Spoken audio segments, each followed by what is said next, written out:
I am glad to welcome you to this learning path on Scrum Basics in Details. This is the first module, and we are in the first class of the first module.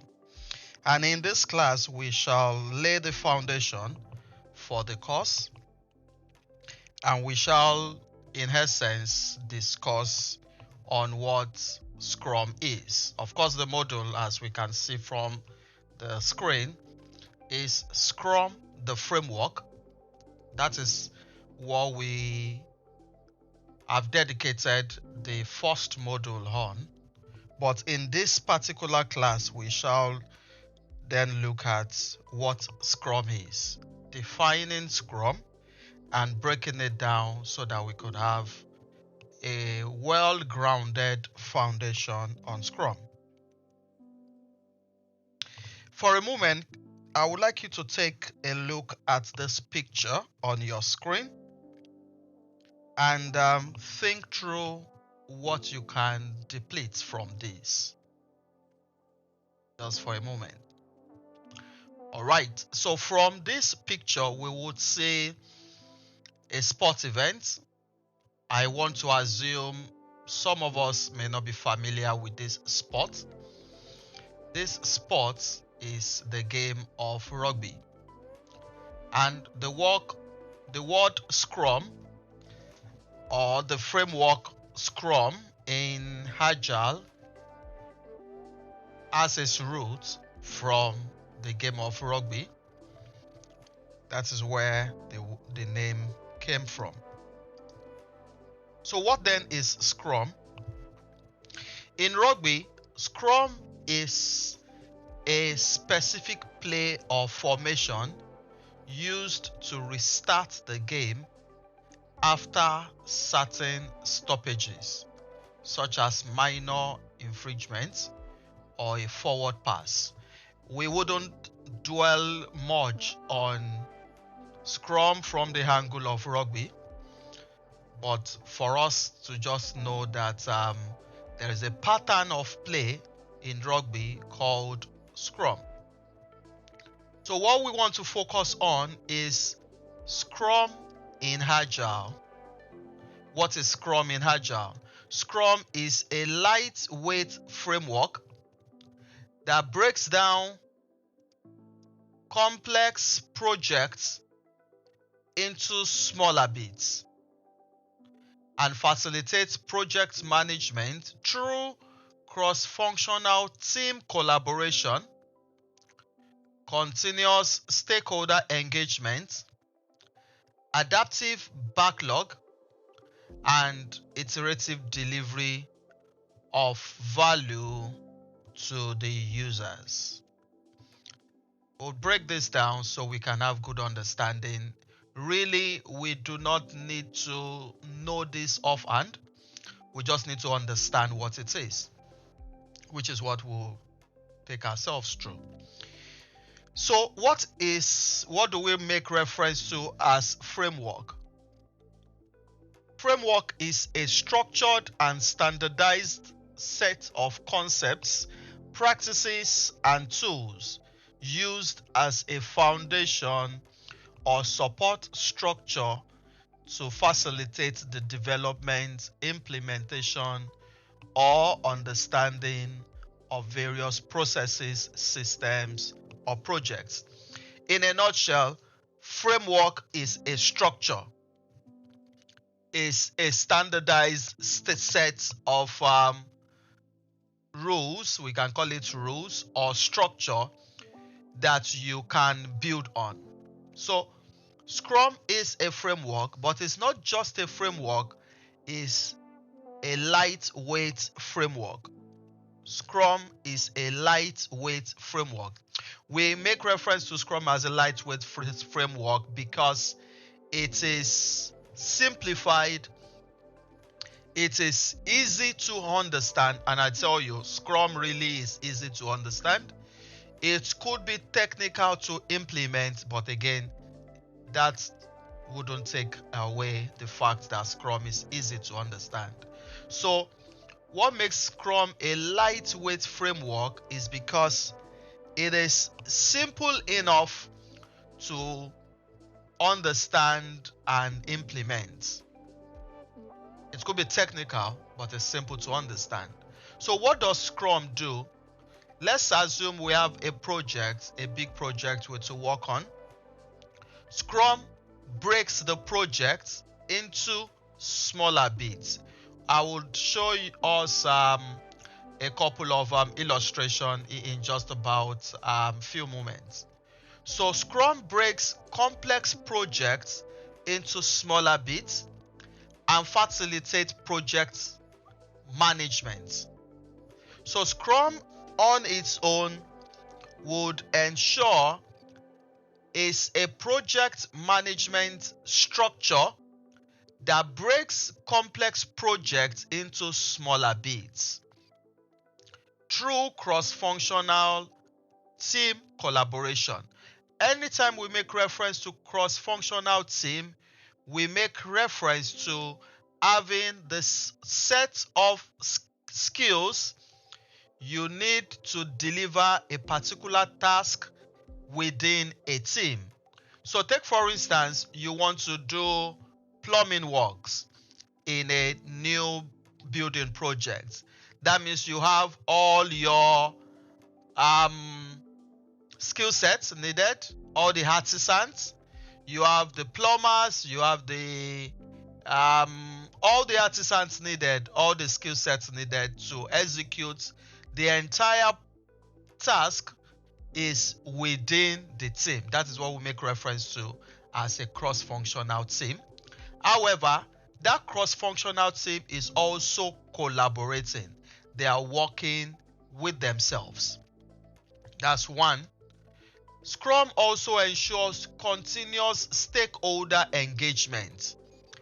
Let me step away a while away from Scrum and Agile into the traditional ways of working, one of which we call waterfall.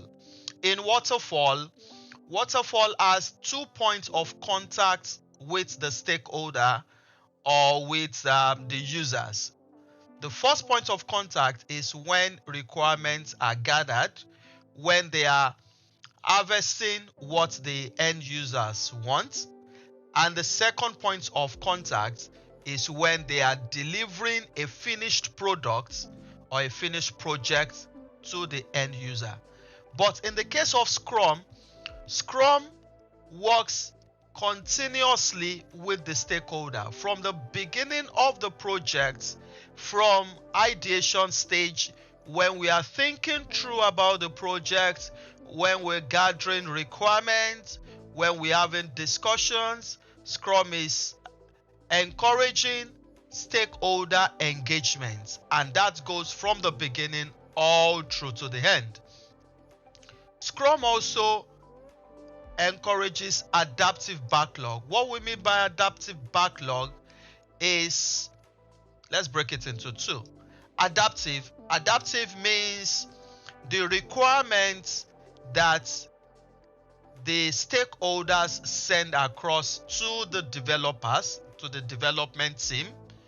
In this case, let me use a building project as an example.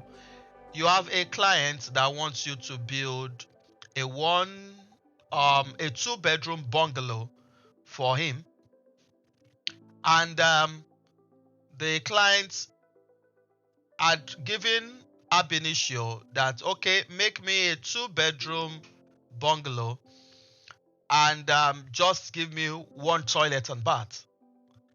But as you moved to site, the client saw a need to have toilet and bath in each of the room. That is a change.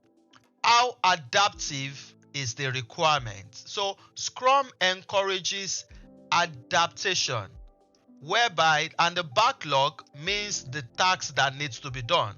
So Scrum encourages you to be able to have flexible backlog where the stakeholder or the user or the end user is working together with you, and you are working towards exactly what the end user wants.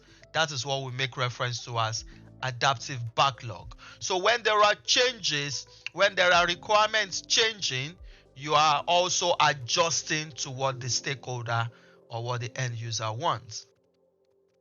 Then we go to iterative delivery. What do we make reference to as iterative delivery? Iterative means in cycle. We are delivering in cycles. We are picking task from one end and deliver it, work on it in a period, and release it at the end of the day. We are just laying the foundation, but I want to be sure that you have well-grounded knowledge of what we're talking about as a foundation. So iterative delivery means you are delivering the value to the end user in such smaller bits. Mind you, earlier we mentioned it breaks complex projects into smaller bits. So each forms a bit. You deliver each in a bit. You're working with the stakeholder and you're delivering each in short cycles. That is what we mean by iterative delivery. But what is most important to Scrum is that you are delivering value to the end user.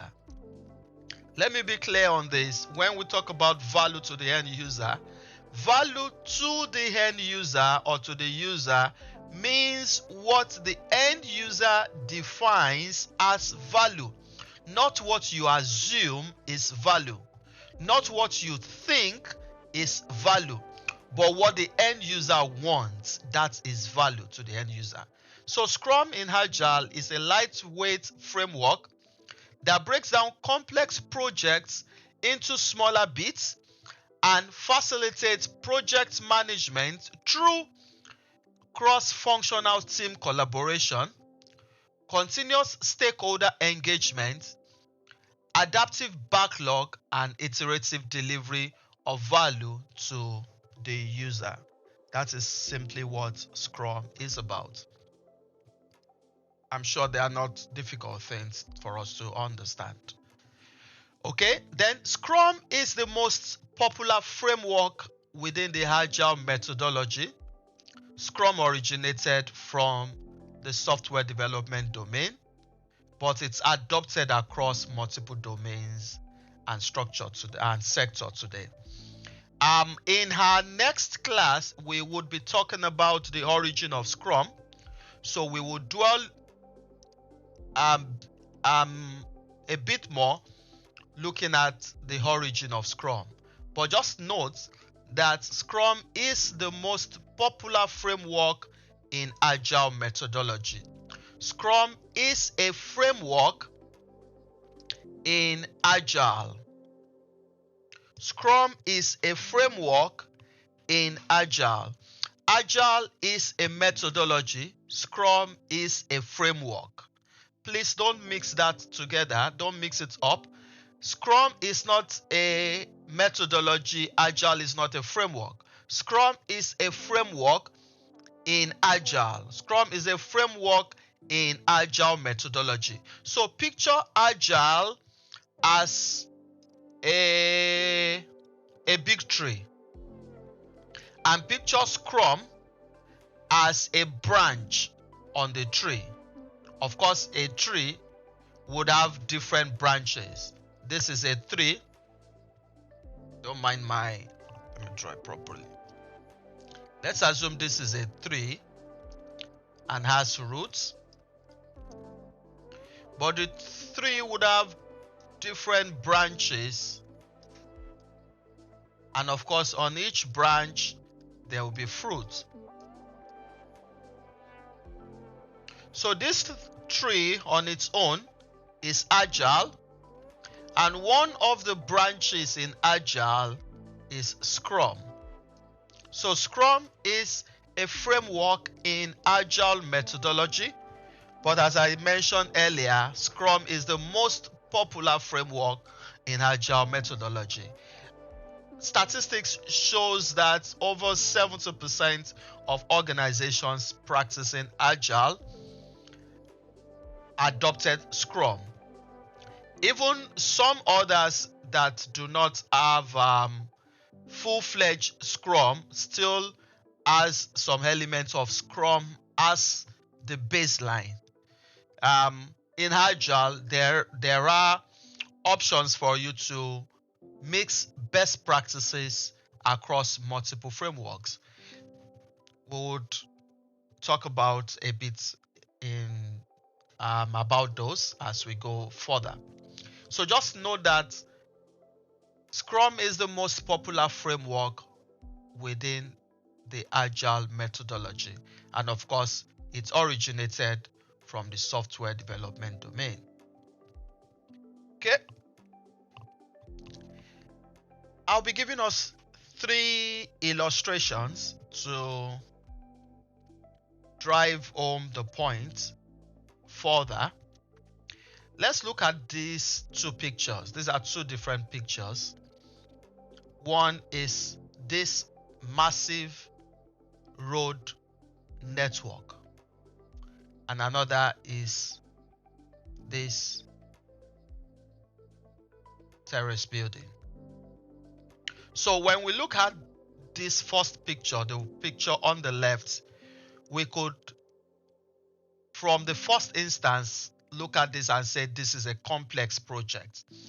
We could imagine the amount of effort or work that had been put into this, the infrastructure, the networks of road itself, the manpower that had gone into this, the machinery, the cost of this project, the alignment, and so many things that had come together to make this project what it is.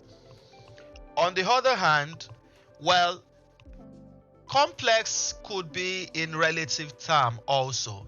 To someone could feel this is a complex project, while another feel this is a simple project, or somebody may tag this as a compound project. Whatever the case is, what Scrum does is to break the project into bits and iteratively begin to deliver the project. So this is just to show us, to give us some idea of what complex project could mean. Now, when we look at this next slide, we would see a project that is ongoing, and the project is, permit me to change my pen. Okay, the project is wedding party. That is a project. That's the project itself. That's the project worked on, the wedding party. And we can see from here, let's assume you are the wedding planner and you are to plan for a wedding that would receive about 3,000 guests. You are to plan for the wedding from start to finish, from beginning all through to the end. One of the things you would possibly do is to list out the major aspects that you want to focus on. And I've been able to break this down into different chunks. So these are the smaller bits that I made mention of earlier, right? We will see the first one is called Asoebi. Asoebi is a native language for cloth. That is the wedding attire. It's a group uniform wedding outfit. That is what is called Asoebi. Then the other is ingredients for the meal. We have the drinks, we have the venue, we have the invitation, we have refreshments, we have the media coverage, we have music, logistics, and security. So at putting all this together, of course there could be some more, all this coming together would make a successful wedding ceremony. This is what we have on this slide. So what Scrum does is to break the project, a complex project, into smaller bits. That's what Scrum does. That is the one on this left side. There are actually two different pictures merged into one here. This is the first one, and this is the second one. Right? But they are both of the same project. We would see from here, we have wedding party here and wedding party here. So they are both of the same. But what I've been able to do for more clarity here is for you to see that under each of these chunks, we can see the arrow showing that there are some other items under them, and that is what had been populated here. Under Ashoebi, we have sampling pattern, we have color, texture, prices. So while you want to consider the material, you need to check for the pattern, you need to check the color, the texture, and the prices. Under ingredients, you need to consider where would you source the ingredient from, and also how will you prepare the meal. Under drinks, we have the soft drinks, we have the hard ones, we have the assorted drinks. Under venue, your consideration would then be for open space or closed, the seats arrangement, the decoration, and all the rest. So each of these chunks could also be further broken into more items. Each of the item could be broken further also. So what Scrum does is to break down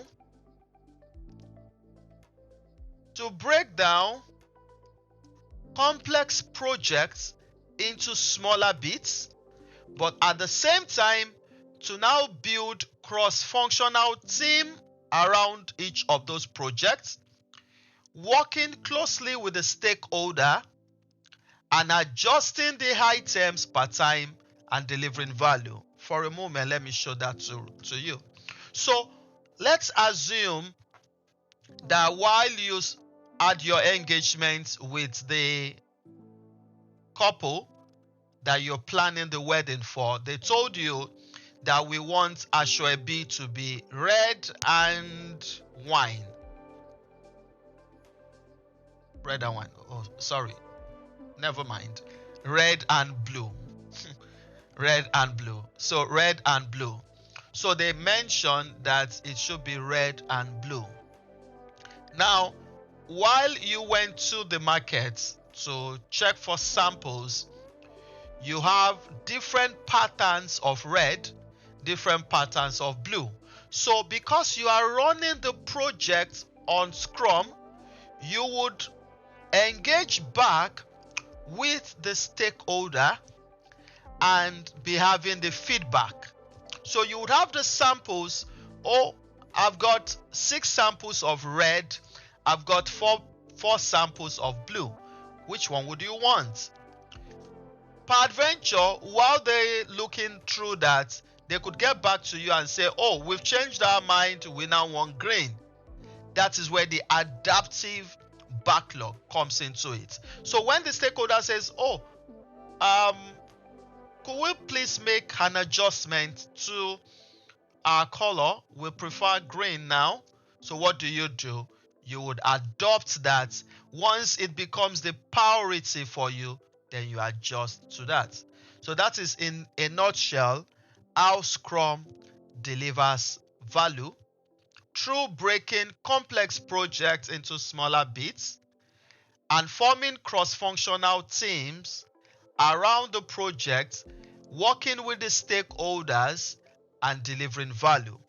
Quickly before we round off this class, functional team, cross-functional team. Let's assume you have a large staff strength.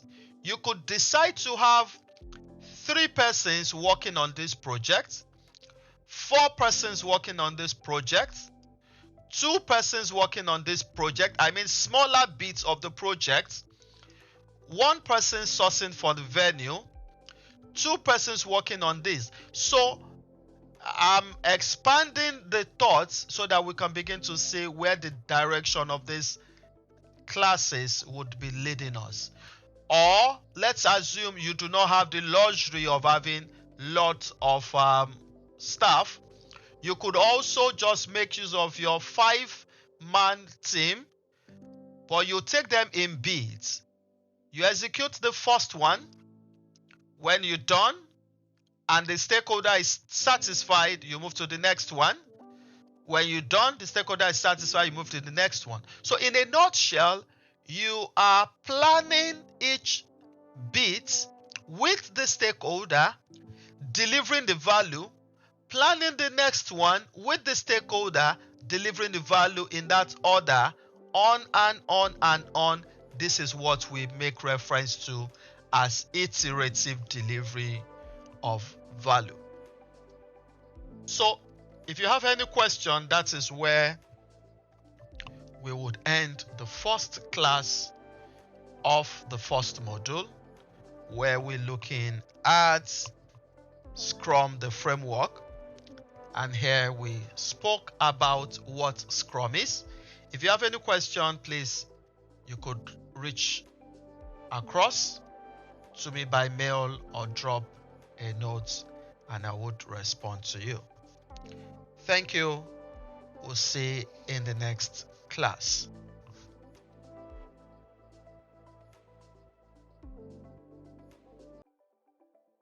I would like to welcome you back to class.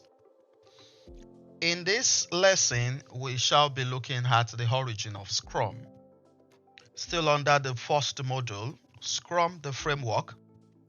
In the last lesson, we looked at what Scrum is. So in this lesson, lesson 2, we would go way back to see the origin of Scrum. And I'll be laying the foundation for this class with a session of the book, Scrum, the Art of Doing Twice the Work in Half the Time. Scrum, the Art of Doing Twice the Work in Half the Time is a book written by Jeff Sutherland, co-creator of Scrum. That is Dr. Jeff Sutherland. Some Agilists had referred to the book as the Scrum Dictionary. I would recommend you to get a copy of that book for yourself. It's a great book.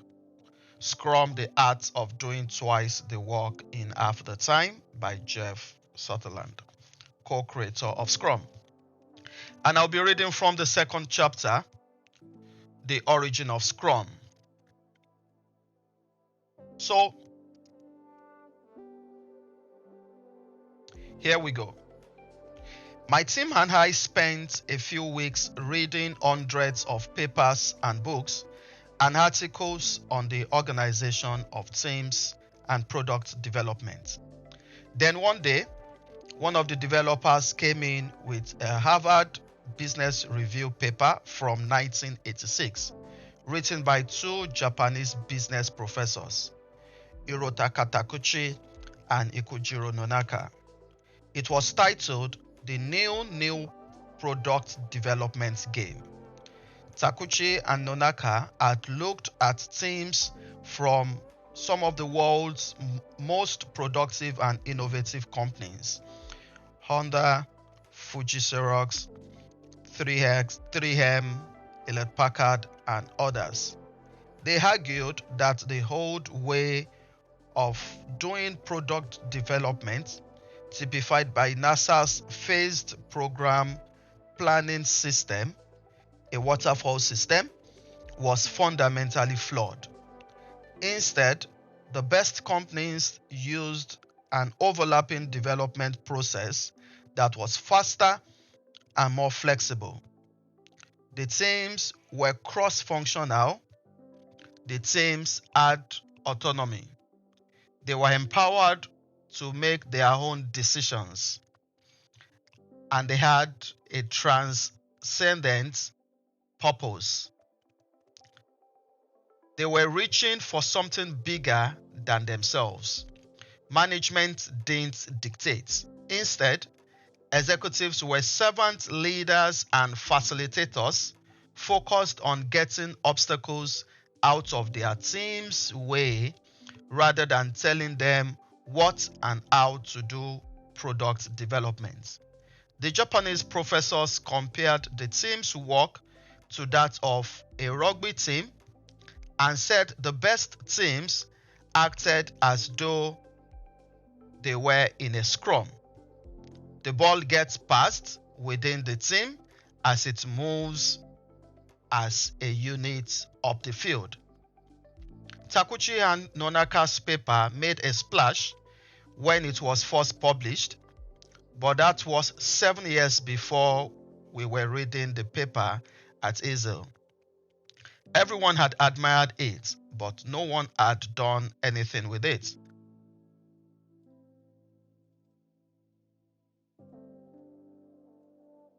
The average American manager was unable to make sense of it, even though Toyota was rapidly increasing market shares using this approach. At Yale, we had nothing to lose. We decided to try it, even though the paper focused on manufacturing, not software development. I thought their ideas tapped into something fundamental, a descriptive process of how humans work together best in any endeavor.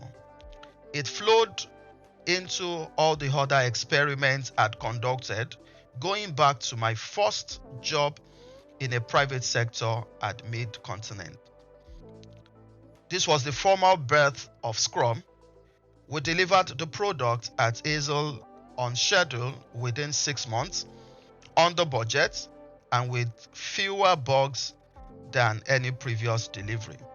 I got so excited about the possibilities of this new form of project management that all my future work focused on refining Scrum for companies. In 1995, I presented a paper with Ken Schwaber called Scrum Development Process, which codified those practices at an Association of Computing Machinery Research conference. End of read. So that was the narration by Dr. Jeff Sutherland on how Scrum started. And this is putting faces to it. These are the two professors from Harvard that made the presentation back in 1986.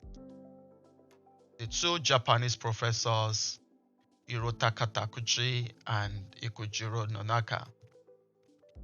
And from that moment on, Scrum had some splash. Around 1993, when Dr. Jeff Sutherland came across it, he worked together with Ken Schwaber, and Scrum later translated into a formal documentation.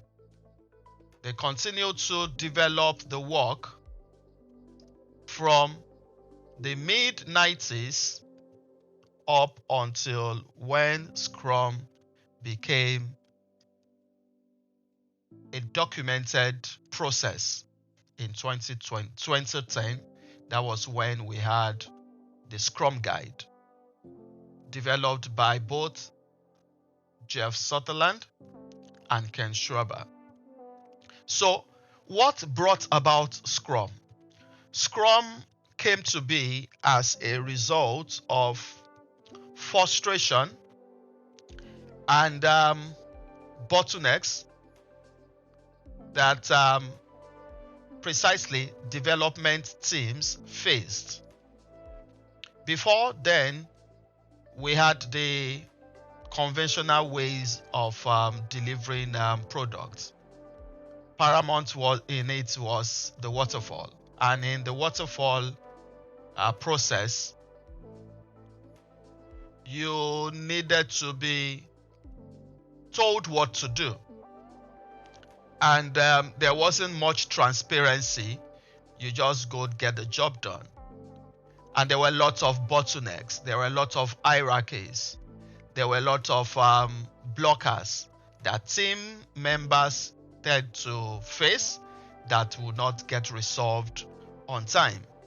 So when Scrum came up and was experimented by Geoff Sutherland with Ken Schreiber, they realized that teams could work together. In the previous narration, in a part of the book that I read, we could see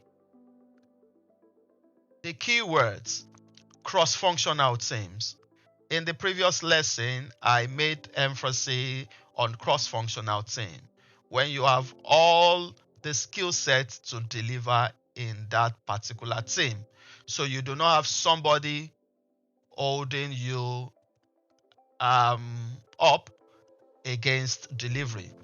And we could also see from the paper developed by the two professors, or delivered by the two professors, Hirotaka Takuchi and Ikujiro Nonaka, the teams were also autonomous. They could make their own decisions. They could focus on what they need to do part time. And that was one of the key things. On the other hand, the management team, rather than dictating for the development team, they became servant leaders, removing obstacles. So how Scrum came to evolve was to change the structure in such a way that the leaders became the force moving ahead, clearing the road and ensuring that the development teams could work effectively and efficiently. So by the time any task gets cascaded to the development teams, there is no other thing stopping them from delivering.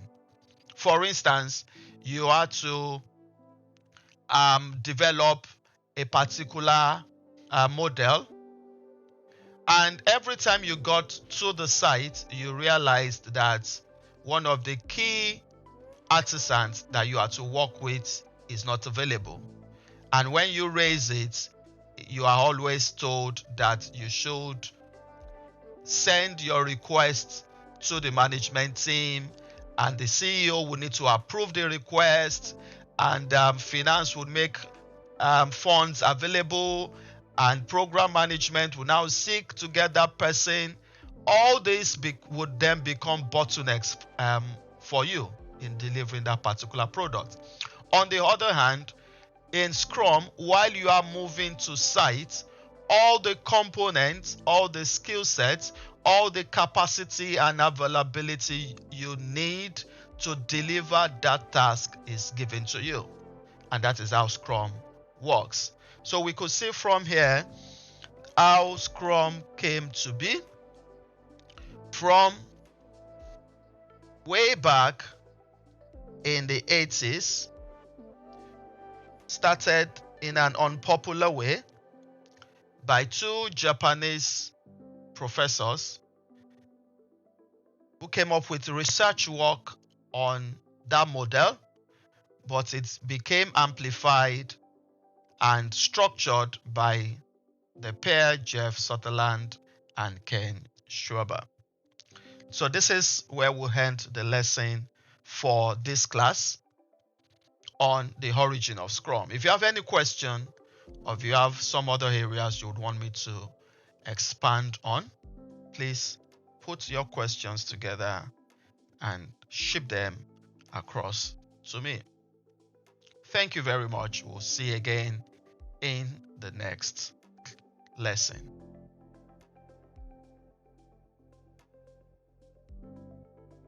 Yes, you are welcome back to class, and this is the third lesson in the first module.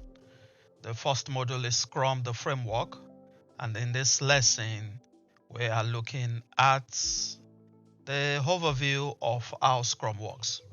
Before we go further, I would like to share this with you. It's an experience of practicing Scrum even with my family. Some time ago, my daughter needed to put her room together. She needed to arrange the places properly, and she's got a lot of stuffs packed at different corners. And she'd been on that project for the sake of this conversation. I call it a project, where she'd been trying to sort all those manners of things out. And it's been about 4 to 6 weeks, and no much progress had been made. So one of those days, I entered her room and I said, okay, let's do this. How about you list out all the items you want to do, one after the other, and let's plan it in short cycle.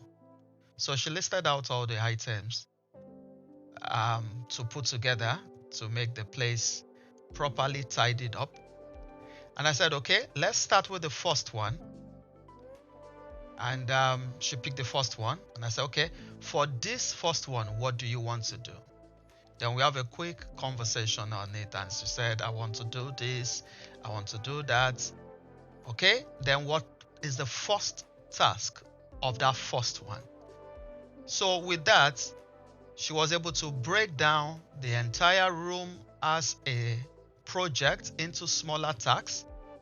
And in each bit, I was able to support her to plan the work that needed to be done, and she executed it in her own terms, in her own ways, but I was there to give her the necessary support.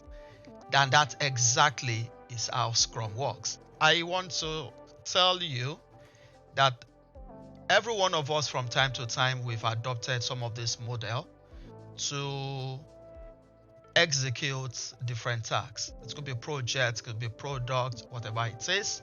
And that exactly is how Scrum works. So back to the class. I want us to have a look at the slide on the screen now and picture for one moment what this suggests to us. This is actually what Scrum is, and how Scrum delivers value to the end users. I'll be walking us through this, and I'll be relating with the project I just cited. I just made an illustration with my daughter to explain this. So this is exactly how Scrum works. In later classes, we would break it down further to understand some of these terms or events or meetings in Scrum. But let's just have a good overview of how Scrum works. So at this point is what the end user or the stakeholder wants. The stakeholder precisely is clear with what they want the development team to develop. So what happens next? We have a role as a PO. The PO is the product owner. The product owner engages with the stakeholder from time to time, and the product owner ensures that we have the right requirements from the stakeholder. So when that is established, that there is a requirement from the stakeholder, the product owner with the rest of the team sits together and break the entire project that needs to be developed into smaller bits. So this is the project that needs to be executed. Let's say, for instance, your stakeholder wants you to build a 2-bedroom bungalow. That is what the stakeholder wants. So the PO sits down with the development team and they put together different bits of the big block. So in a nutshell, they work together, and of course there's a Scrum Master that's ensuring that all things are done properly. So they sit together and break the requirement into smaller bits. So we have the stakeholder requirements, we have the product backlog, and the product backlog, from what we can see here, is the same as the stakeholder requirement, but broken into smaller pieces. So after this is done, there is an event, we call it the sprint planning meeting. What happens during the sprint planning meeting? At the sprint planning meeting, the entire team comes together. That's the product owner, the Scrum Master, and the development team members. They come together to pick some of these broken down pieces based on the team's capacity. So capacity is very important, and the team's availability.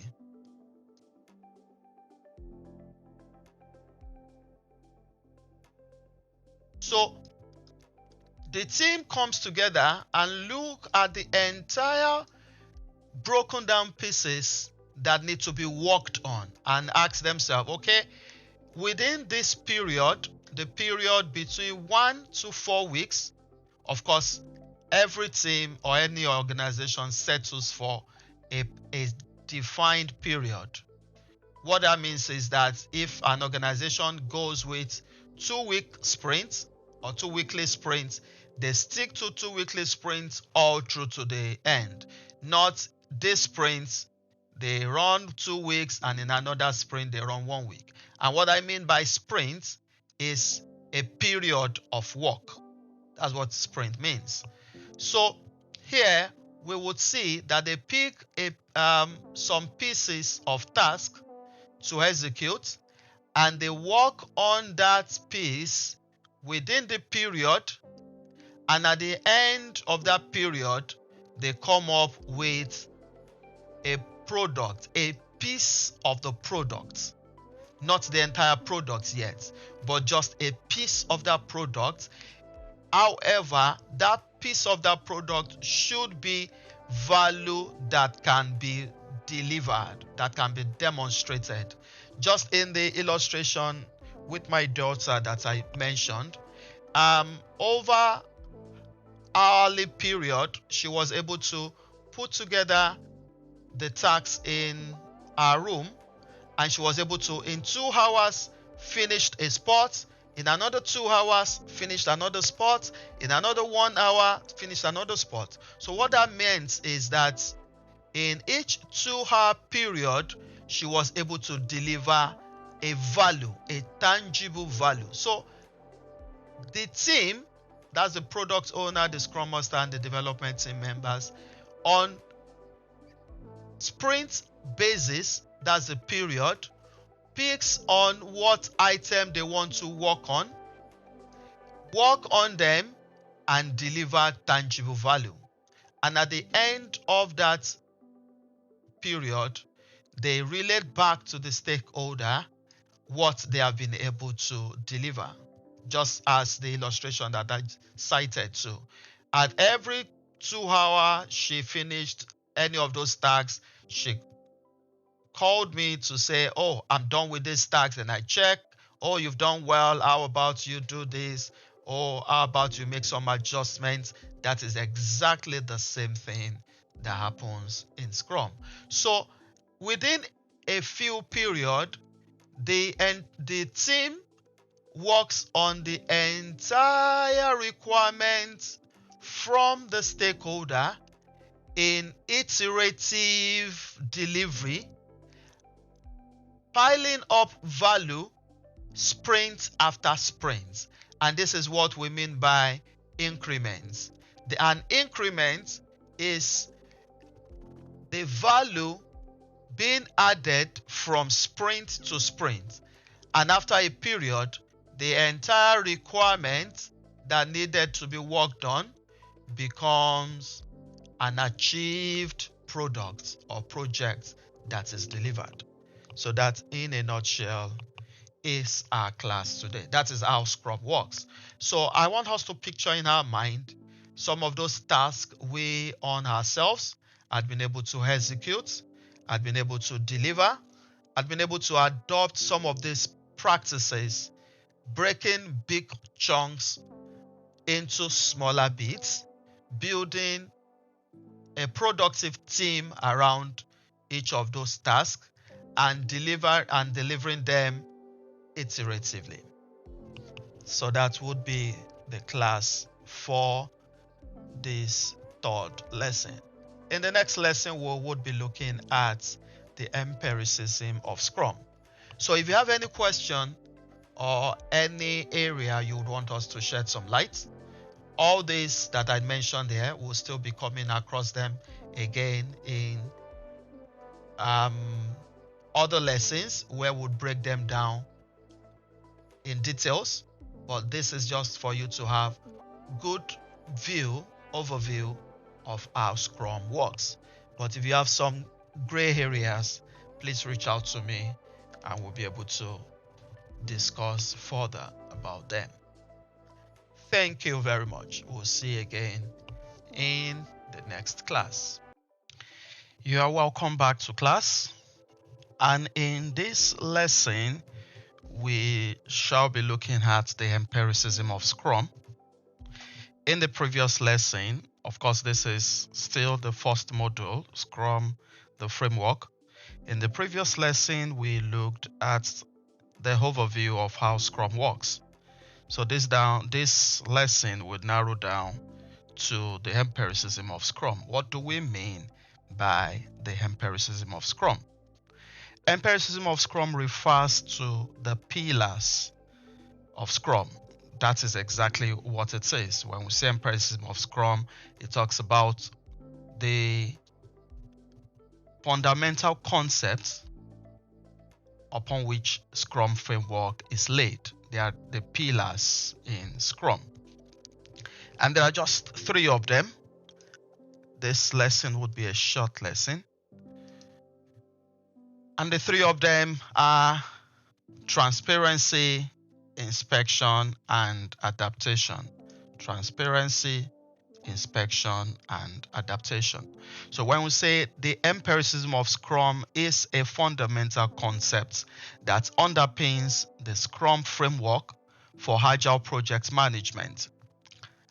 Empiricism in Scrum is based on the principles of transparency, inspection, and adaptation.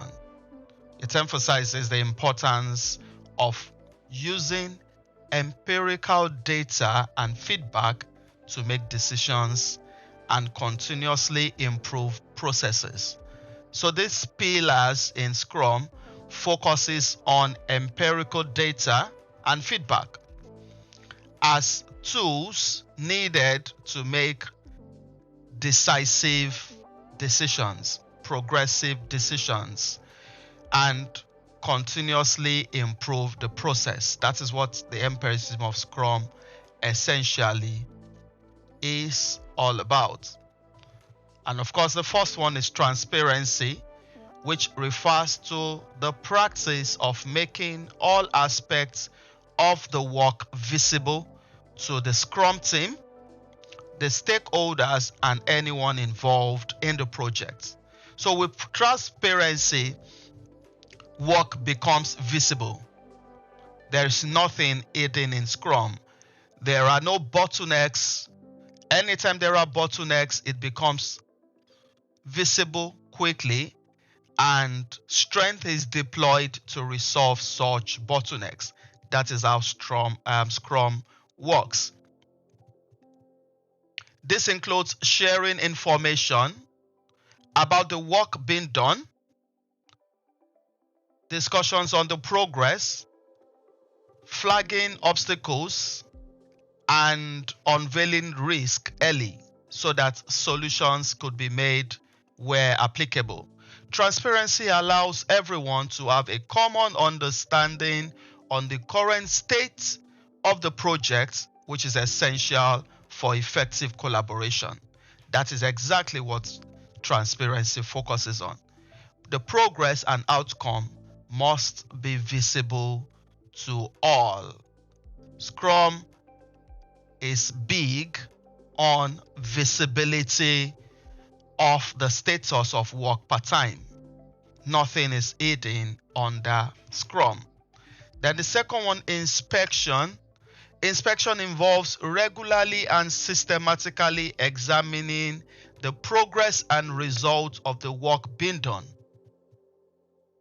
Inspection, we regularly and systematically examine the progress of work. And of course, this is done through various events and meetings, such as the daily stand-up, the sprint review, the sprint retrospective. In latter classes, we would unveil about all these events and we'll dive deep down into them. But at this level, just know that inspection is carried out through some of these ways. And it is focused on revealing everything that needs to be done. In Scrum, we continuously check and assess the progress of work towards the goal. There is always a goal. The goal in this case is what the stakeholder wants. Please note that the goal is what the stakeholder wants. So the development process is towards delivering exactly what the stakeholder wants, and that is how Scrum is designed. And the third one is adaptation. Adaptation works with inspection. Really, the three of them work together. Where there is transparency is where you can inspect closely. When you inspect closely, you find some other things that you want to bring improvement on. So adaptation, once something has been inspected and deviations or issues have been identified, the Scrum team must adapt to address them. So in essence, in Scrum, remember in our first class, I mentioned that Scrum teams are autonomous teams. They are teams that could make decisions on their own. They have cross-functional members, cross-functional team, meaning they have all the skill set needed. So whenever something is identified that needs to be improved or that needs to be worked on or adjusted, the team is enabled to carry out that adjustment themselves. Of course, they would need, from time to time, they could need support from outside, but that team is empowered to carry out that adjustment themselves. Adaptation involves making changes based on the inspection results. I made mention of that earlier, that both inspection and adaptation, they go hand in hand. And of course, transparency, inspection, and adaptation, they all work together. So this could mean adapting to product backlog, changing the way work is done, or modifying the project plan. So let's take, for instance, through inspection, you realize that what is being developed slightly deviates from what the stakeholder wants. Or in another meeting, like the sprint review meeting, you realized that the stakeholder gave some feedback that some other things, some other information or requirements given ab initio were not implemented as wanted. What do? You take that feedback back into the product backlog. Remember, in first lesson, I mentioned that the product backlog is the work item, the list of items to be worked on that would deliver the product. So when there are changes, the team takes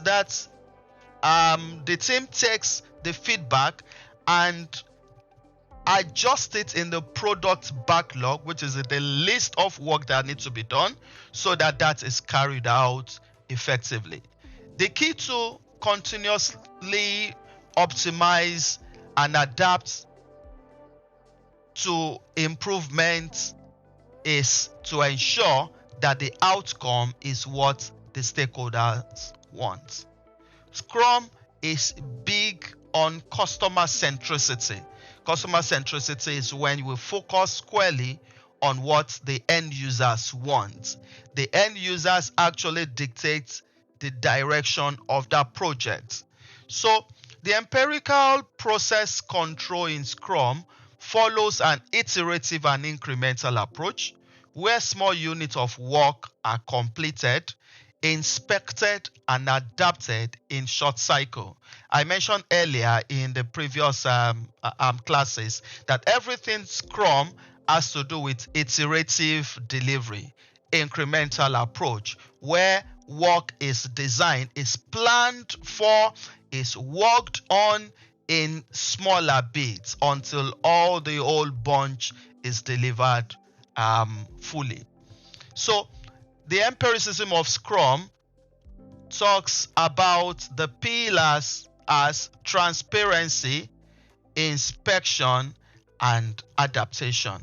We would see in later classes how the Empiricism of Scrum would come to play in everything Scrum does. We will see that from the product backlog, from the visibility of the product backlog, and the transparency that makes everyone to know the progress of work per time. We will see how Scrum inspects and adapts towards the sprint goal. So please don't forget, the Empiricism of Scrum is quite important. These three form the foundation upon which Scrum is built on. In the next lesson, we shall then talk about the values of Scrum, which we would be able to harmonize. We're laying the foundations and building the blocks so that we could have a rounded picture of what Scrum is. If you have any question, please send them across to me. I'll be glad to have some time so that we can relate on them and break them down into smaller bits. Thank you. See you in the next class. You're welcome back to class.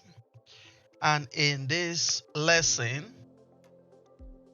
the fifth lesson, right? Yes, the fifth lesson, we would look at the values of Scrum. The fifth lesson of the first module. The first module is Scrum, the framework. And here we're looking at the values of Scrum. In the last lesson, we looked at the Empiricism of Scrum, which refers to the pillars of Scrum. But this time around, we'll be looking at the values of Scrum. Right. Let's go. So the values of Scrum are five. There are five of them. Of course, I believe we all know what values are. Most organizations have defined different values. Some could say honesty, outstanding, hard work, diligence, and all the rest. So also in Scrum, there are five of those values. And essentially, I'll need you to understand this, that the values of Scrum is for the team. The five values of Scrum had been designed for the teams. It could be one team or multiple teams. It's to ensure that teams are able to work together. So that is essentially what the 5 values of Scrum are designed for. So there are 5 of them, and we shall quickly go over them. So Scrum really is built on 5 values that are critical to its implementation and success. Just as we could see on the screen, these values guide the behavior and decision-making process of the Scrum team, fostering an environment conducive to effective work and product delivery. So the Scrum values is to help the team work together, is to help the team build together, bound together, and deliver value to the stakeholder or the end user. So we'll look at them one after the other.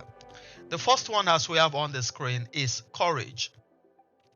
Courage as one of the 5 values of Scrum. Now, the Scrum team members have the courage to do the right thing, to work on tough problems, and to address complex issues head-on. That is what courage in Scrum focuses on, whereby the team could deliver on the right thing. They have the courage to do the right thing, to work on tough problems, and to address complex issues head-on. But not just that, the team also is not afraid to experiment and fail, as failure is seen as an opportunity to learn and grow. There's a practice we call fail fast. So Scrum advocates for experimentation. Without courage, you can't go head on to experiment on your processes. Scrum believes that within failure, there are learning paths that would lead to growth. So courage allows teams to tackle difficult and uncertain tasks with confidence. Of course, courage promotes an environment where individuals feel safe to express their opinions, give feedback, and advocate for quality and sustainability in their work, even when it means having difficult conversations. So courage helps the team to do what is best for the project and deliver value. Without courage, experimentation would be seen as difficult. Then the second value in Scrum talks about focus. We would see bit similarities but clear differences in these values also. So for focus, the team would be able to focus on the work of the sprint and the goals of the Scrum team. So that's what they focus on. Focus is on the sprint and focus is on the goal for the Scrum team. So focus narrows down. So we could relate courage as the spirit behind it, but focus narrows down on the work in that sprint and also the goal of the Scrum team. Scrum advocates for team delivery. Yes, you have independent members, but those members work together. This means prioritizing the work that contributes most significantly to the achievement of the sprint goal and ultimately to the project success. So focus helps to prioritize which work would give us the highest value or the highest achievement in that sprint goal. What happens on the job is when a team commences a sprint. In the previous lesson, I mentioned that the sprint is a period in which work is carried out. So when a team is working on in a particular sprint, requirements could still be coming in. I mentioned in the last class where I related on adaptation, where the team is adjusting to what the stakeholders want. However, in the course of a sprint, when the requirements are still coming in, the team still needs to focus on the highest priority that would deliver value to the end users. So focus helps to prioritize in this direction towards the project's success. And by maintaining focus, the Scrum team can concentrate its efforts on completing the task that matter most. Completing the task that matter most, leading to more efficient and effective work processes. It helps in minimizing distractions and ensures that the team is working on the right task at the right time. Working on the right task at the right time.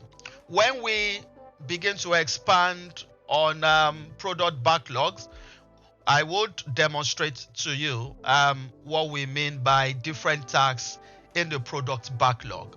There will be different tasks per time. There will be different demands from different stakeholders. More particularly when your team delivers for multiple stakeholders. Let's say, for instance, your team is a software development team and you work at the back end, let's say for a particular API. That is an application protocol, application program interface. And in the course of that, you have different departments as your stakeholders demanding for different prioritized needs. Your team, based on your capacity and availability, would need to focus on which task would give you the highest delivery. So focus is one of the key, of course, as we can see here, values of Scrum that helps the team to deliver. So the team members focus on the work of the sprint and the goal of the Scrum team. I mentioned that earlier. So let's move to the next one, commitment. Commitment. Members of the team commit to achieving their common goals and to the Scrum framework itself. Let's begin to look at those differences, commitment and focus. This commitment is talking about what they sign up for. The team members have signed up to deliver in a particular sprint. So commitment talks about that zeal towards upholding what you have signed up for. Commitment to achieve their common goals and commitment to the Scrum framework. On the job, you would say some members of a team that independently just want to deliver their work, not necessarily following a pattern of work. We often refer to such as working in silos. Scrum does not advocate working in silos. Scrum is big on working together. So, as a Scrum Master or a knowledgeable product owner, you should know how to put your team members together, working together to deliver the sprint goal, working and committed also to the Scrum Framework. Now, commitment includes the goals of the sprint, the goals of the Scrum team, and the goals of individuals as part of their personal development and contribution to the team. So commitment is putting everything together, what each member and what the team had signed up for. We are committed to delivering this. Commitment ensures that every member is dedicated to doing their part in delivering a successful product. That's where we talk about cross-functional teams, where everybody has something to bring to the table. Everybody now is committed to delivering their own bits on that table. Commitment encourages team members to take ownership of their work and the success of the project. Commitment also means being dedicated to continuous improvement, learning, and adapting to changes. Of course, in the previous lesson, we looked at the empiricism of Scrum, talking about transparency, inspection, and adaptation. So commitment as a value of Scrum also captures commitment to the empiricism of Scrum.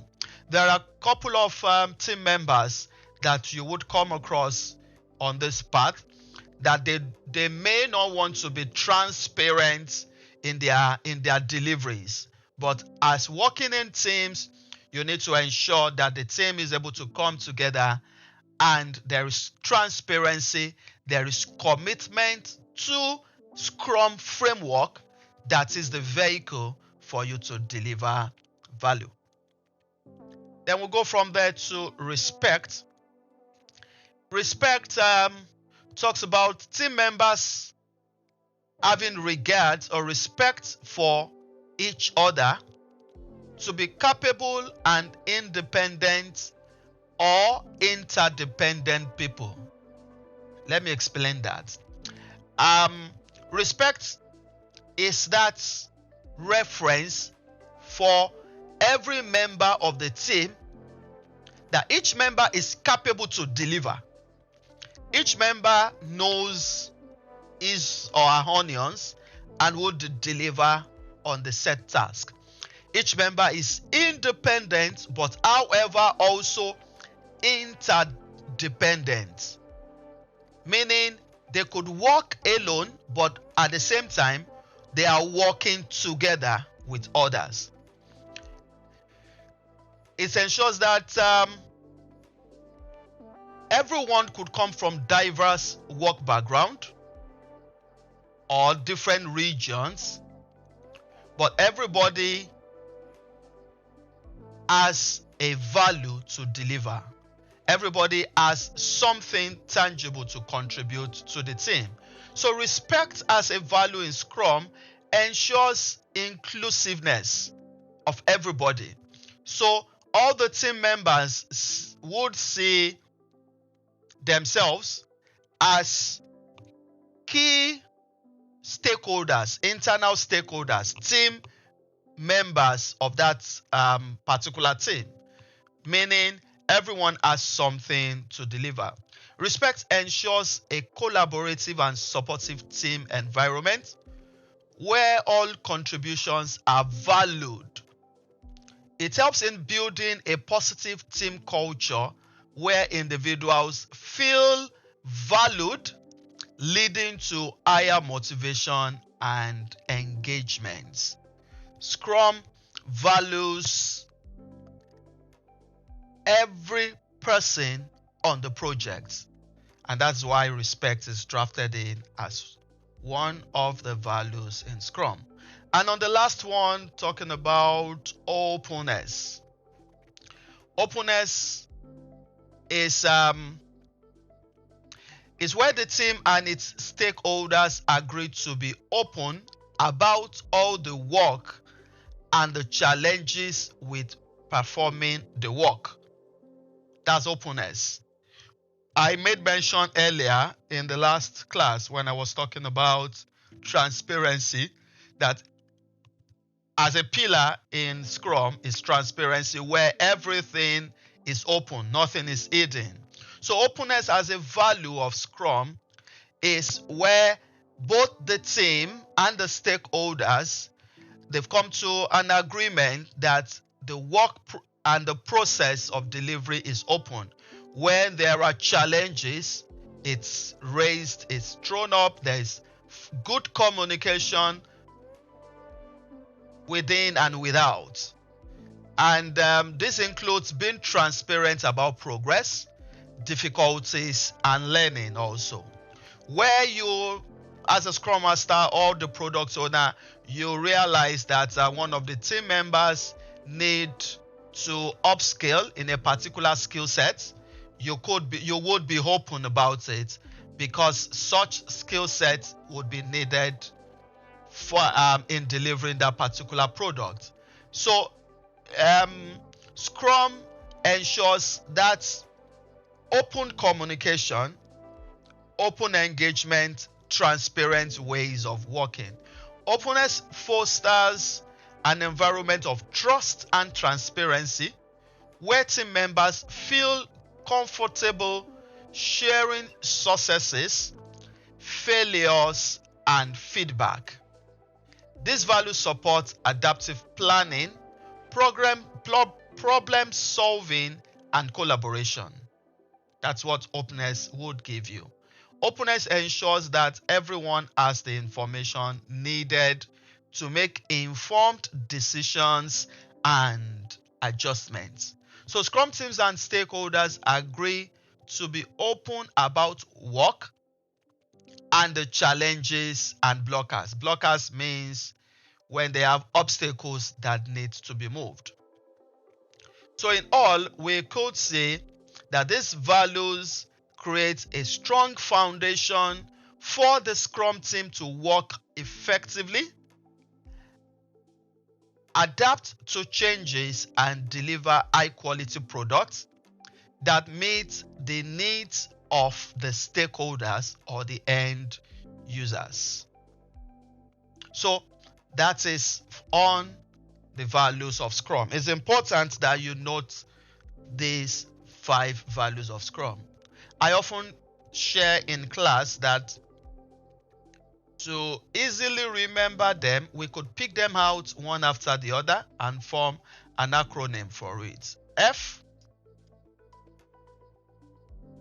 O, R, C, and C. So you could put that to a word that would aid how to remember the 5 values of Scrum. So that will be the end of this class. We shall be meeting again in the next class where we would look at what makes Scrum Scrum.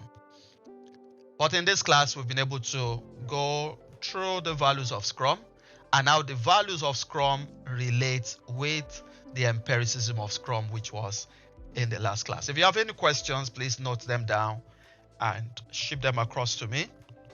I'll be glad to make further explanations on them. Thank you so much. I'll see you again in the next. You're welcome back to class. And this is the last lesson in this module, the first module. That is Scrum, the framework. And in this lesson, we'll be looking at what makes Scrum Scrum. Without taking much of our time, let's jump right into it.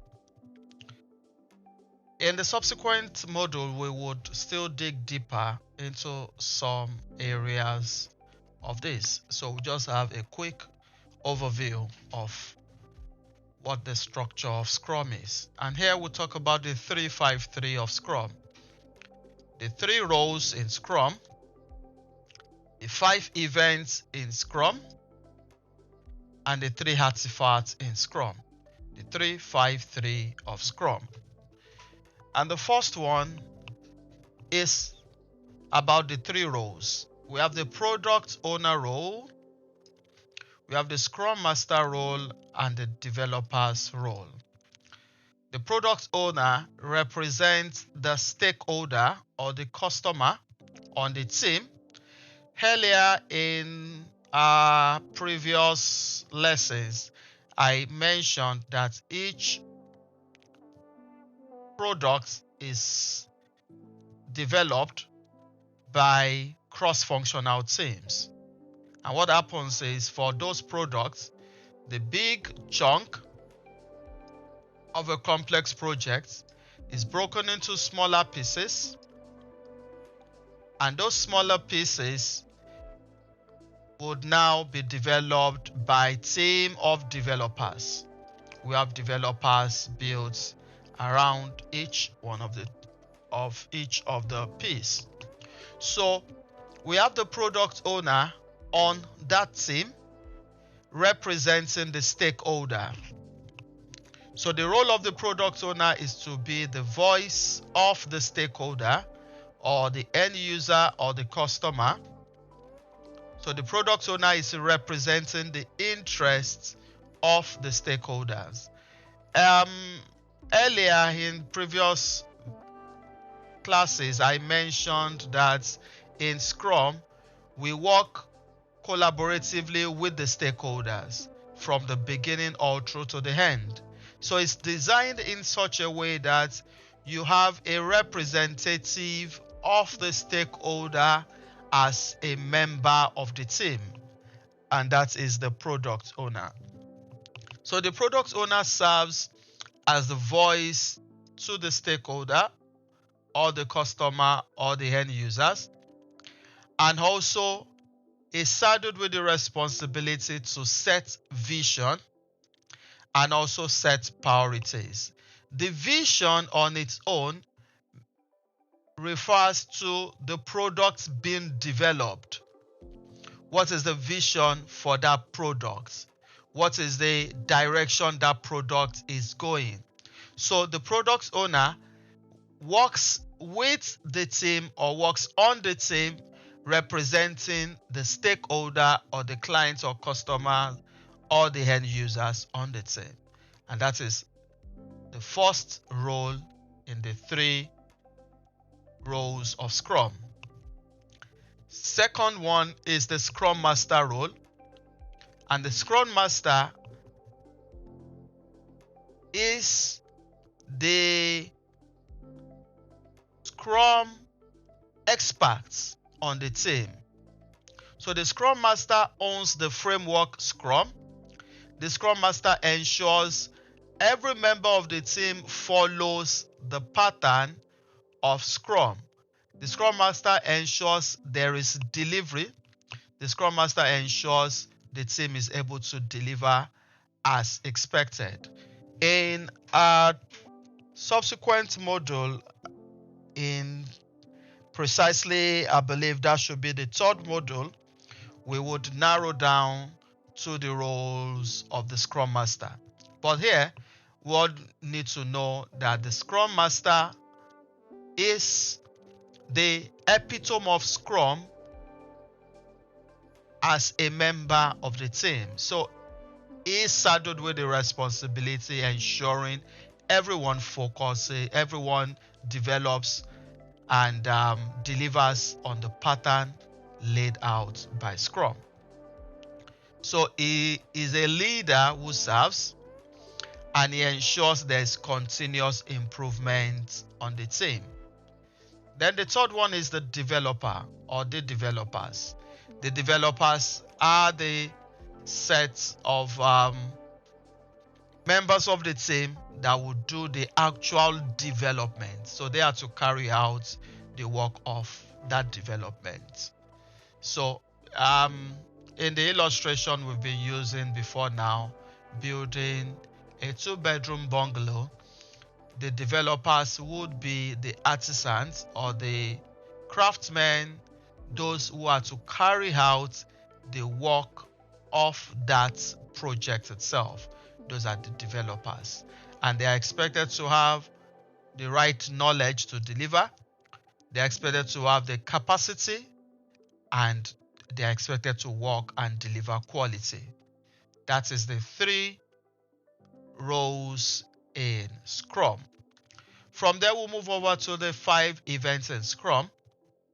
Of course, we've dedicated a module also for these 5 events. The first to look at, let me start from the sprint. The sprint, as I mentioned earlier, is the period in which work is carried out. It's a fixed duration. I mentioned earlier that the sprint is between 1 to 4 weeks. That is the sprint. The sprint is between 1 to 4 weeks. And I mentioned in previous classes also that each team or organization would settle for what duration they want. By the time a team picks 1 week or another picks 2 weeks, that is the model they will stick with from beginning to the end. It is not done in a way where a team would run 2 weeks now, and in another sequence they change to 1 week, and after a while they change to 3 weeks. No, the team will stick with the plan as designed, but just note that a sprint duration is between 1 to 4 weeks. Secondly, all other events happen inside the sprint. Please note that all other events, which I will explain in a moment, all the other events will take place inside the sprint itself. And that is quite logical, because the sprint is the duration where the actual work is done. Then from there we'll move to sprint planning. What's the sprint planning? It is an event or a meeting. It's used interchangeably. It could either be called an event or sometimes called a ceremony, or rarely sometimes also called rituals. So we could make reference to it as Scrum events or Scrum ceremonies or Scrum rituals. All these are Scrum events. So the sprint planning is where we sit down and plan the work that needs to be done in the sprint. In the previous lesson, where I had an overview of how Scrum works, I was able to show us how the team plans what they need to do within a sprint, but we would look into that in much details as we go further. So just note that the sprint planning happens at the beginning of the sprint. And what do?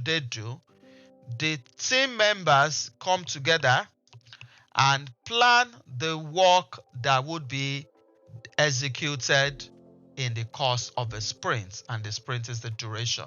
That's what happened during the sprint planning. Then the daily scrum. A daily scrum is a 15-minute meeting. In some other frameworks, it's called stand-up. So you could hear at different other quarters while it's called daily stand-up. Anytime you hear daily stand-up, is the same thing as daily scrum. It's a 15-minute meeting. Is an inspective and adaptive meeting where the team members come together to evaluate the progress of work, but that happens within just 15 minutes, and it happens every day of work, and that's why it's called daily scrum. Then let's move here to the retrospective.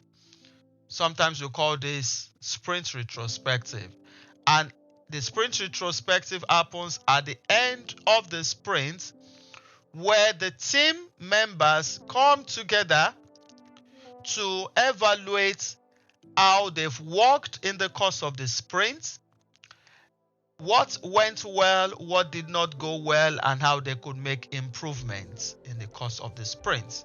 That is what happens during the retrospective. So it's in the retrospective that they determine how they could improve. And the word Kaizen is a Japanese word for improvement. How should we improve? Where they are able to spot an actionable item. What can we improve upon? What would then become the story for subsequent sprints as our improvements? So during the retrospective meeting, everyone comes together to look at the last sprint they've just concluded and ask themselves what went well, what did not go well, and how can we improve. Let me step back to the daily stand-up again, or daily scrum.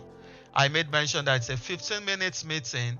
In the daily stand-up also, there are certain questions the team members ask themselves, and those questions evolve around: what are we able to deliver yesterday? What did we complete yesterday? 2, what are we looking at for today? What are we delivering today? What are we executing today? Then 3, are there any blockers or any challenges that need to be resolved? Those 3 essential questions needs not be generic, but all the conversations at the daily scrum evolves around those 3 questions. Then back to the sprint review. The sprint review is when the team members now meet with the stakeholder at the end of the sprint to showcase what had been developed in the course of the sprint.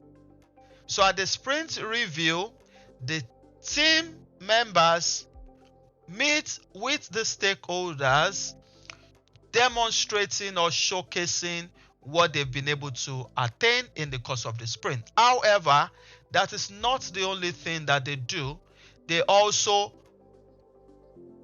share the progress of work. What did they commit to? What have they been able to complete? What is left undone? And of course, they could now shed some light on what they need to do next. So that happens during the sprint review. As I said earlier, we would going to discuss in details in subsequent module. And in the sprint review, there is a product increment. That is what additionally had been made in that course of the sprint. We check the velocity also. The velocity, we would explain that in further details. Velocity talks about the rate of delivery of the team members. They will also have feedback from the stakeholders. So the feedback they receive from the stakeholder becomes what they would also implement in the next sprint. Lastly, we have the backlog refinement here. However, I made mention of the 5 events. When we count this, we have 1, 2, 3, 4, 5. So the backlog refinement is not one of the events identified with the 5 events in Scrum. However, it has been recognized as an important meeting also. That is why it's coming in. And we can see the color codes, the slight difference in the backlog refinement and in the other events. And the backlog refinement is to prepare the backlog. We would be shedding more light on this in our subsequent classes. But just note that the backlog refinement is to plan future sprints. When we populate a backlog, I know we will have some more clarity on that. But what I need you to note at this moment is that the backlog refinement meeting is to get your backlog ready for future sprints. Is to get your backlog ready for future sprints. Now from there we'll move to the 3 artifacts in Scrum. The 4th artifact is the product backlog, which I've made reference to a couple of times. And the product backlog talks about the product goal, the vision, and the priorities. So the product backlog contains the items that need to be worked on, the task that the team needs to deliver on. That is what you have in the product backlog. From the product backlog, we'll move to the sprint backlog. And what do we have in the sprint backlog? You have some sets of tasks moved from the product backlog into the sprint backlog. So the product backlog contains all the tasks that need to be delivered to accomplish the product or the project. All the tasks that need to be accomplished to deliver the product. That's what you have in the backlog. So what you have from the sprint backlog is now the pieces of work items selected. A bit of the chunk you decide to work on in a defined period of sprints. So what you have here is everything you need to do. What you now have here is what you have picked to do within a defined period of a sprint. So the product backlog has the product's goal. The sprint backlog has a sprint's goal.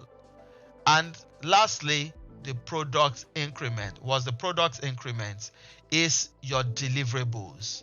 Is the outcome that you begin to deliver iteratively. Sprint in, sprint out. Your outcome of the sprint would make up your product increments.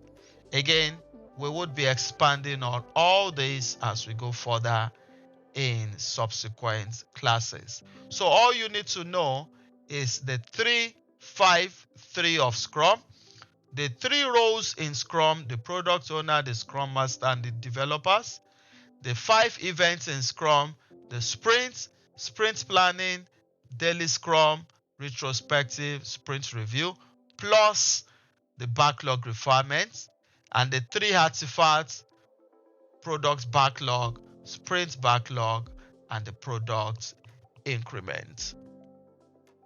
So that will be all for this class. If you have any question at this point, please note them down and send them across to me. I will have some time to give some response. But again, all these that we've seen at this point is what we would be shedding some light on in our subsequent classes. Thank you very much. So we'll see you again in the second module, which would focus on Scrum fundamentals. Enjoy the rest of the day. You're welcome back to class. This is the second module of our training. And in the second module of the training, which is Scrum fundamentals, we shall take some time to focus on the 3-5-3 of Scrum. The 3-5-3 of Scrum. What do we make reference to as the 3-5-3 of Scrum? The first 3 talks about the 3 roles in Scrum. The 3 roles in Scrum, and the 3 roles in Scrum are the Scrum Master role, the Product Owner role, and the Development team. Those are the 3 roles in Scrum. Then the 5 events in Scrum the 5 events in Scrum, talking about the sprint itself, the sprint planning, the daily Scrum, which is also called the daily stand-up, then the sprint review, and the sprint retrospective. Those 5 are the 5 events in Scrum. There are, however, some other meetings of value that's often considered along with those 5 events in Scrum. We'll take time to look at those other meetings also. Then the second 3 in the 353 talks about the artifacts in Scrum. What is tangible? What is evidential in Scrum? That's what the artifact is about. And the 3 artifacts in Scrum are the product backlog, the sprint backlog, and also the increments, or often called product increments. We shall take different classes to look at the 3, the 5, and the 3 in Scrum. And also in the second module, we should take some time to look at scaling Scrum. So let's jump right into it. I'll take some time to share with us in this class some form of practicals, how we look at the board, and introduce us to some of the tools we often use in Scrum. Essential tools, some of the ones we'll be making reference to or we would use in this class is the Jira. We'll also make use of Confluence lightly. We'll then also make use of Mura. Then we'll also make use of Planning Poker. Some of these tools are those tools we use daily in the Agile project management, of course, Scrum as a framework. All right, let's jump right into it now. Okay, so the fundamentals of Scrum, without taking much of the time. And the first we will have to consider are the 3 roles in Scrum. I made mention of them earlier, the 3 roles: the product owner role, the Scrum Master role, and the developers. We have seen this 353 in the first module, but that was when we looked at it briefly. So this time around, we would go further, we'll go deeper to look at what these 3 roles are. Right.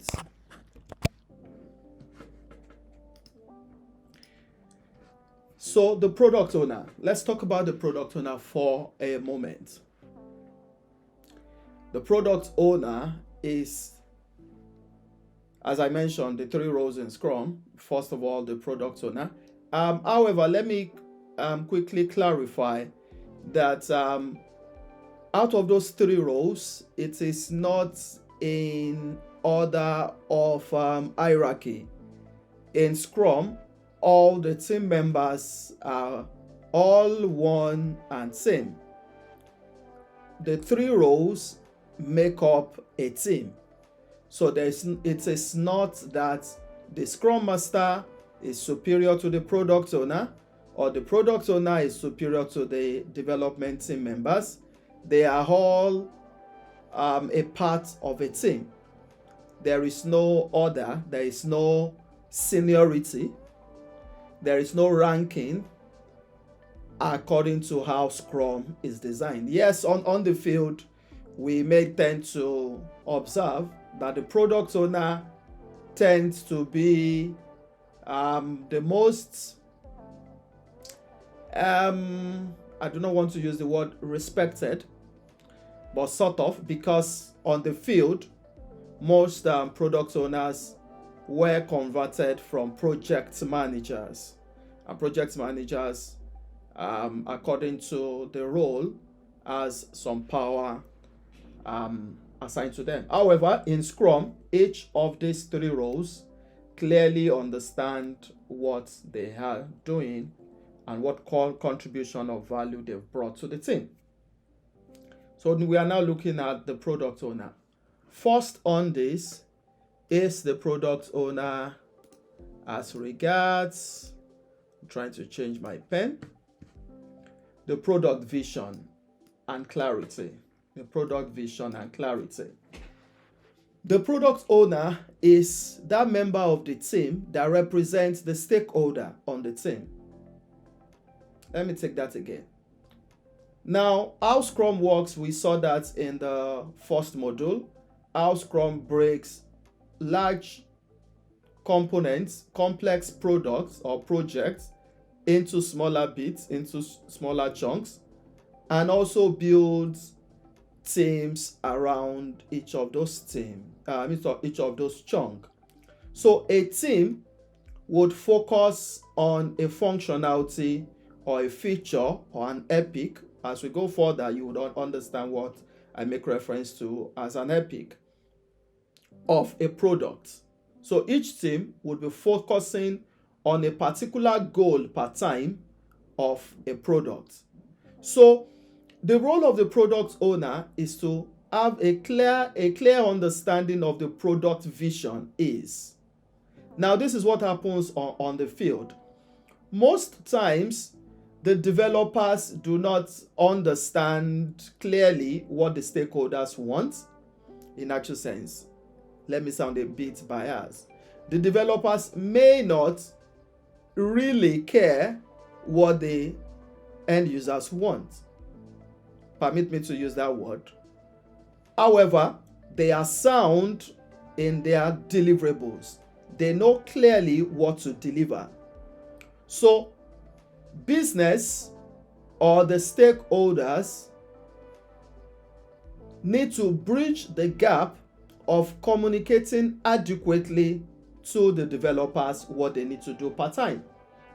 So the product owner represents the stakeholder or the end users or the business on the team. So the product owner understands clearly what the product vision is and must be able to clearly communicate what that product vision is. The product owner works with the stakeholders. When I talk about stakeholders, when we get to the product owner's training, which is not part of this particular compilation, we would see the various classification of stakeholder. A stakeholder could be a business as an organization. A stakeholder could be the end user. A stakeholder could be government in different forms. So the product owner represents that stakeholder that owns the vision originally. Now the product owner is working with the team so he can guide the team on what is being developed per time. So the product owner has the clear understanding of what business wants or what stakeholder wants, and is also able to communicate that to the team. Let me make something clear to us. As designed by Scrum, the product owner is a product owner from the stakeholders' angle, not from technical detail, technical know-how's angle. The product owner is the one saddled with that responsibility to communicate the vision or the idea of the goal to the team. That is one. I've explained earlier that the product owner represents both the business, but at the same time, it represents the team. So when the product owner is working with the team, is representing the stakeholder on the team. When he is discussing with business, is also representing the team with the stakeholder. So we often say that the product owner is fully committed to the stakeholders and is also fully committed to the team. I hope that is clear with us. Then thirdly, the product owner is responsible for making decisions and prioritizations. As we go further, we will see how some of this come to play. Now, what happens on the job is that the product owner could be working with different stakeholders. And different stakeholders want their own feature to be developed soonest. So let's take, for instance, you belong to a team that is developing a product, a software solution for your internal administrative use. And on that internal administrative use, you have the legal team. The legal team will be working on that tool. You have the core admin team will be working on that solution. You have the finance team will be working on that solution. You have the You have the marketing team will be working on that solution.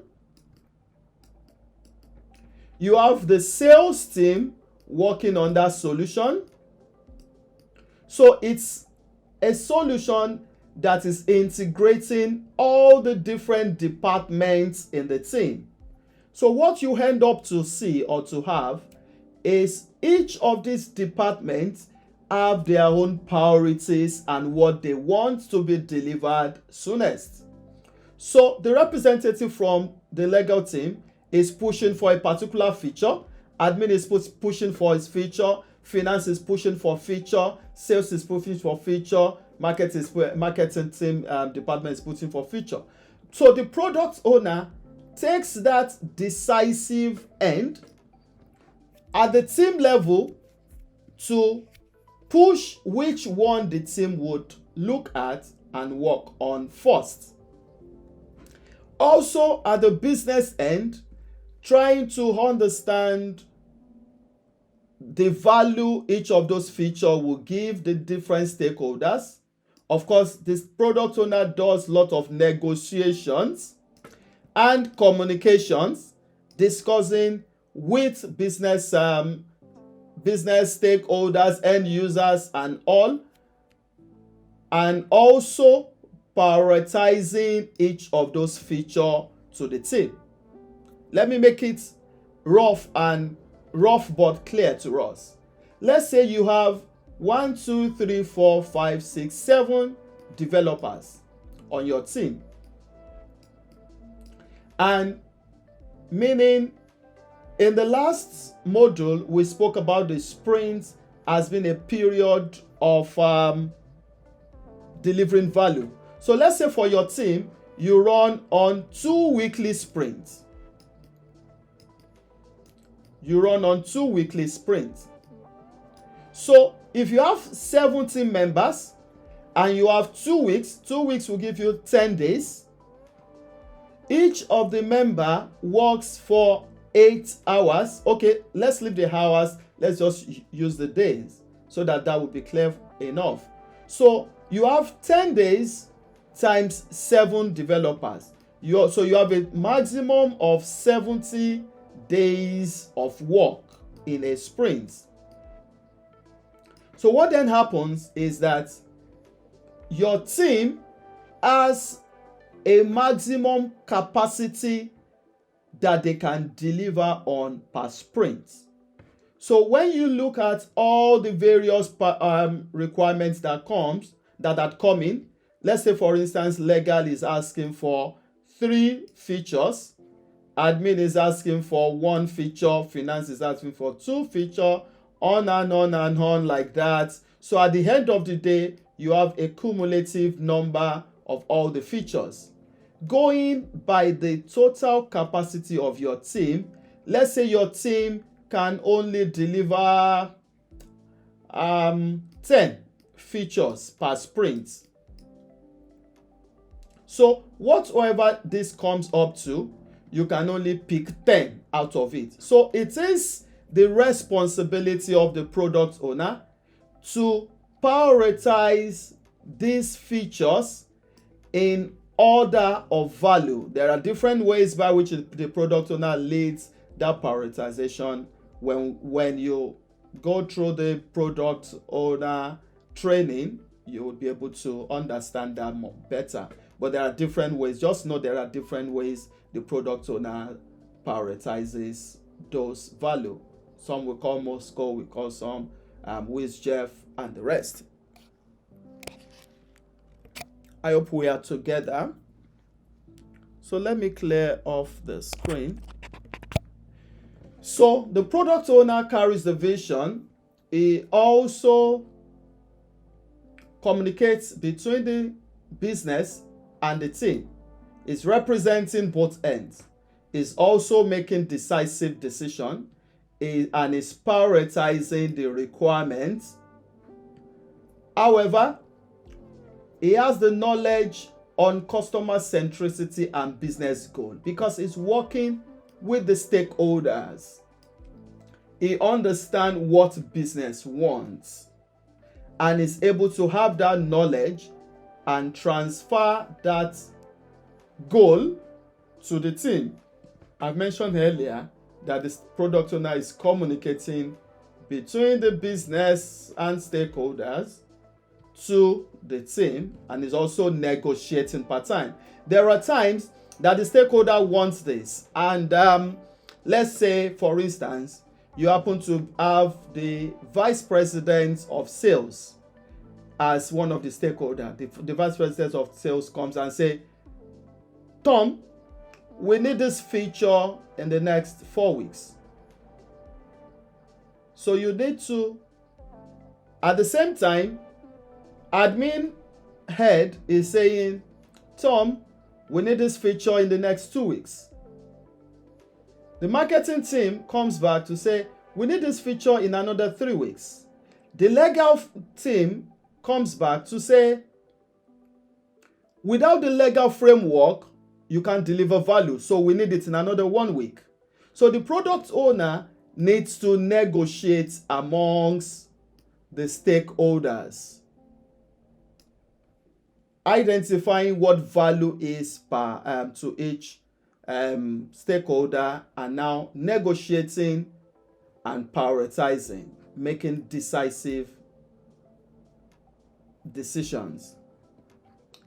And also, the product owner is fully committed to all the stakeholders and the team. It's often said that the product owner is 50% committed, but I rather say, so you should rather have it in mind that is fully committed to both the team's end and the business end. All right. So that is the product owner. Before we close this class, let's look at this picture. We have Madam Product Owner here. This is Madam Product Owner. Oh, I need to change my pen back. So we have Madam Product Owner here. We have the development team here. We have this Scrum Master here. We have the business stakeholders, we have the senior management, we have users and customers. These three, 1, 2, 3, and more, they are all stakeholders. A stakeholder is someone that has a vested interest in a particular project or product. So the product owner is engaging with the team. Let's class this together. We can see this cycle showing the Scrum team. And in the Scrum team, you have the product owner, the development team members, and the Scrum Master. So the product owner is engaging with the team, the Scrum Master and the development team, and is also engaging with the stakeholder. So there are two ends, the stakeholders end and the team's end. and the product owner is engaging with both ends. Understanding what business wants, what senior management direction is, what end users want or what end users see as value, and communicating same with the team. Working also with the Scrum Master, that the Scrum Master guides the team on how to develop value. So that is clearly what the work of the product owner is. In the next lesson, we would be looking at the Scrum Master. So that will be the class for this particular lesson. So just a quick recap. We said that the product owner communicates the vision, has the vision and has clarity on the vision, and communicates same with the team, is working with the business and stakeholders, is also working with the team, is a member of the team but also a member of the stakeholder. So it's communicating vision, idea, direction, what needs to be done to the team, and also relating that back to business. It's making decisive decisions, is also prioritizing based on which one should come first.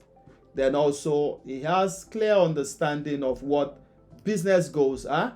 He ensures customer centricity, negotiating and communicating effectively, and is fully committed to the stakeholders and to the team. Thank you. So we see in the next class. If you have any question, please note them down and send them across to me. See you in the next class. So you are welcome back to class. In the last class, of course, this is the second module where we focus on Scrum fundamentals. And in the last class, we discussed about the first role of the three roles in Scrum. The three roles in Scrum are the product owner role, the Scrum Master role, and the developers. And in the last class, the first class of the second module, we discussed about the role of the product owner. So in this class, we shall be looking at the role of the Scrum Master. Who is a Scrum Master? This class, we would touch briefly on who a Scrum Master is. The next module, that is the third module, is entirely dedicated to the role of the Scrum Master. But because we're discussing about the role of the Scrum Master in the 353 of Scrum, making reference to the three roles in Scrum, that is why we're looking at the role of the Scrum Master. So the Scrum Master. The Scrum Master is a facilitator. The Scrum Master is a facilitator. And who is a facilitator? Someone that expedites actions, someone that helps others to deliver. So that is who a facilitator is. There are various events in Scrum, precisely 5 of them. And the Scrum Master facilitates all those conversations. The Scrum Master guides in the processes, in discussions, helps to ensure that goals are met, and that is who a facilitator is. Of course, a facilitator is someone who guides others through a process or through processes and discussions, helping them to achieve their objectives effectively. So the Scrum Master makes use of different medium. The the Scrum Master, of course, could engage with through meetings, through workshop, through discussions, ensuring that issues are resolved. So basically, those 5 events in Scrum, the sprint itself, the daily stand-up, which we would look at in the next few classes, talking about the daily stand-up, which is also called daily Scrum, the sprint retrospective, the sprint review, the sprint planning, and the sprint itself, and of course other meetings. There are other meetings. 2 of those other meetings of importance to Scrum is the Backlog Refinement meeting, which is also called Backlog Grooming meeting, and also the parking lot. We shall be looking at those in a couple of classes also. So the Scrum Master leads all those conversations. He facilitates to ensure that the group or the team is focused on objectives of each meetings. There are a couple of times that in the course of leading or facilitating meetings, the agenda could be lost, the direction could change. The Scrum Master is actually, as I've always said in classes, that the Scrum Master is the custodian of Scrum, is the epitome, is the all-knowing Scrum Master. So he ensures that value is attained of all those meetings, all conversations, and all events. That is what a Scrum Master is. However, the role of a Scrum Master is not limited to facilitating meetings or events alone. The Scrum Master is also a coach and a mentor. The Scrum Master is also a coach and a mentor. Of course, we all have an idea who a coach is. A coach is someone who supports and guides others. A coach is there to ensure strategies are made, goals are achieved, is there to watch the back of others and ensure that plans are followed and everyone is kept well and everyone delivers what is pre-planned. And a mentor is someone we look up to. A mentor comes with the experience, comes as an advisor, someone we could trust. So the Scrum Master is a mentor in Scrum. And that was why earlier I said the Scrum Master is the epitome of Scrum. A Scrum Master is expected to understand and know Scrum inside out.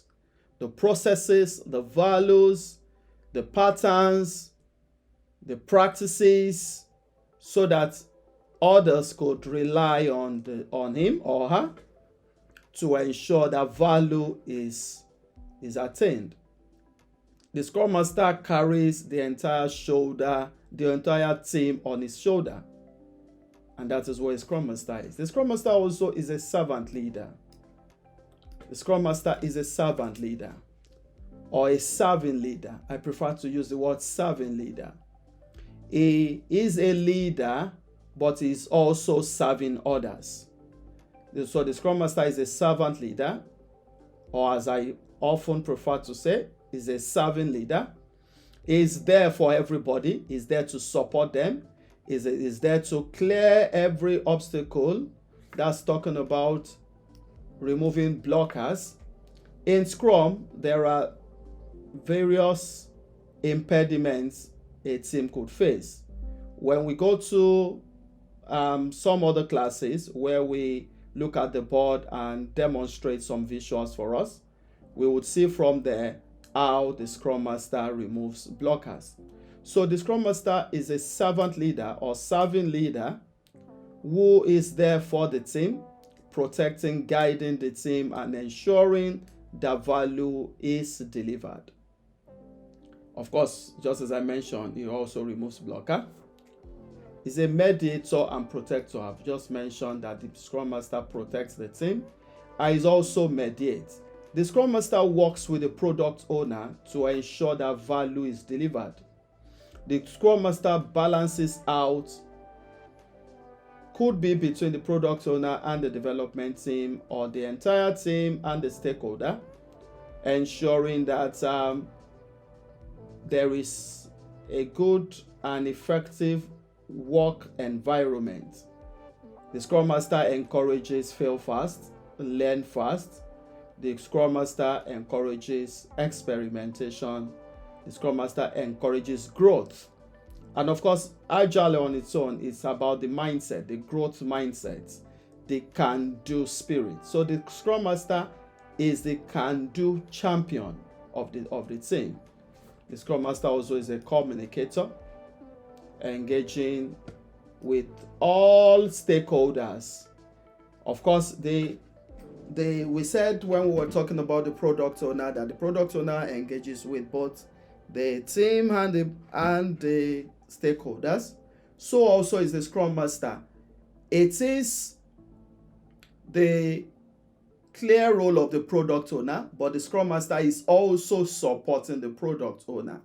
So a good Scrum Master works with the product owner to ensure that some or most of those meetings the product owner attends, he also attends, so that he can have the right information and know how best to support the team, to know how best to ensure that issues are resolved. The Scrum Master goes out of his way at times or at any time where any of the team member has an issue, a blocker or an impediment that cannot be solved at the team's level. The Scrum Master goes out and finds the needed solution. If he needs to relate across to any stakeholder or any support system, or find any way possible to deliver the value, that's exactly is what the Scrum Master does. So the Scrum Master communicates with all the value stream, with all the stakeholders, as the case could be, to ensure that his team could stay focused and deliver the right value. Let me cast our minds back to when we discussed in the last module the 5 values of Scrum. That's talking about focus, openness, respect, courage, and commitment. So the Scrum Master champions those to ensure that value is delivered. So the Scrum Master engages with everyone, all at ensuring that the team remains focused on the goal per time. When we get to the 3 artifacts, we'll be talking about the product backlog and the sprint backlog. The product backlog has a product goal. The sprint backlog has a sprint goal. So the Scrum Master in a sprint helps the team to focus on the sprint goal. There is a goal per time, per period. The Scrum Master works with the team to ensure that that is delivered adequately. And of course, it's a change agent. There are a couple of times that scope could change, requirements could change. There could be a situation coming from the stakeholders. A stakeholder could see, or business could see, a need to have a higher priority, and that needs to be communicated down to the team. So the Scrum Master also supports the developers to adjust to those changes, to embrace changes. One of the manifestos of Agile, talking about the 4 values and principles of Agile, one of it is Agile embraces change. Agile goes beyond just following a plan, but adapting to change. So the Scrum Master on the team is the change agent, supporting the team members to embrace change. There could be, just as I explained, there could be various reasons why there could be need for change. So those are some of who a Scrum Master is. And we can see from this picture, the Scrum Master is facilitating different meetings. It's like a coordinator or a support system. There's always an agenda for every meeting. And the Scrum Master ensures that the agenda is focused on. There are temptations for the agenda to be lost in the course of the meeting. The Scrum Master is there with them, ensuring and facilitating those agenda. Of course, is a teacher, is teaching them the ways of Scrum. That is why it's necessary for every Scrum Master to have vast knowledge about Scrum. The Scrum Master, as I said earlier, is the epitome of Scrum. And of course, I've always advised over the years that a good Scrum Master must have sound knowledge of the role of a product owner. That is how we can best support the product owner. The Scrum Master is also a coach, leading and guiding in the ways and principles that will deliver value. And of course, he's a servant leader. He's there to protect, guide, and ensure that value is delivered. Just as I said when we started this class, I mentioned that the next module, that's the third module, we are not going to the third module yet, but the third module is fully dedicated to the role of the Scrum Master. We would break it down at that point simpler, so that we can all go to the basis and understand who the Scrum Master is. But briefly, in the 353 of Scrum, talking about the 3 roles of Scrum and looking at the Scrum Master, this is who the Scrum Master is. So that will be the end of this class. We shall see again in the next class, where we would then look at who a developer or the development team is.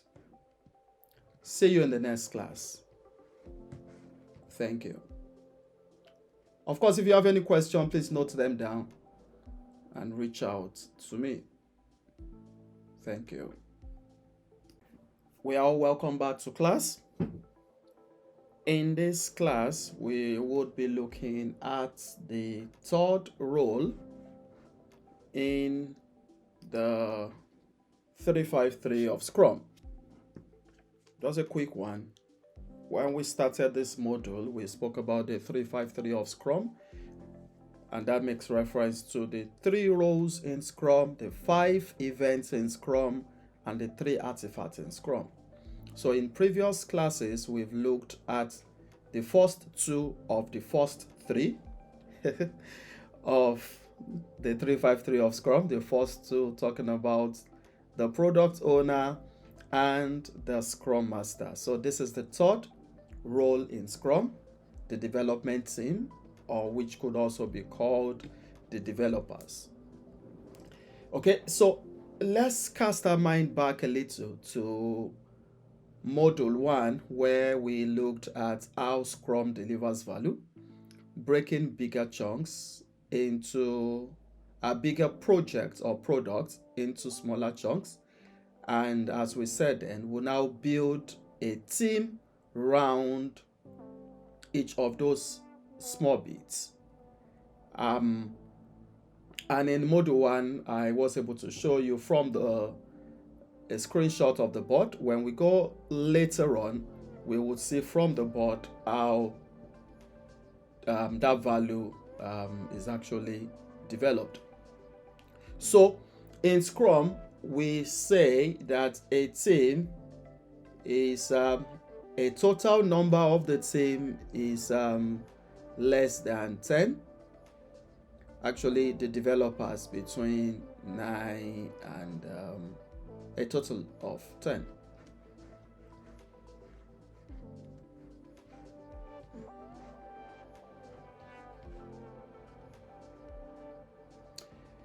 Right. So in this now, we will take some time to now look at what the development team has to offer.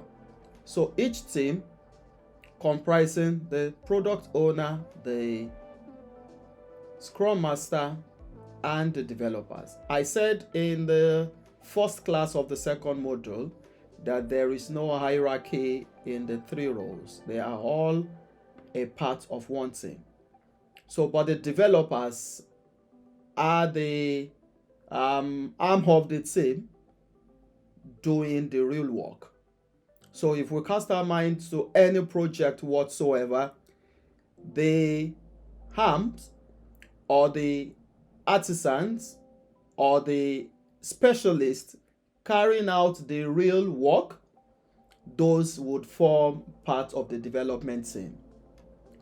The personnel serving as the link between the stakeholder or business and the team is the product owner.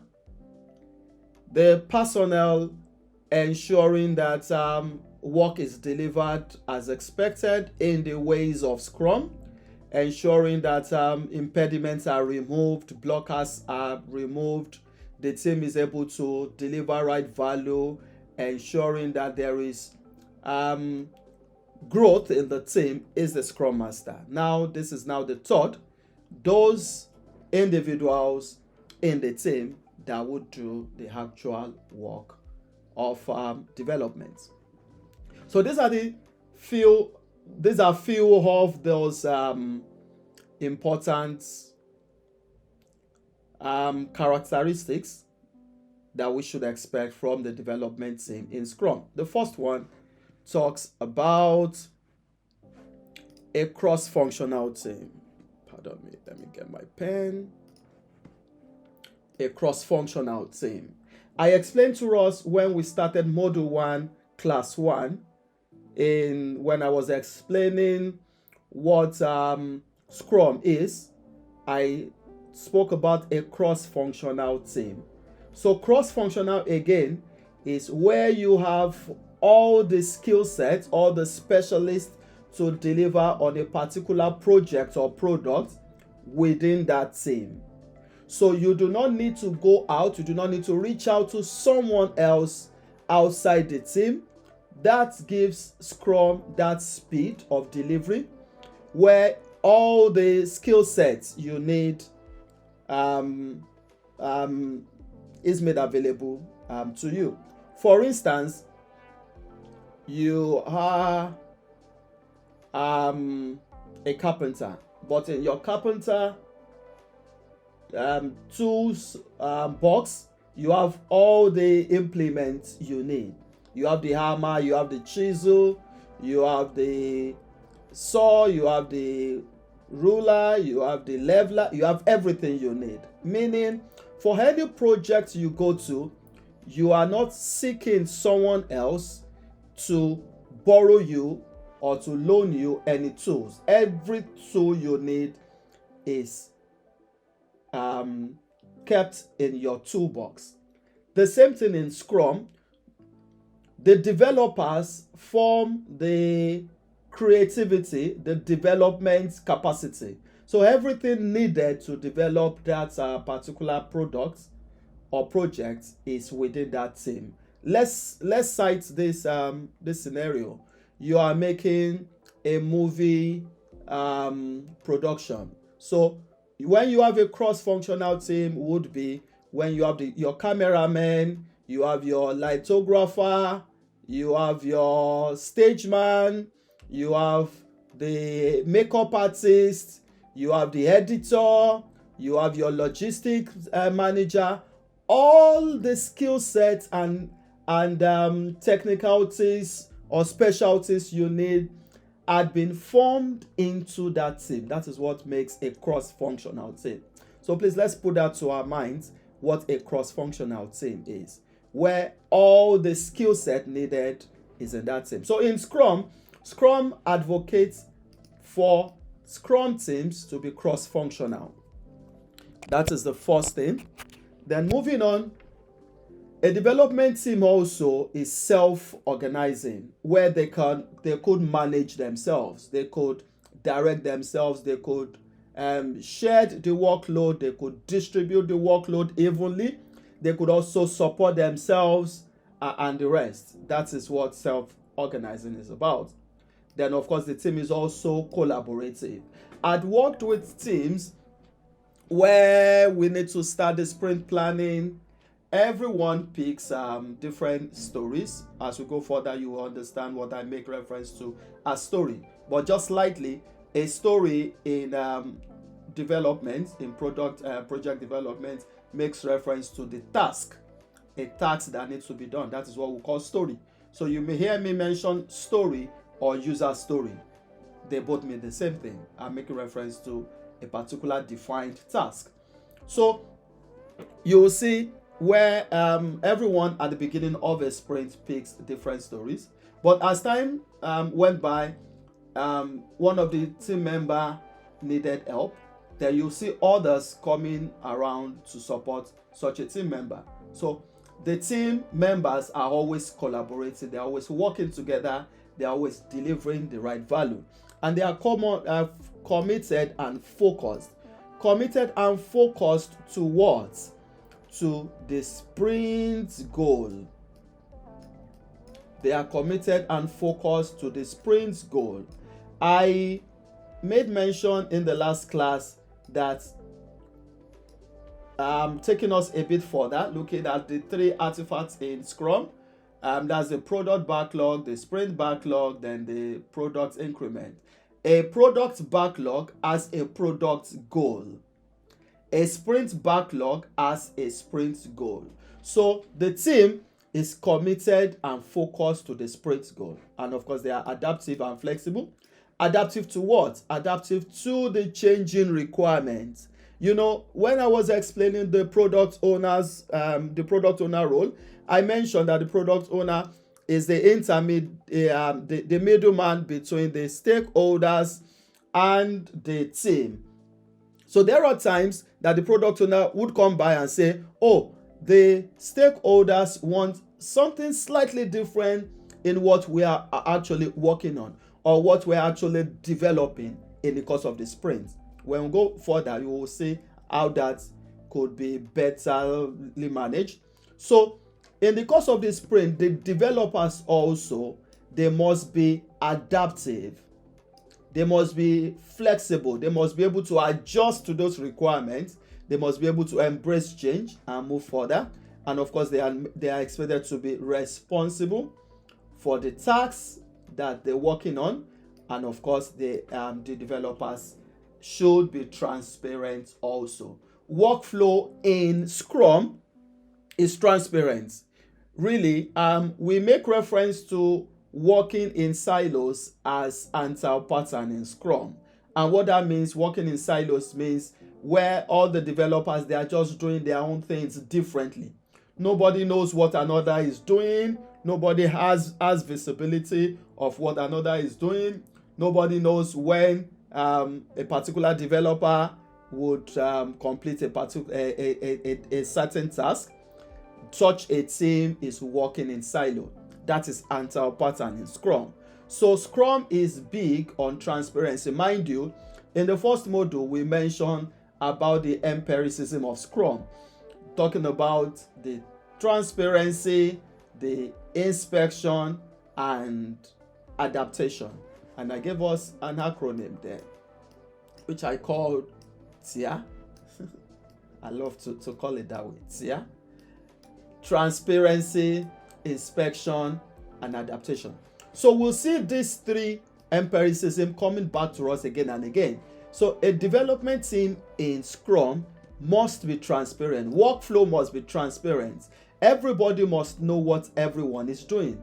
When stakeholders need to look at your board, at a clear glance at your board, they should be able to know the progress of work. They should be able to know what you are doing part-time. They should be able to have an idea when each of a piece of item or task would be delivered also.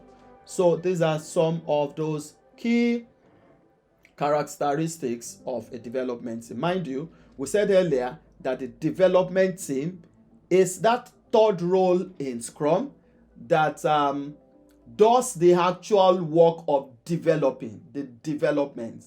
They do the dirty work. So this course focuses on the Scrum Master side of Scrum. There would be another that focuses on the product owner side of Scrum for those who will be going through the product owner training. So in a nutshell, this is the third role in Scrum, the development team or the developer. Thank you. We'll see again in the next class. Oh, just before we move out of this class, let me show us this last slide before we close. Okay, a few more slides. So let's take a good look at this picture. We have a set of development team, of course, development team members. We have the sprint backlog. I made mention to the sprint backlog earlier. I need to change my pen again. Oh, one moment, please. All right. I made reference to the sprint backlog. The sprint backlog is a cut off from the product backlog. If you need to have a quick catch up, you could check module 1 again, where I explained briefly the product backlog, the sprint backlog, and under the class where we went through how Scrum works and at a glance. So the sprint backlog is the set of work the team decided to work on in a sprint. We said a sprint is a period of delivery between 1 week to 4 weeks. And I mentioned in the first module that a team decides whichever sprint duration they want to pick. And when that starts up, they don't change the duration from sprint to sprint. It's not that you run a 2-week sprint in this sprint and in another you change to 1 week sprint and another you change to 3 weeks. No, a team sticks with whatever sprint duration they have decided. So the sprint backlog is the set of work items that the team want to pick and deliver in the course of the sprint. So because you have the sprint backlog going into your sprint is the duration of work. You also have the sprint goal. So the sprint goal is what you intend to achieve at the end of the sprint. That is the sprint goal. So the developers, they are working towards the sprint goal, and at the end of the sprint goal, they develop a piece of an increment, a piece of value. So when that piece joins the previous or earlier developed product or value, that becomes your incremental value also. So that's how sprint works. When we go further, you would understand what this done is. We call it DOD, which stands for definition of done. We have two definitions under this. We have the definition of done, then we have the definition of ready. When we go further into the events, we would be looking at what definition of ready and definition of done is. The last slide in this class is this. So I want us to picture this rightly in our mind. A Scrum team is between 5 and 9 members, including the Scrum Master and the Product Owner. The 5 to 9 is including the Scrum Master and the Product Owner. So you could have as much as 7 developers in a team. That is what is according to the Scrum Guide. However, when you get to the field, you could have a massive number of developers in a team. I had once worked in an organization that had up to 16 developers in a team. A friend in that same organization had a development team size of about 25, which according to Scrum, those were too large to have as members of the team. What is recommended is between 5 to 9 teams. Okay, so the last picture is telling us the focus, the clear focus of these 3 roles. The product owner always wants to build the right thing.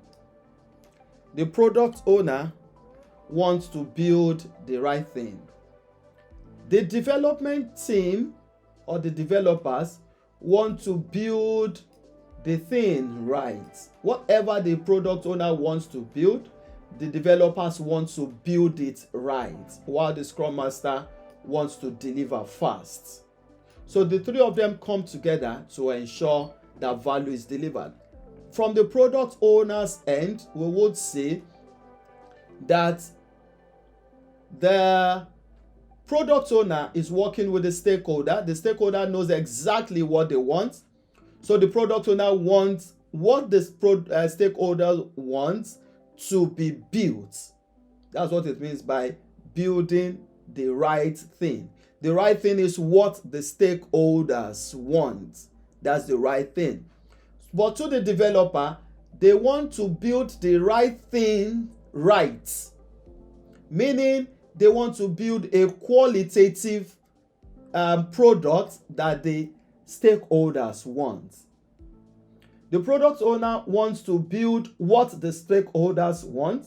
The developers want to build properly or build well what the product owner wants or what the stakeholders want.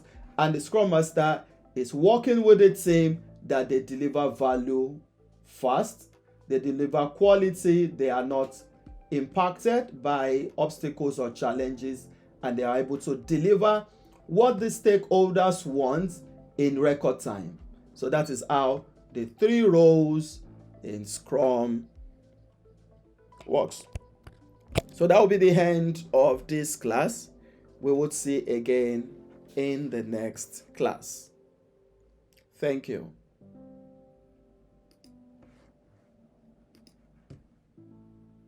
Right, you're welcome back to class. This is still the second module where we are still talking about the 353 of Scrum. In the last class, we stopped at the 3rd role, talking about the first 3 in the 353 of Scrum. And those were the role of the product owner, the role of the Scrum Master, and the role of the development team, or which also could be called developers. So in this other side, we are now at the 5 events in Scrum. So let's go. When we look at our screen on the slide, we would, rather than 5, we have 6. But we'll see the color code and the shades. This rest of the 5, let me get my marker out. Marker, where are you? Okay. These ones, the sprint planning, the daily scrum, the sprint review, and retrospective are all colored in red. However, this one, the backlog refinement, has a white background written in red. That tells us that these 5 are the 5 events in Scrum. However, the sixth one, that is the backlog refinement, which is also called backlog grooming. So you could hear me at various times use the word interchangeably. Backlog refinement is also what we call as backlog grooming. Is somewhat added to the 5 events, but differentiated by the color, which tells us that the backlog refinement is also a very important meeting, but it is not one of the 5 events in Scrum. So the 5 events in Scrum are the sprint planning, the daily Scrum, the sprint review, and the retrospect. The retrospect is also called sprint retrospect. So you could hear me at some point also make reference to the sprint retrospect. We've looked at this particular diagram in the first module when we looked briefly at the overview of Scrum. But here we'll go deeper and we'll be making some illustrations on how all these come together. I explained in the first module that the other 4 events, that's talking about the sprint planning, the daily Scrum, the sprint review, and the retrospective, which is also called sprint retrospective. All these 4 are the meetings or events that happen in the sprint. The 4 events, they are within the sprint itself. That's why here again we have it written as container for events. Let me change my marker again. Container for events. So all these ones, they are events. This is an event on its own within a duration, but it also serves as the container that houses the other events. Is that clear to us? So again, the sprint, which is in a duration between 1 to 4 weeks, serves as a container for the other events. When we break it down further, we would be able to understand them, the various events deeper. The daily Scrum also could be called as daily stand-up. So you could hear me make reference to the daily stand-up, or anywhere in some other resources you'll hear them talk about daily stand-up. They are the two as the same meaning, daily Scrum or daily stand-up. In other frameworks outside Scrum, other frameworks that are not Scrum, for instance Kanban, Lean, Extreme Programming, and the rest, they all also observe this value that is in daily Scrum, but it is called daily stand-up in other framework.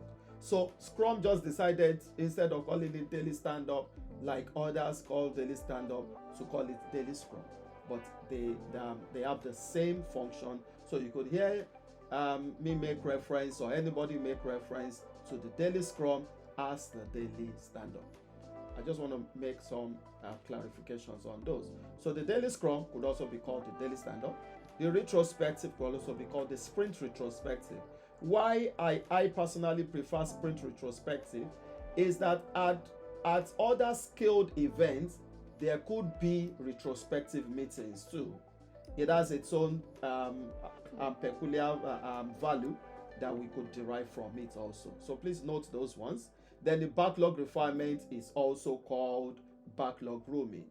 Now let's look at the event as a word itself. In Scrum, it has other names we've given to it.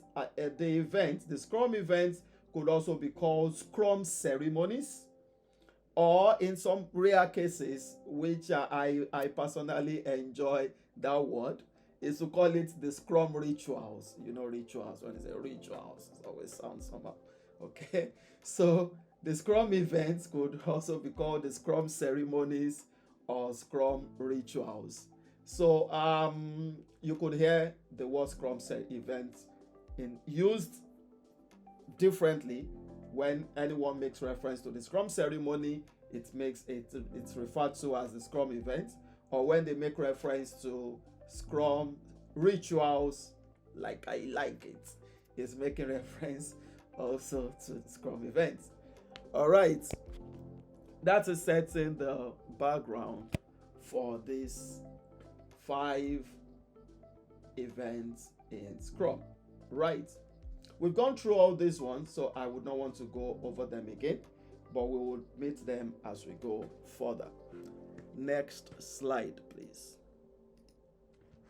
Okay, so we start from the sprint planning. What happens during the sprint planning? The sprint planning, just as we mentioned in the in module 1, is a meeting, is an event. Really, all those events, they are meetings.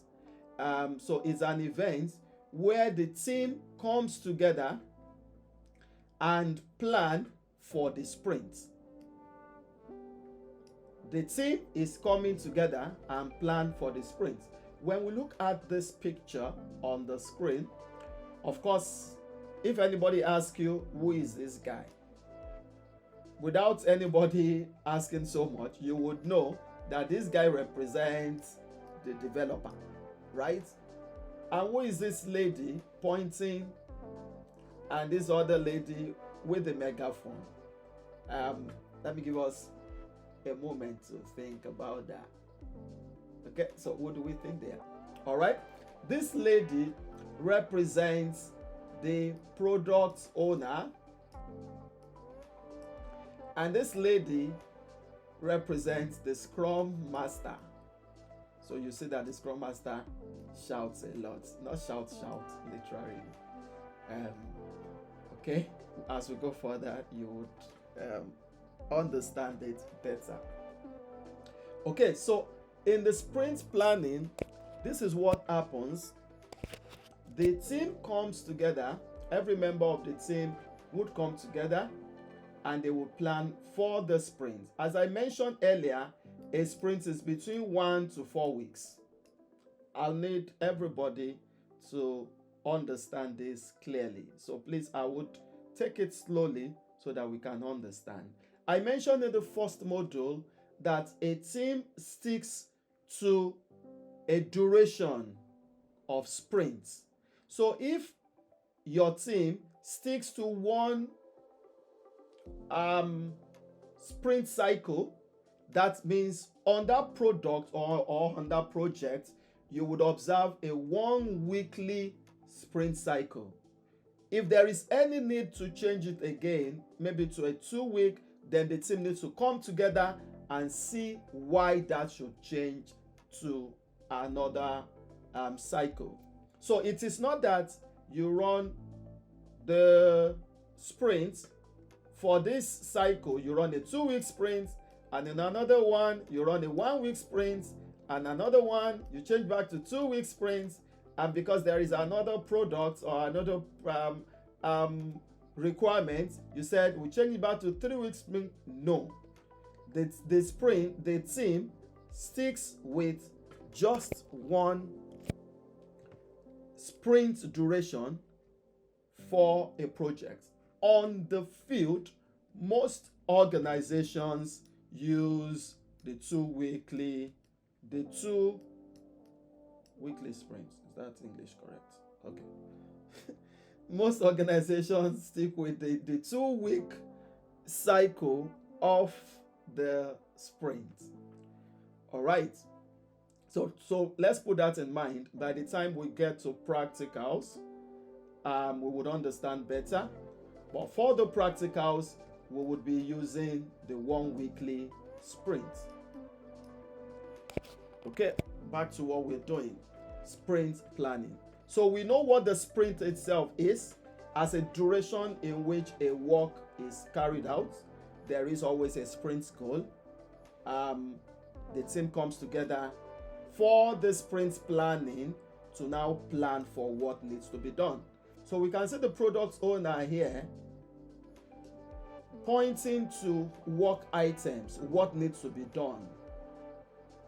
The developer, of course, actively doing the work, and the Scrum Master coordinating the team, ensuring that they have no issue delivering. So let's go down into what happens in the sprint. In the sprint, we have all these that we want to look at for the sprint planning. If you could understand this, you would have a clear picture of what the sprint planning event is like. And I'll start from what we call the INVEST criteria. The INVEST criteria is an acronym for independent. My slide is jumping. Pardon me. Where's the slide again?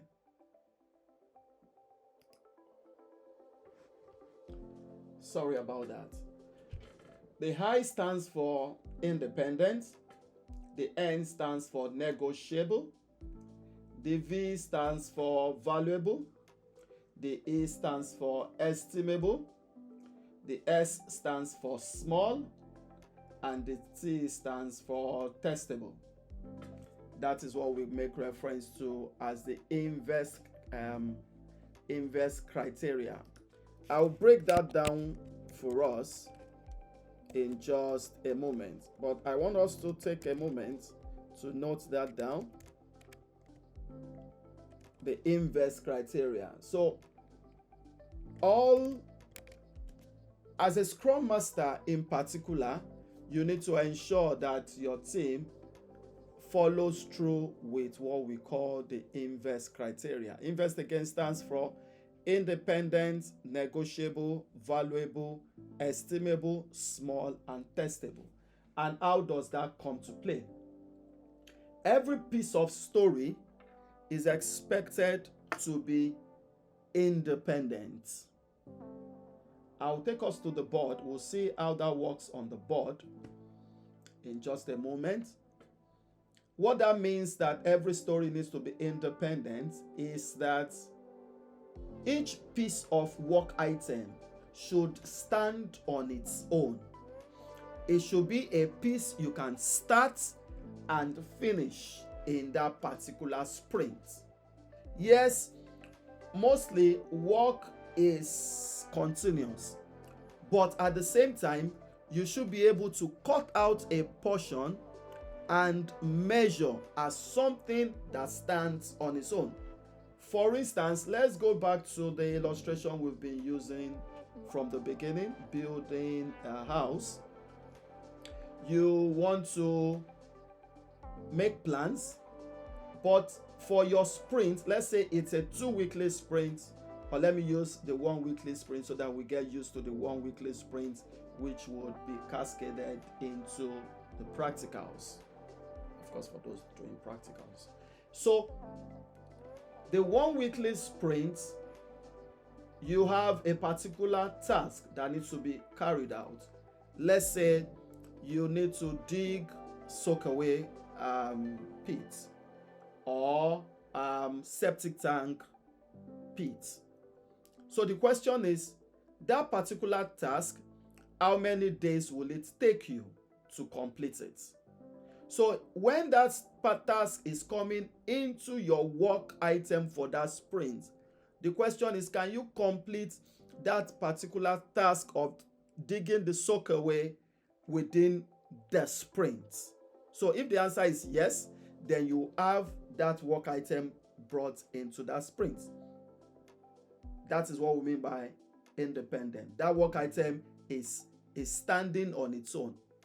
Work are linked together, but you can do a start and finish. So in a case whereby you now carried out what we call the fourth one, estimation, I would explain that in a bit. You then now realize that that work will take about 8 days of work, not 7 calendar days. 8 work days, meaning Saturday and Sundays, they are excluded, right? 5 days of work make a week sprint. So please, let's note that also towards when we resume at different places where we'll be working. So you realize that it will take you 7 days to dig the soakaway. What do you now do? You need to cut that piece of work into two and bring a portion that would fit into your sprint. Are we together? Because you run a 1 weekly sprint, you will cut that portion instead of the 7 days I mentioned, right? You will now cut it. You may decide to cut it 5 and 2, so that a piece would come in the first sprint, then in the second sprint the next one would come. That is what we mean by it is independent. Then negotiable. Negotiable means that whatever work you want to deliver must be something adaptable. You know, in the first module, when we're talking about empiricism of Scrum, we talked about inspection, transparency, inspection, and adaptation. So each of the story also must be written. We are talking about story of work that needs to be done must be something adaptable, something that you can discuss, something that you can adjust. That is what that negotiable means. It should be open for discussion. None of your tasks should be rigid that it cannot be broken down. I will come back to this. Let's go to the board. Then we'll come back right here. One moment, please. Where is the board?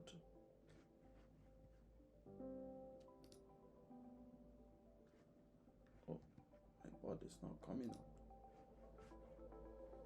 Just a moment.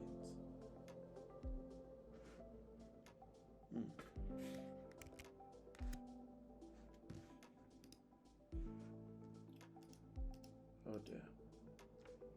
I wanted to show us the board, but it's not coming up now. I'll go on with the explanation, then I'll come back right into that. So that is what we mean by when each of the story is negotiable. Then the I, which stands for valuable. So any work item that needs to be done must have a value. That value must be towards the sprint goal. Then estimable. Estimable means we must be able to measure how long that work will take. It's a relative idea. It is not fixated, but you must have an idea how long that will take. Then small enough, it must be a piece not so bogus that can fit into that particular work. Then of course it must be, of course that small means what could be completed in that particular sprint. Then testable talks about it can be what would be accepted at the end of the day. You can actually test it to be sure that what you have delivered meets up with what the stakeholders want. That is the first thing about the sprint planning. Then the second thing about sprint planning is goal setting also. How do we set goal? In a sprint, you must set your goal per sprint. The product owner must lead the team to say, in this sprint cycle of 5 days or 10 days, this is what we want to achieve. Clearly, this is what we want to achieve. And it really talks about sprint goal, not sprint goals. But when you get on the job, you could have cases where a team could have different goals.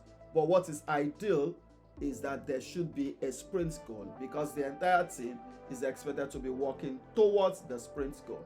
Then number 3 is capacity and availability consideration.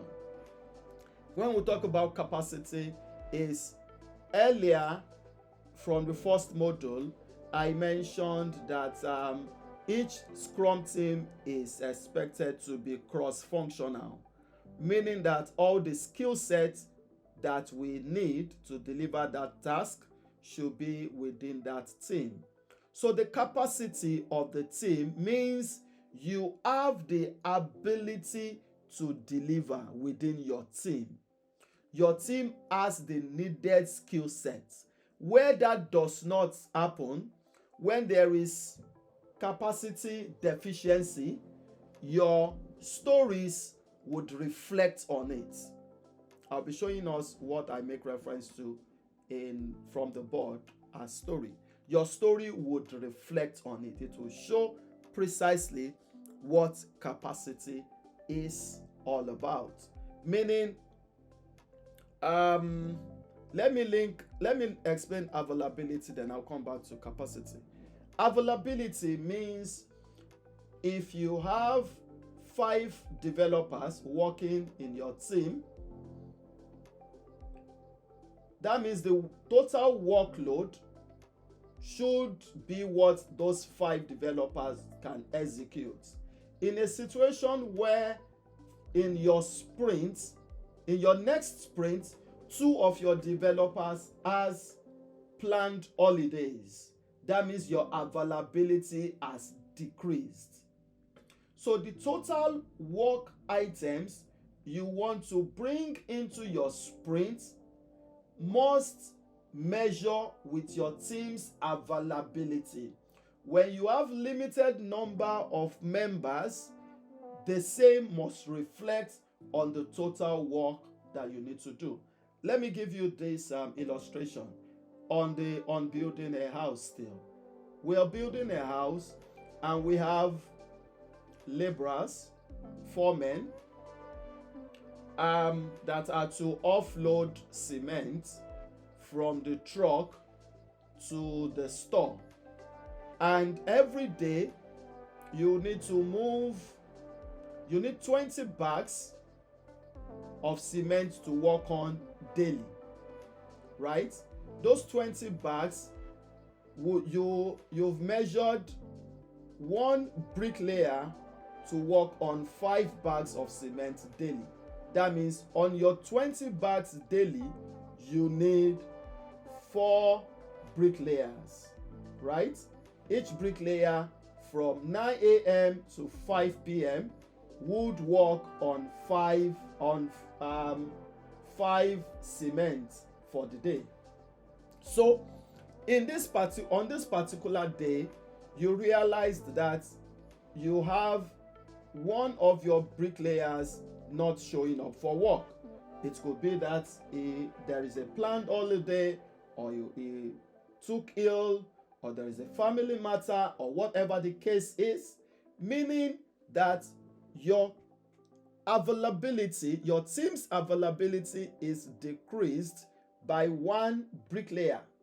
So instead of moving out 20 cement for that day, you would now move out 15 cement for that day based on your team's capacity, availability.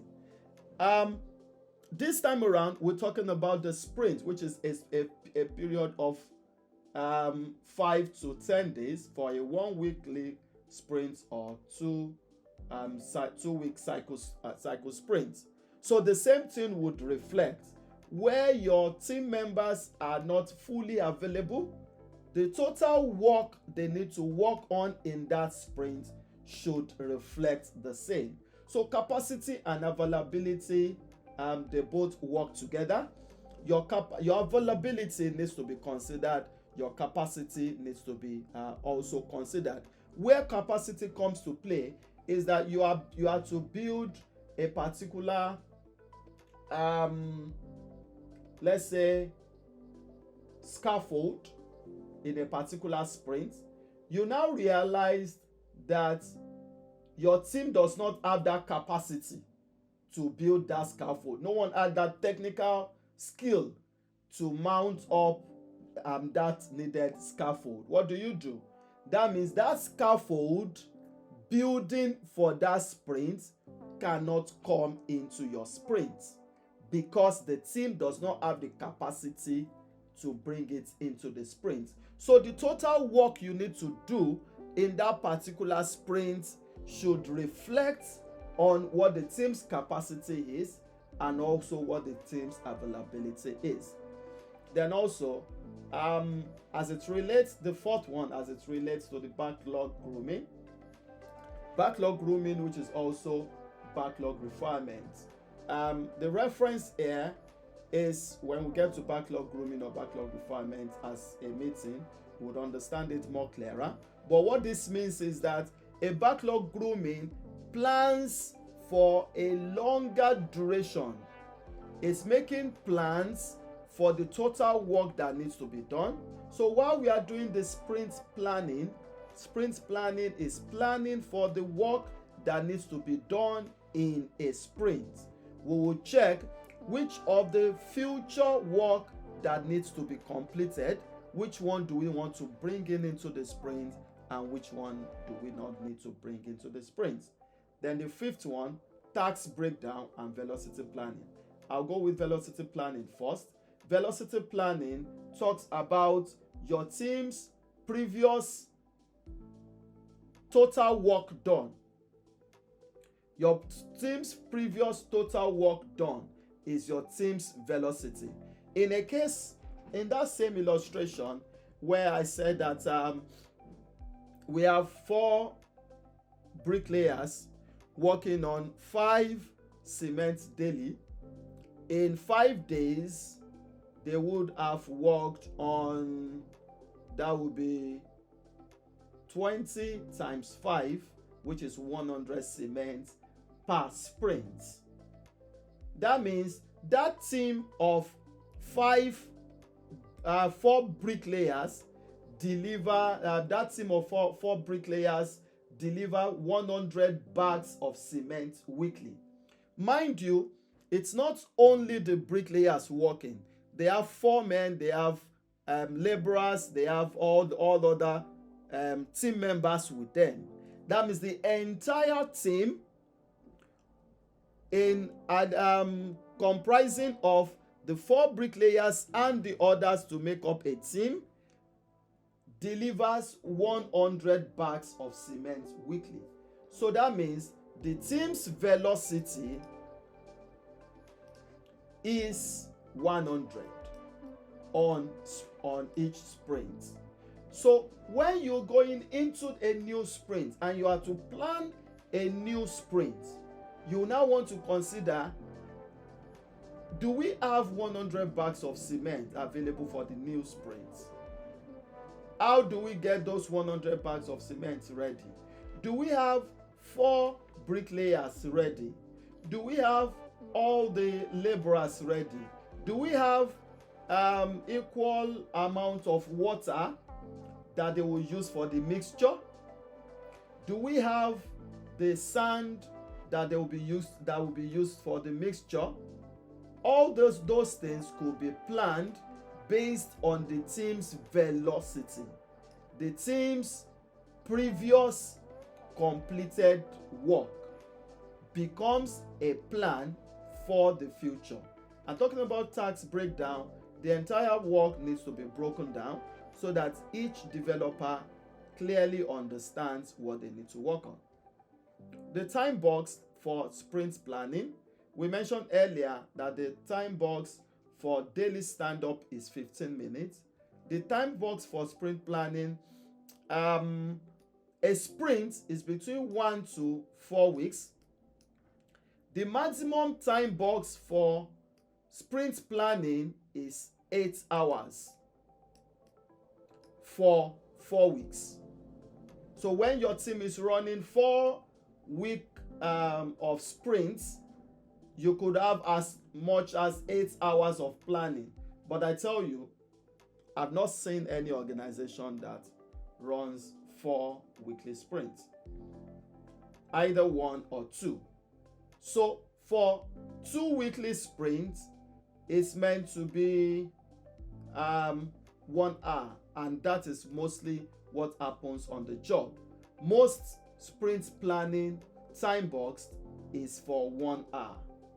It could be 1 to 2 hours, but just know that ideally for a 1 week or 2 weekly sprints is between 1 to 2 hours time box for sprint planning meeting. And of course, definition of done as it relates to definition of done. What do we call definition of ready? Definition of ready.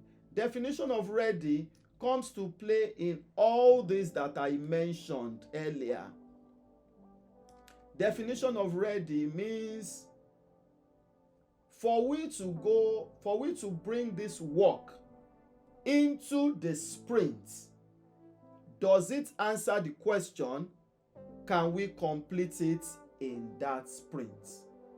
So where we're sure that we have all the availability, we have the capacity, we have all the resources, our team velocity is available to us, all it meets the invest criteria, meaning this work we want to do, we can complete it in that sprint, then it has met the definition of ready.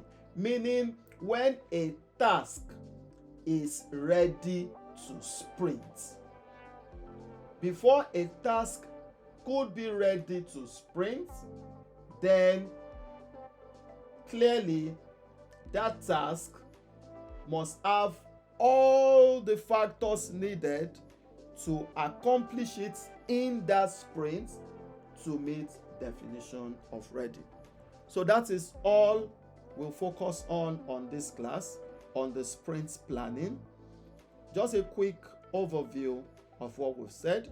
We are planning for a sprint. We are to plan for all the work that needs to be carried out within a sprint. A sprint has a duration. It could be 1 week or 2 weeks or 3 weeks or 4 weeks. Now the team comes together to now plan and ask, what can we deliver in this sprint? So the sprint planning has a definite sprint goal. The team is able to have a sprint goal and say, this is our sprint goal. Now let's plan towards it. And these are some of the factors that need to be checked. The invest criteria, talking about independent, negotiable, valuable, estimable, small, and testable, and all other factors would be considered. And when we have all this, we have availability, we have capacity, we have the velocity, we have all this coming together. That means each of those stories had met the definition of ready. Then that work can now come into the sprint. That will be all for this class. If you have any question, please send it across, and I would be glad to do some justice to it. See you in the next class. Thank you.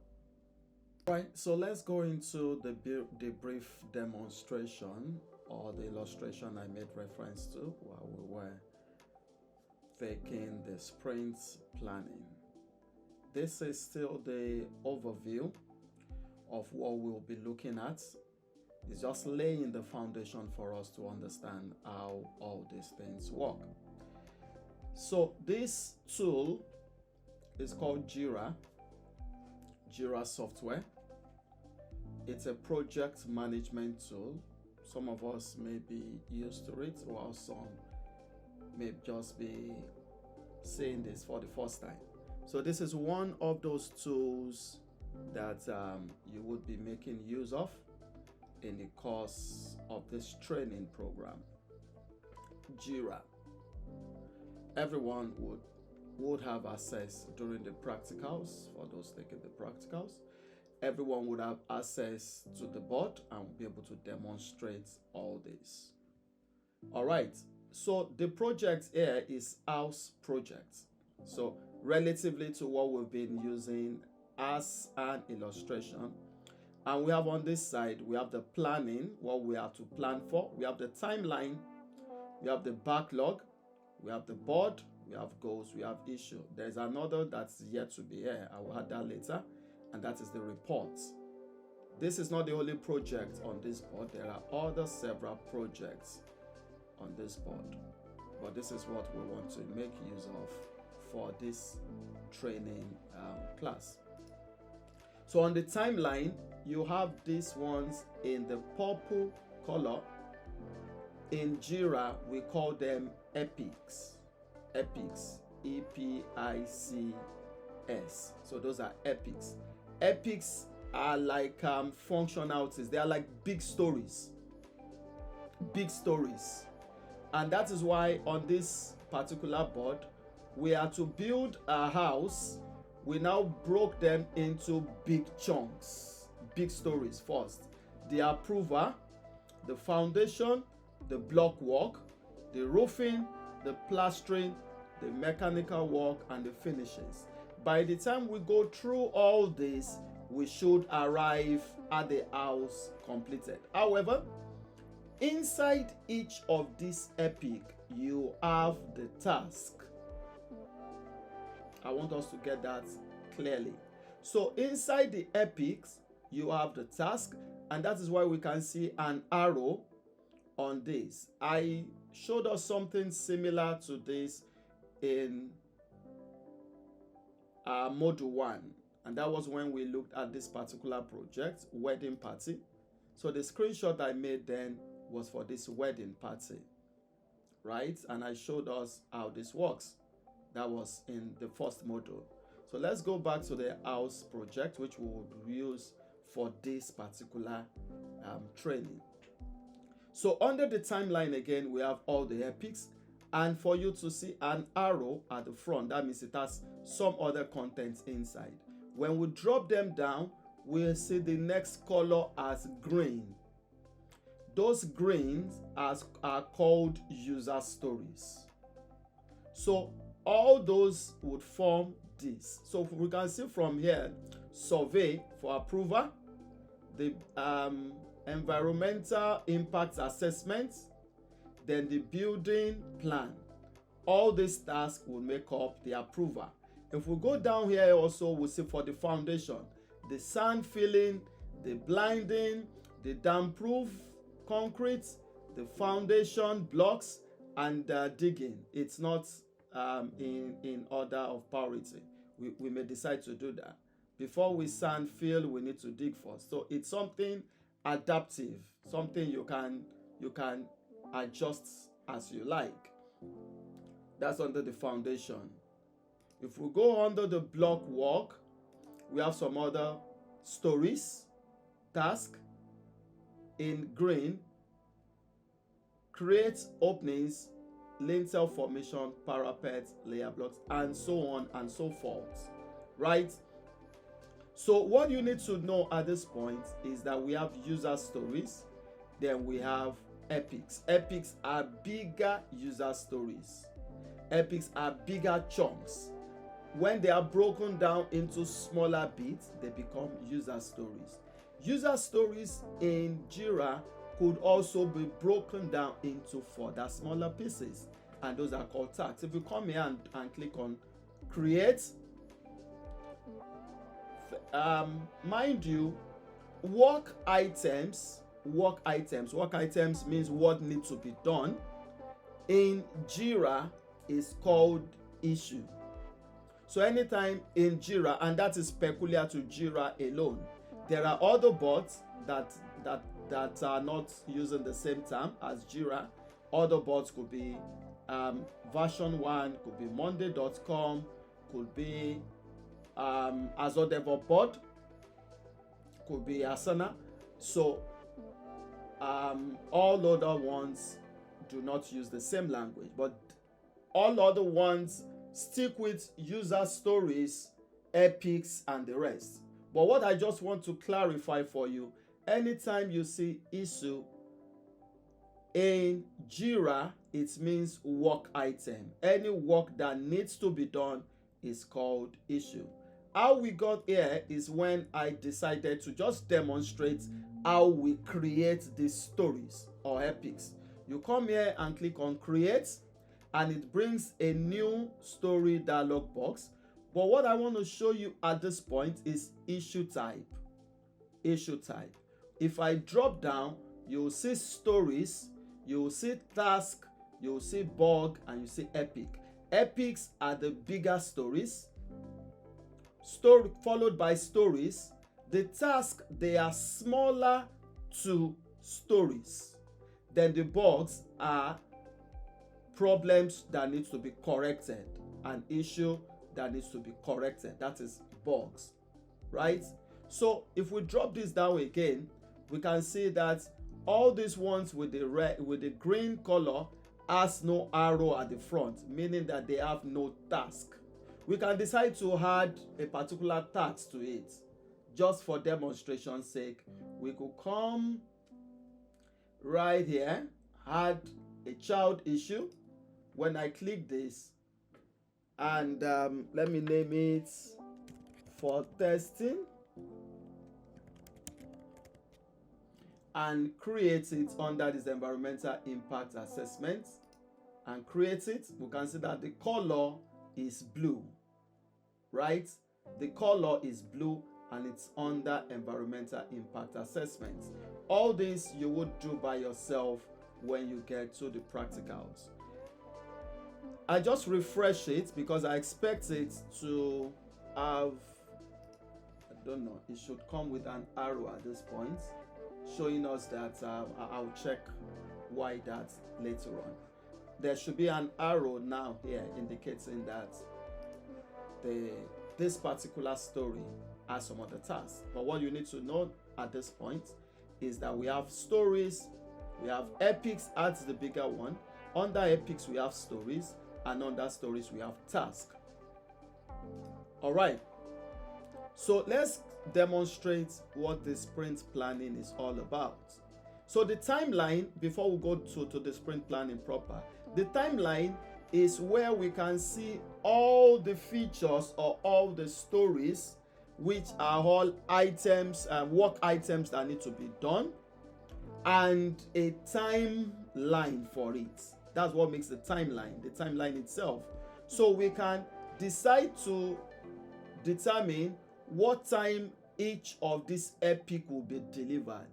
So this, when this is plotted, this becomes what we call the Gantt charts. We will see it plotted in a particular direction. So anybody that looks at this board at a quick glance knows the progress of work. All right, so let's now go to sprint planning. Sprint planning is done under the backlog. We can see under the backlog, we have different sprints already that have been created because this is an active board. We have sprint 1. The HP represents house projects. The HP represents house projects. So we have sprint 1, we have sprint 2, we have sprint 3, and we have the backlog. We can create as many sprints as we want. The backlog, this backlog under Jira represents the product backlog. You know, the 353, the third one, talks about the product backlog, the sprint backlog, and the product increment. So the product backlog is this portion under Jira termed as backlog. So when you are writing new stories, they will be coming under the backlog. Whereas we have created sprints for work that would be done. So we have sprint 1, sprint 2, sprint 3. When we check each one, it's a 2-week sprint. I would take some time to update this one. It's one of the board we used in the past so that it could be reflective. Each of these stories are movable. So we can decide to move all these stories from sprint 3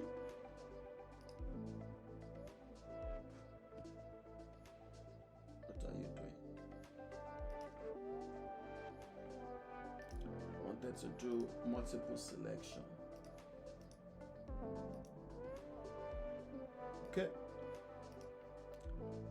and move everything. You can either move everything at this point, top of backlog, bottom of backlog, move up, move down, sprint 1 or sprint 2. Or you can also click and drag. So you see that sprint 3 is now empty. Sprint 3 is now empty because I've moved all the stories from sprint 3 back to the backlog, right? I could do the same thing here where I'll select all the stories and move them, but I'm not doing that now. But this sprint 1 is an active sprint. You could see on this side it has complete sprint. When we go to the next tab here, it shows the board. So the board shows us what is active. We'll be coming back to this one when we go through the daily stand-up. But because we're discussing the sprint planning at this time, that's why we're looking at the backlog. So what happens during the sprint planning is that the team comes together, the product owner, the scrum master, and the development team members come together, and they decide which of those stories they want to work on in that sprint. So let's use sprint 3 as an illustration for sprint planning. So we are now checking, so what do we want to work on in the next sprint? Let's say the capacity of the team is to work on 10 stories per sprint. 10 stories per sprint. Mind you, when we're talking about sprint planning, I mentioned the INVEST criteria that stands for independent, negotiable, valuable, estimable, small, and tangible. What that means is that each of those stories must carry the INVEST criteria, must be detailed enough. So we now need to check during the sprint planning, need to check each of the story and ask ourselves, does it carry the needed information? The essence of the sprint planning is to ensure that each developer that would work on that piece of work clearly understands what needs to be done without calling anybody, without asking that he needs some help. Is making the work clear enough so that they could deliver on it. So during sprint planning, we check each of the story, ask ourselves, do we understand what we need to do? So this is the description of this. As an electrician, I will be burying the pipes inside the wall so that it will serve as sleeves for electrical wires around the house. That is the task that needs to be done. There are other details there which we call the design note. The design note is for any other details. When we go further, or rather on the product owner training, is when we dig deeper to talk more about writing user story. But for the Scrum Master, a good Scrum Master also needs to know how to write user story, but it's not in this particular topic. These stories actually on the field would have been written by the product owner before the sprint planning session. Mind you, I said earlier in previous classes that the role of the product owner is serving as the link between the business or the stakeholder and the development team. So the product owner knows what the stakeholder or business or end users want and had written a task, a story for it. So during the sprint planning, the developers need to understand clearly what the product owner wants. And it comes with, it's important to have what we call acceptance criteria. Acceptance criteria is how do we know that that work had been done properly? And it's written before the work is done. Is that clear to us? The acceptance criteria is written along with the detail of what needs to be done. The acceptance criteria is written when the product owner is also writing the task that needs to be done. So the acceptance criteria talks about how we get to know that the work has been done properly. So it becomes a guide for the developer that will be working on that particular work item, right? So all those would have been done earlier. You ensure that the INVEST criteria is done thoroughly with each of the story. Ensure that each of the story meets definition of ready, where it is independent enough. If you look at this story, it's independent enough. It's something you can do a start to finish on. It is also negotiable. We can discuss about this story, which is what will be done during the sprint planning. It has a value, a definite value. We can determine what value this story would give us at the end of the sprint. At the end of the sprint, we would be seeing pipes around the house. That is the value it has given us. It is also estimable, whereby we can know how long it will take for that story to be completed.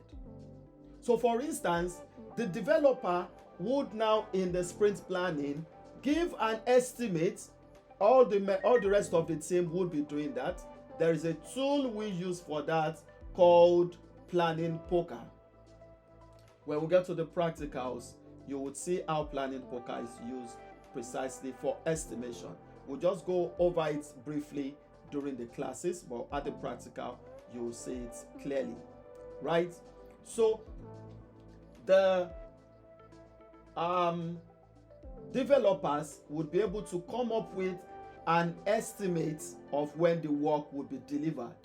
And this particular in Jira gives us the opportunity to write what the estimate for that story could be.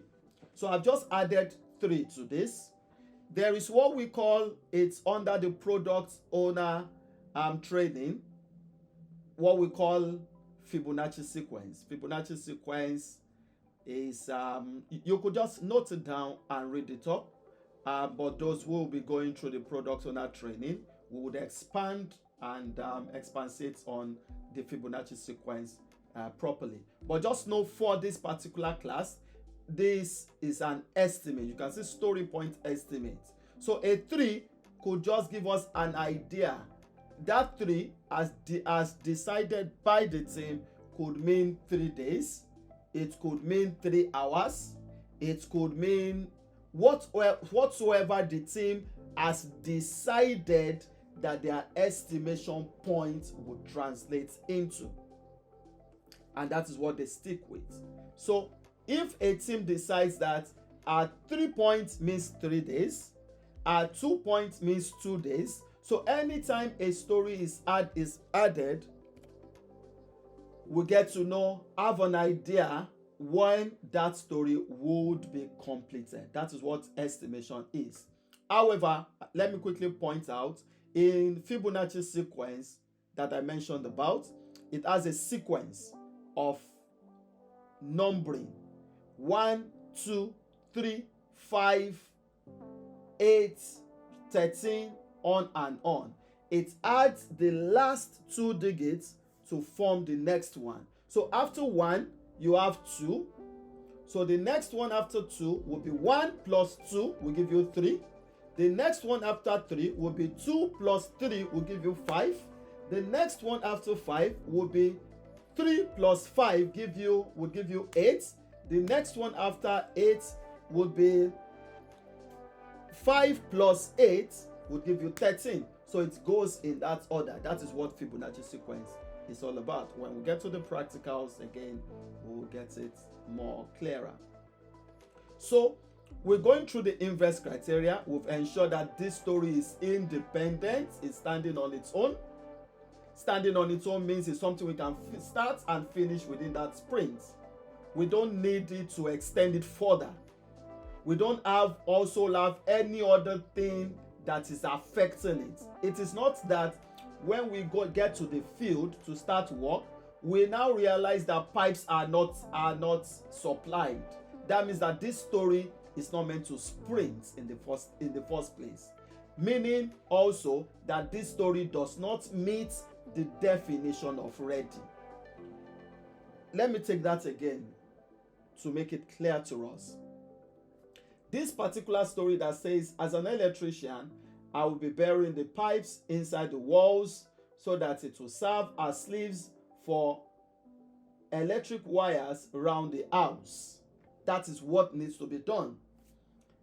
If while we are planning for this story, we have an understanding that it will take 3 days to work on, we have an understanding of the acceptance criteria that this story would carry what we expect the value to be, We also have a clear understanding of the developer that has the capacity to work on that story. However, there are no pipes ready to work on. That means if we bring this story to the sprint, we cannot even work on it. Then that story does not meet definition of ready. When there is any element missing, such a story does not meet the definition of ready. I hope that is clear to us. So we check all those. We have an idea how long it will take. We've estimated that story, talking about E. We check the story, it is small enough. It is what we can start within the duration of our sprint. Then it is what we can test also.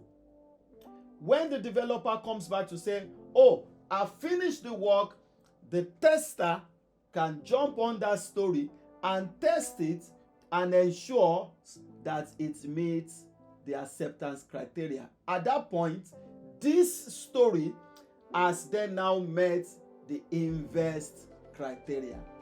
And this is what we need to do during the sprint planning meeting or event for each of the stories. So that needs to be clear to us. Invest criteria must be done or should be done for each of the story. So when each of the story meets, in this case now, we've discussed about this story. We know we have the capacity to work on this story. We know we have the availability to work on this story. We know the resources needed are ready. We know everything is ready. Then the story meets the definition of ready. And it has a value. It's what we need to work on now. Mind you, the product owner communicated from the stakeholders that that story needs to be worked on.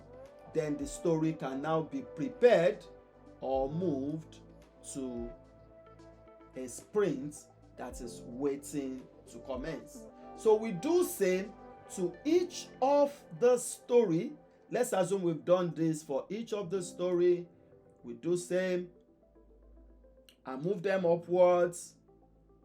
We've done for this also. We move them upwards. That is when we can now start the sprint. So that is what happens during the sprint planning session. So after we've come back to now start a sprint, then we will then now have this on the board. The stories that we've moved to that sprint, that we've started, will now come to the board and we can now progress with it on the board. In the next class, I would be taking us through, that will be the daily stand-up, I believe, which is also daily Scrum. And we'll look at how this board was created and how and what value each of these has. So that would be all for this class just before we go. So we've dwelt again on each of all these ones and how it applies to the work that needs to be done and reflects on our board for the sprint. See you in the next class.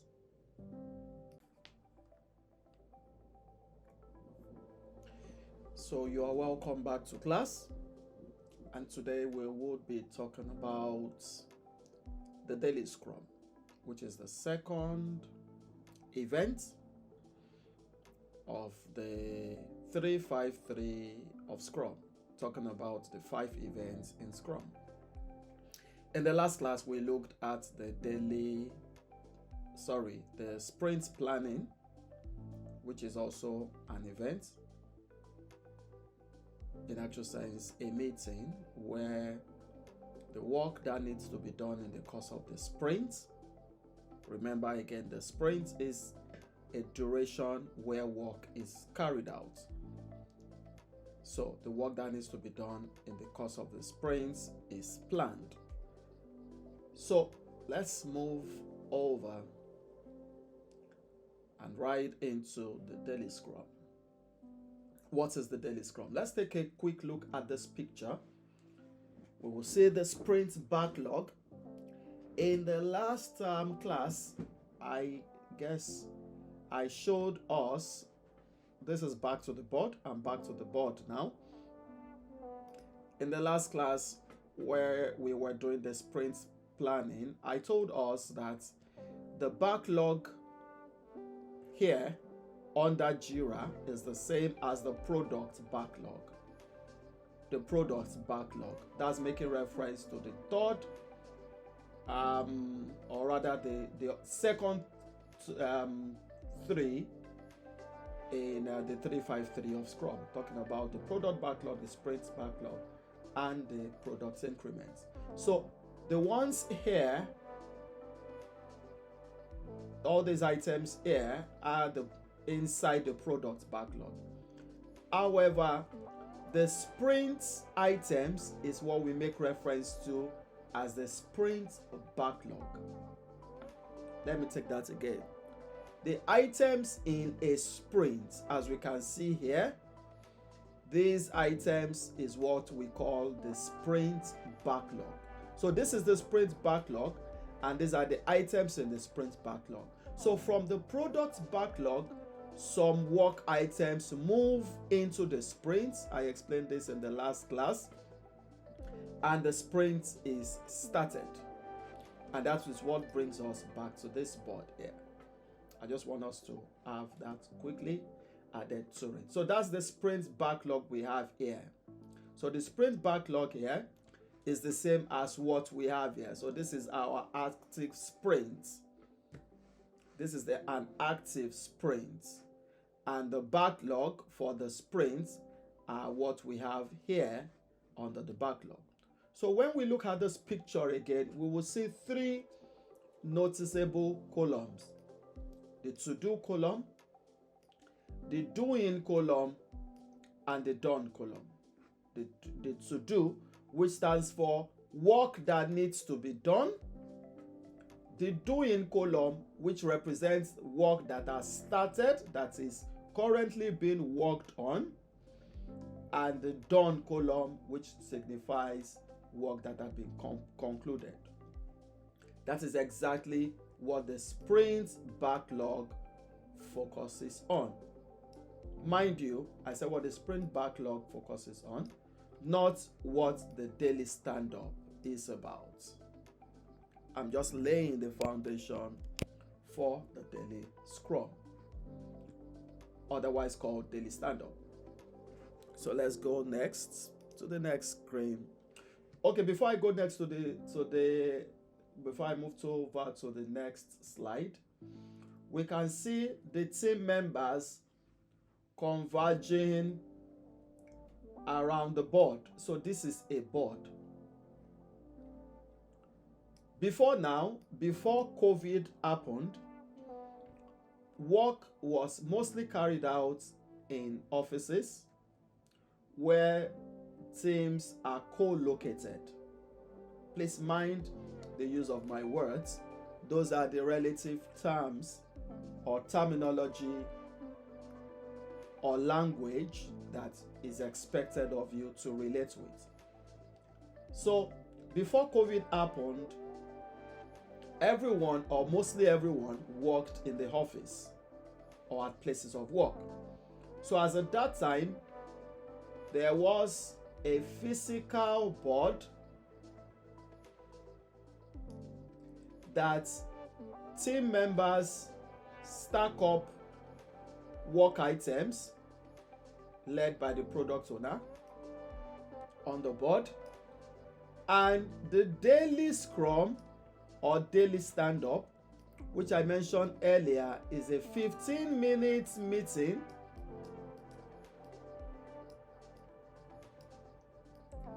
every workday. Mind you, every workday is a 15-minute meeting every workday. So before COVID happened, every team member would converge by the board and they would literally stand up. That was where the name stand up came from. And the essence of the stand up is so that the meeting will be limited to just 15 minutes. A daily stand up or daily scrum, because we're talking about Scrum Framework, is not expected to last longer than 15 minutes.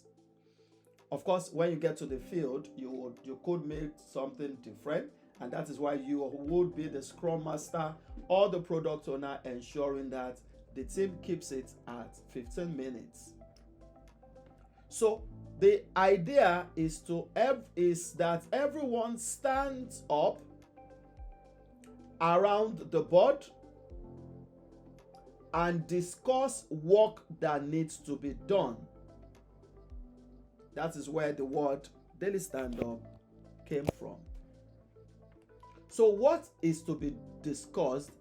There are 3 narratives that discussions in daily stand-up revolve around. 3 narratives discussions in daily stand-up revolve around. Before I go into that, the sprint itself must have a goal. I mentioned that also in the last class, that while the team is having a sprint planning session, they should come up with a sprint goal. It's expected to be a goal, but on the field you could have different goals when there are different reasons for it. So there is always a sprint goal, and this is how the sprint goal comes to play. So your discussion on the sprint at the daily stand-up is expected to focus squarely on the sprint goal. What are we doing towards the sprint goal? How are we achieving the objective of the sprint goal? I made mention earlier that there are 3 narratives. The first one has to do with what was done yesterday, or what did you do yesterday. Different Scrum Masters or leaders or narrator or facilitators could coin it as it could suit the team or not make it boring to the team. But the first one is, what did you do yesterday? However, that question, what did you do yesterday, is what did you do as related to the sprint goal. Every conversation should focus on the goal that the team is working towards at the end of the sprint. What was done yesterday? Second thing, or second thought or question, is what are you doing today? So each member takes turn to walk around what was done yesterday, what would be done today, and the third one, if there are any blockers or any problem or any impediments that needs to be resolved. That is what the daily scrum is all about. Let's say a few more things. So the first one, objectives for the daily scrum, is always synchronize and align development towards what the stakeholders want. So it's an inspective and adaptive meeting at every work day towards the goal designed by the stakeholder as the product owner represents. 2, it brings work transparency and it fosters team collaboration. The team members are able to come together in that 15 minutes meeting, and everybody knows what every other person is working on. So it brings transparency to the whole team members, and at the same time, they are able to support themselves and collaborate with themselves. At the daily stand-up meeting, there would be cases where a particular team member could have an issue and say, oh, while I was working yesterday, I had a particular challenge with a piece of work, and another team member has some suggestions on how to solve it. So the person could come up and say, oh, have you tried these steps? Or I could catch up with you after this meeting to give you some support. So the daily stand-up helps the team to work together, bringing transparency to work. And it also serves as quick problem identification and resolution. I mentioned the 3 focus of the daily stand-up. What was done yesterday, what are we doing today, and if there are any problems. So it's a reflection meeting, narrowing down on any problem that needs to be resolved. When we get to the next module, for those that will be taking the Scrum Master training, we'll now dig deeper on what the role of the Scrum Master, or what the roles the Scrum Master has at these various events. Also, I mentioned earlier that the daily stand-up is a team meeting. All members of the team would come together to meet for 15 minutes. Let me quickly add this. The daily stand-up meeting is not a technical meeting. It's a process meeting. You need to ensure as a Scrum Master that it is not a meeting focused on technical details, but a reflective meeting to know what the status is and where we need help so that we could support them as needed. So it's also adapting sprint backlog as needed. I mentioned that earlier, that it's an inspective and adaptive meeting. I've mentioned earlier also that it's a 15-minute time-boxed meeting. And of course, it works. It is for every workday. A daily stand-up should happen at every work day.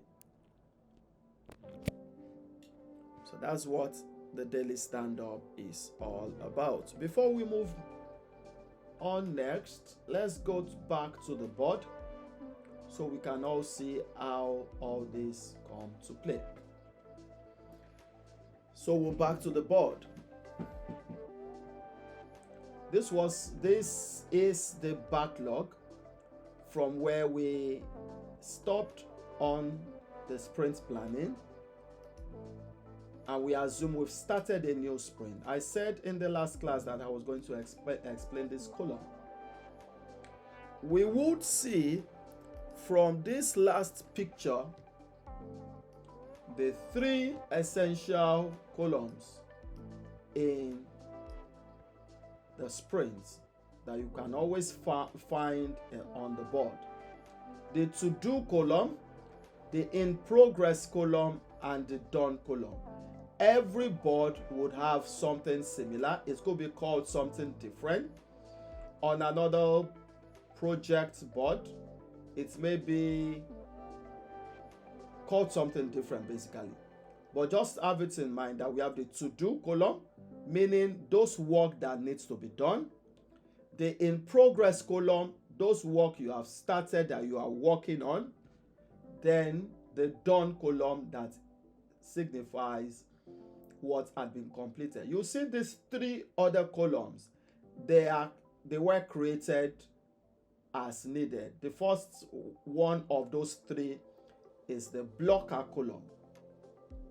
Then the review column, then also the accepted column. Let me walk through these 6 columns with us. So at the start of the sprint, we'll see all our new work on the to-do column. where a team carries over some task from the previous sprint, which is not always advised, but is often practiced on the field, but it's not the best practice. We would see other stories or other work items on different other columns. Meaning, when you close out an old sprint, you have an option to move it to a new sprint. And when you populate the new board, that is an active sprint, the work items would be reproduced at the columns they were before. So take for instance, this item was under the blocker, and we close this sprint out. It's end of sprint and we close it out. Everything moves. We have an option to move it to the future sprint or back to the backlog or wherever we want to move it to. When we start a new sprint, this column would reappear on the blocker column. I hope that is taken. So wherever each of the work item, this work item on the board, we could call it ticket. Sometimes we could call it card, C-A-R-D. Sometimes just know that they would be populated back to where they were. So we have the to-do column. I've explained this to these three. So the blocker column is designed as needed to add any work item that has a problem, that has a challenge or an impediment. You add it to the blocker so it becomes visible. All these steps that I'm taking, they are being documented on Jira from time to time, and I will show that to us in a moment. So where you have a challenge, you move it to the blocker. And in practice, what is expected of you to do is also to add a comment to that story or to that ticket as an update of what the issue is or what you need to be resolved, or call anyone's attention to it. So let me demonstrate that for the sake of this class. So I could decide to tag someone. Let's tag I think we should be able to tag the Agile coach. I'm not sure who is a member of this team. Let's check. One moment, please. Okay, let's use enroute X.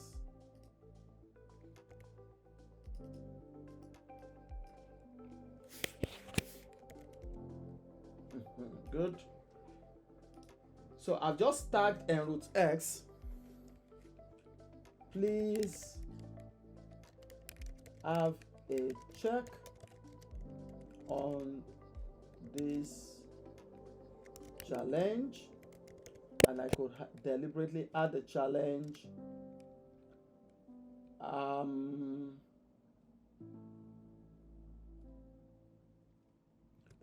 Plumber failed to resume to work today.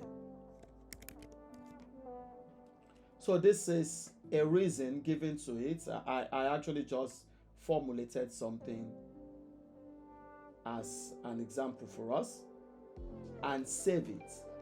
What this does is when you tag someone, an email is generated and sent to that individual's email address that there is an issue for him to look at and resolve. So this is how the board brings transparency and inspective process to ways of working.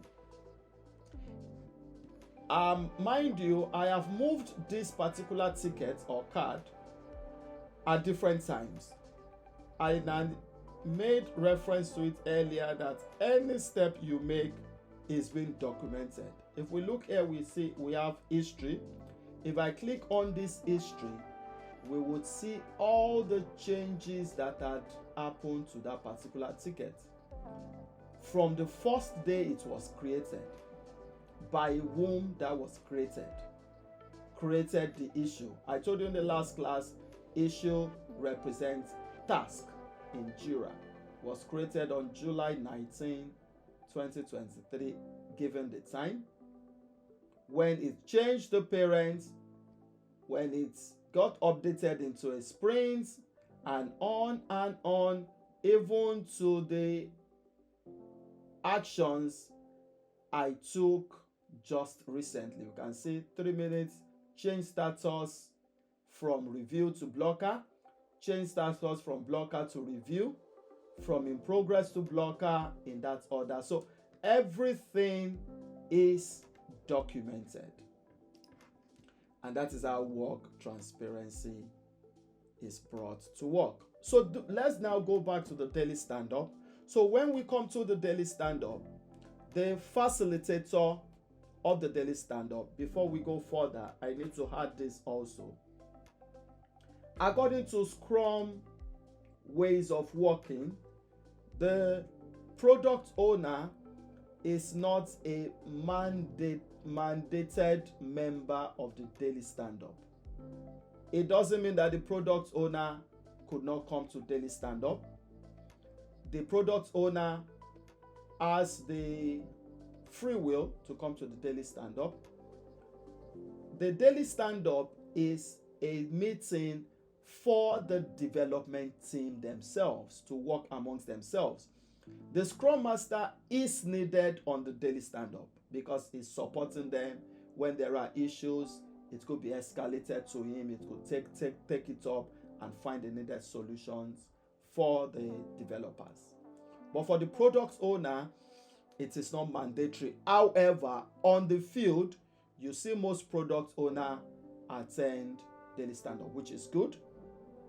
But you must also ensure that the daily stand-up is not hijacked and turned into a technical meeting. It is a process, is an agile Scrum process meeting where we understand what was done yesterday, what are we doing today, and quickly have a clear understanding when there are issues and what needs to be done. So the facilitator, it comes in different rounds. A team could decide that each person takes turn to facilitate the meeting, or another team could decide that when one person speaks and talks about what he was able to do yesterday towards the sprint's goal, what is looking forward to accomplishing today towards the sprint's goal, and if he has any problem or not, he could then pass that token to another person who takes the next turn to share. That's the second model that daily stand-up takes place. Or sometimes, or mostly, the Scrum Master could be the main facilitator of the daily stand-up. However, rules you must keep to mind when facilitating the daily stand-up is all your conversations must be around the board, this board. So the first thing a Scrum Master does when daily stand-up is to start is to open the board. You cannot be talking outside the board. You must keep your conversations around the board. Please note that any daily stand-up that is not having conversations around the board, I showed us earlier that is the essence of calling it stand up, and they stand to the board. So where a daily stand-up is not having a visual, the board, it is called anti-pattern. So by the time we get to the practicals, again for those who will go through practicals, you would then see how daily stand-up is carried out properly. All what I've mentioned is what you need to observe. The Scrum Master needs to ensure that those are observed during the daily stand-up. So in a nutshell, what the daily stand-up is for is to ensure that we have quick conversation under 15 minutes around the progress of work. It's a meeting, a Scrum event that is for the developers themselves. The product owner is not mandated to be there, though most product owners attend daily stand-up. The Scrum Master should be there because he's supporting the teams or the team members and ensuring that they have value from all their conversations. It must be kept under 15 minutes. It must be kept under 15 minutes. It must be focused on the work items that needs to be done, what had been done, and not technical meetings or technical details. Thank you. So that will be the end of this class.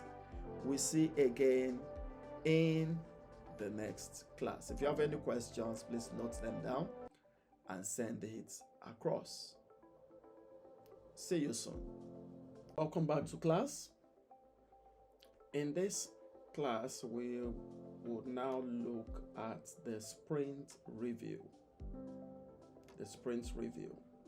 In the last two classes, we looked at first the sprint planning, which is to plan the sprint. The sprint itself is the duration of work. So the sprint planning is to plan the work that needs to be done. Then in the last class, we looked at the daily stand-up or daily scrum, which is an inspective adaptive meeting, a 15-minute time-boxed meeting, where we ask those 3 questions. What did you do yesterday? What do you want to do today? Then, do you have any problem or challenge? And I laid emphasis that those narratives should be towards the sprint goal. Please, that's important. We shouldn't forget that. So in this class, which is the sprint review, and in the sprint review, the review itself is a feedback to the stakeholders. It's a feedback to the stakeholders. And the review happens at the end of the sprint. Mind you, the sprint planning happens at the beginning of the sprint. It commences the sprint. Daily stand-up happens every day of the sprint. Sprint review happens at the end of the sprint. So what's the sprint review? In the duration of a sprint, the team has been able to develop or produce a value, or developed or generated, they've been able to generate a value. It is now time for the team to meet with the stakeholders and present what they have developed of the value they've been able to demonstrate. So we can see from this picture the team demonstrating a value, tangible value to their stakeholders or business or end users. So who would be in that meeting? On the stakeholders end, the stakeholder could have different personalities, business, management team, different departments, any other person that has interest. Mind you, a definition of a stakeholder is anyone with vested interest in a project or a product or any tangible thing is a stakeholder. But on the team's end, we have the product owner, the Scrum Master, and the developers meeting with the stakeholders. You know, before this, we earlier said that the product owner is continuously engaging with the stakeholders and with the team, and it serves as a link between the two. So while in development in the course of the sprint, some improvements may come, some adjustments may come, and the product owner is communicating both.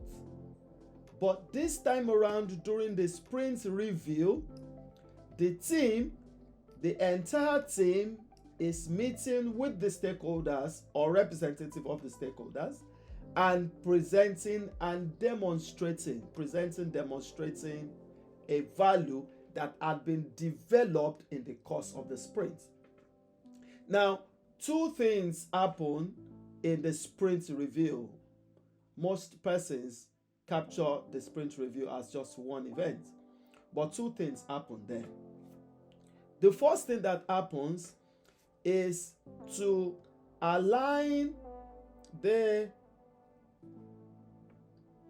process, the product that is being developed, with the stakeholders. So the product owner actually leads that conversation, where, of course, when the product owner is not around, the Scrum Master could lead or the tech lead could lead, as the case could be. So the first thing that happens in the sprint review is that the team takes the stakeholders through the board, what they were to commit to, what they were able to complete, what is left for them to complete if there is any, and then shed some light when that would be delivered. Let me take that again. So during the sprint review, the team is engaging with the team, the stakeholders, telling them, oh, in the course of us going into the last sprint, we committed to these stories and we were looking at delivering these specifics. And at the end of the sprint, we were able to deliver these ones, leaving out these ones, right? And these two other ones, we intend to take it further into the next sprint and complete it in the next sprint. And in the next sprint, we're looking at bringing some other ones. So the sprint review, one, is an event that brings both the team and the stakeholders together and align work and let everyone be on the same page. That is the first thing that happens in the sprint review. So the stakeholder can also give feedback. Okay, we'll like this adjustment and the rest. That's one thing. The second thing that happens is the actual demonstration. Pardon me.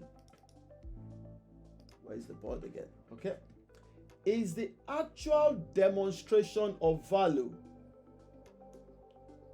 Mind you, at the beginning of the sprint, the team committed that they were going to develop so and so feature. At the end of the sprint, they should be able to develop that. So they are now coming back to demonstrate that. So in some organizations, they refer to the sprint review as demo session. Some organizations could call it showcase. So you could hear showcase, they are making reference to the sprint review. And when you hear demo, they are also making reference to the sprint review. So those two things take place in the sprint review. And in the course of this conversation, the stakeholders are able to give the team the first-hand feedback, what they want to be done. For instance, in this picture, while the team was demonstrating this, suddenly the stakeholder felt, oh, how about we move this name at the top of the app, we move it down. So that's a feedback coming back to the developer. So they'll need to note that down. The product owner captures that down. Of course, the Scrum Master should also take his own notes as a reference and as a guide for the product owner. And this feedback becomes a new work item to be taken further into the product backlog. in one of the previous classes, one of the trainees asked the feedback that comes from the stakeholders, where would it go to?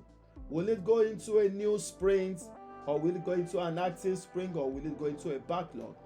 The most appropriate place for it to go to is the product backlog. Mind you, the sprint review is happening at the end of the sprint. So it's either the sprint has been closed or the sprint is about to be closed. So the feedback harvested from the stakeholders is best to go to the product backlog, and in the next sprint planning session, it would be prioritized along with other stories. For instance, the stakeholder could say, we want this to move down, but it may not be the highest priority to be worked on now. So that needs to be captured down. If it becomes the highest priority or what needs to be done now, it moves up on the priority list, and that gets the needed attention. So again, the best place to put the feedback from the stakeholder at sprint review is to go to the product backlog and be reprioritized, should be redeveloped into the stories and reprioritized again. Now let's look at few other things we need to consider in the sprint review. I've spoken about demonstration, where the team demonstrates value to the stakeholders and gather feedback from the stakeholder. You are demonstrating value, what had been done in the course of the sprint. Somebody gave you a work. You are now meeting again with that person. The work continues, but a piece of that work should be demonstrated. In the illustration we've been using, building a house. Let's say, for instance, we run a 1 weekly sprint. At the end of the 1 week, let's say on a Friday, the stakeholders would visit the site and see what work had been done. So you want to demonstrate to them what had been carried on within that week. Perhaps in the last week, there was no soakaway that had been dug, or there was no septic tank. So while you were going into the sprint planning, you discussed that you made the septic tank and soakaway the sprint goal. So this time around, the stakeholders are coming back to the site on Friday, and you want to show them the septic tank and the soakaway you have dug. And they get there, oh, you've done this, and they check. If they need to tell you to make adjustments, they may ask you to make adjustment to the width, they may ask you to make adjustment to the length or the breadth or the scale or the direction or whatever it is. They will give you feedback on it. I've also mentioned this, the product backlog review, where all the feedback goes into the product backlog. And all through Agile and Scrum, your product backlog is expected to be flexible, to be adaptable, so that it can accommodate new stories or new requirements or new specifications. Your product backlog should be adaptable. So these are some of the things we need to go through. Then collaboration on product direction, because you're having the feedback firsthand. You're having the feedback firsthand from the stakeholders. The sprint review is often 1 hour. It depends on what the structure of the organization is. In some organizations that have scaled Agile, a sprint review session could last as much as 2 hours, 2.5 hours, sometimes 3 hours. But so there is, okay, let's say ideally 1 hour. But I would, okay. Then of course, sprint review ensures that transparency and open communication between the team and the stakeholders. All right, that would be all for this class. Just as a quick review, we saw and we started with this diagram where the team comes together to meet with the stakeholders and demonstrate the value that had been developed in the course of the sprint, but also the transparency of work process, where they share with the stakeholder work that was committed to, work that had been done, what plans they have next to deliver. That is where the reviewing comes to play.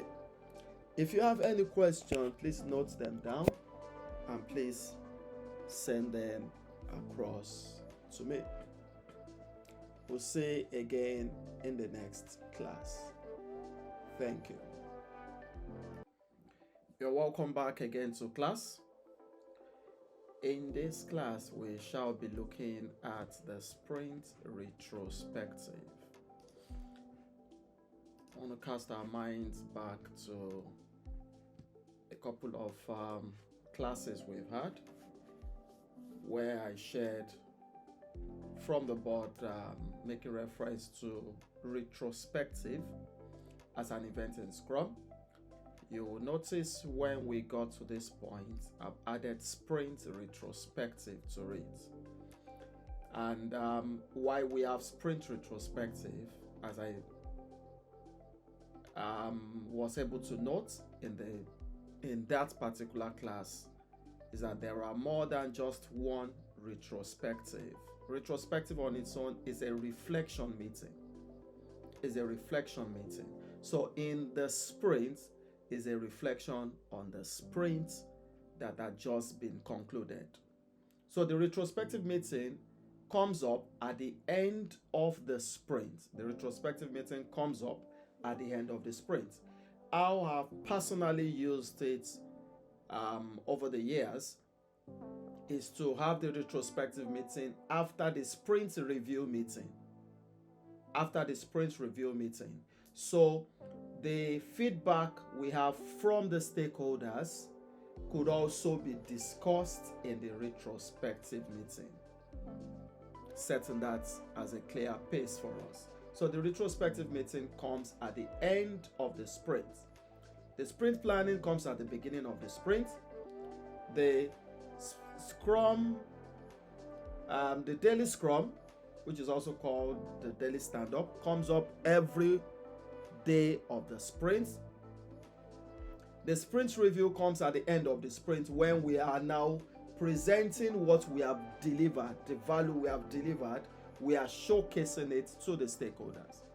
And the retrospective, the sprint retrospective, also comes at the end of the sprint. It's a reflection of how the sprint went. So let's go into it in earnest. Just a second.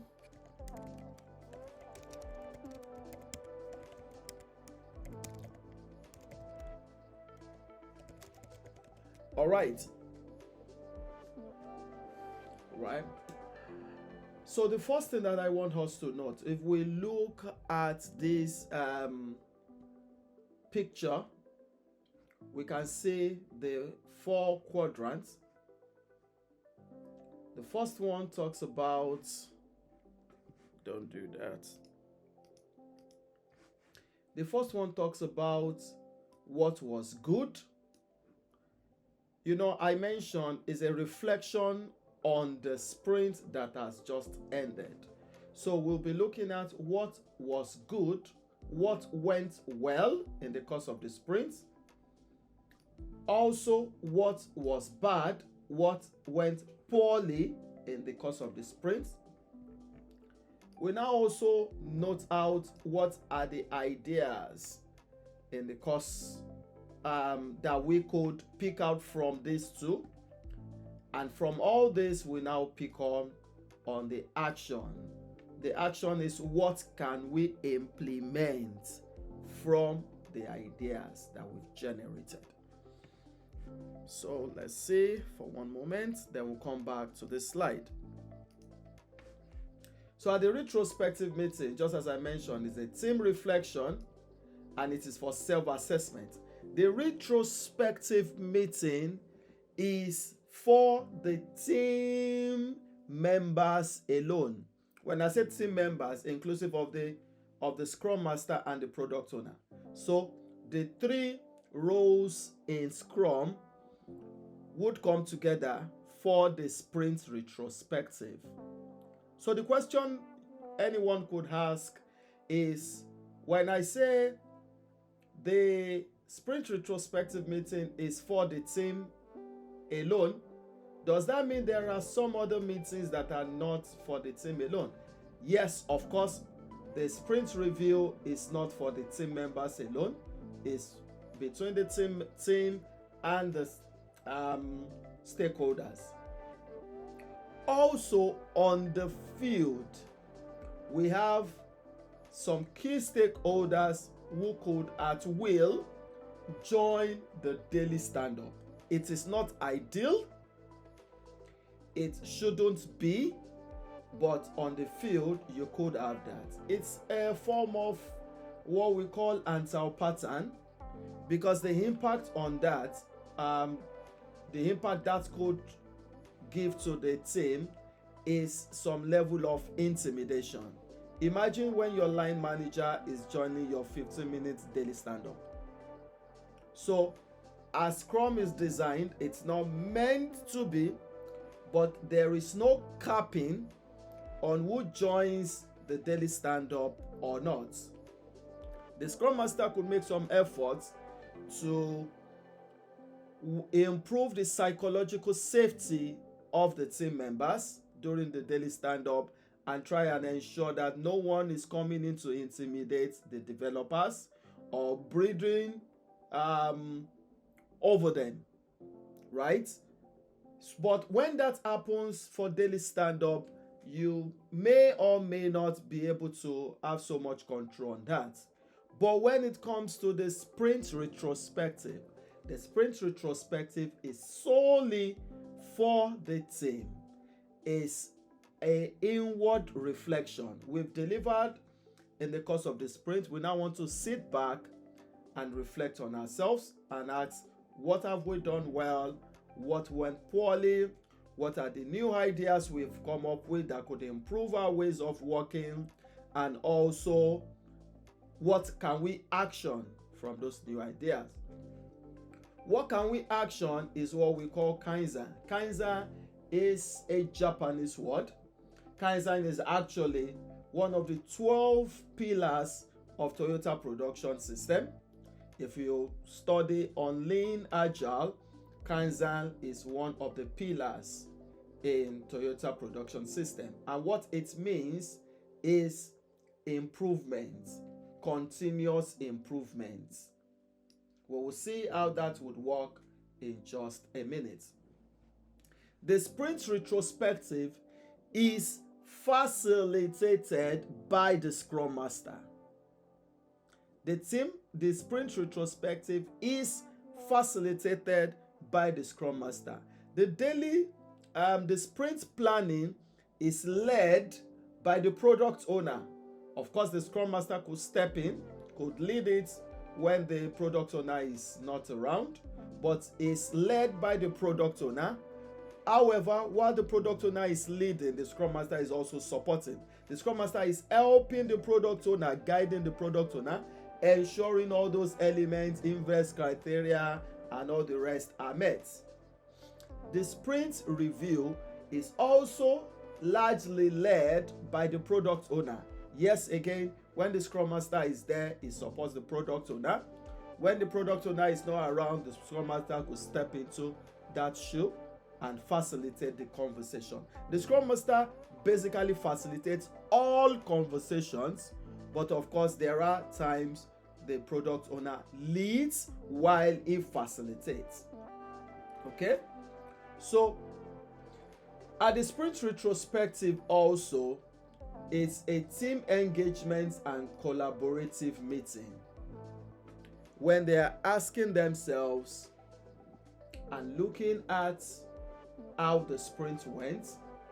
It's a time for them to brainstorm on the problems that they had in the course of the sprint.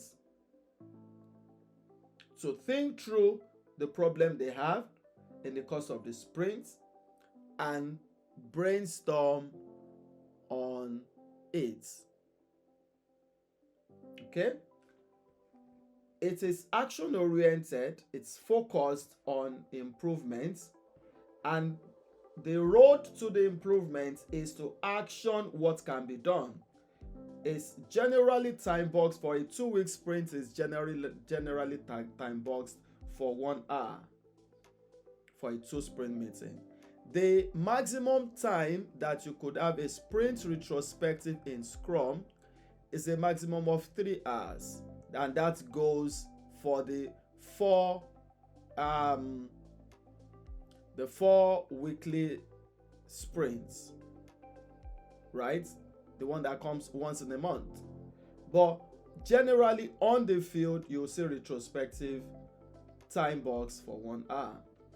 And as a Scrum Master, you need to ensure that your team psychological safety is kept intact, where no one intimidates, and that's one of the reasons it is a meeting solely for the team. No one is expected to join in that meeting.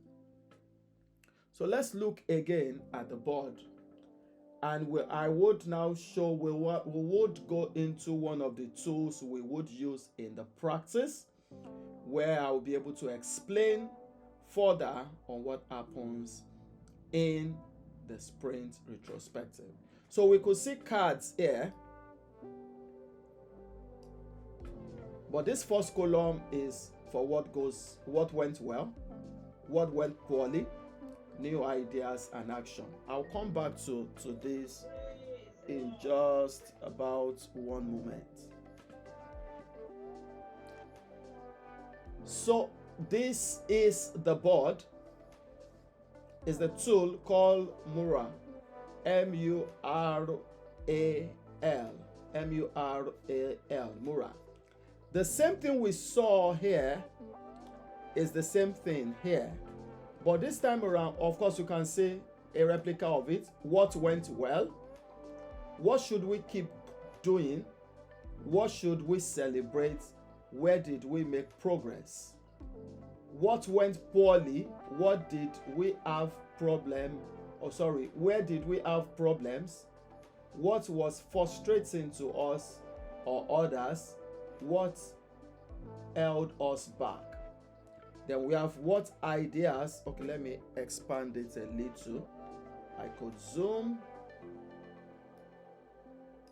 Where is the zoom? Just a moment, please. Okay. When I zoom this, you could see it better. What went well? What went poorly? What ideas do we have? Those are the new ideas. What ideas do we have for future work together? Where do you see opportunities to improve? What has untapped potentials? And how should we take action? What do you believe we should do next? What specific things should we change? And what should extend beyond this meeting? So how this works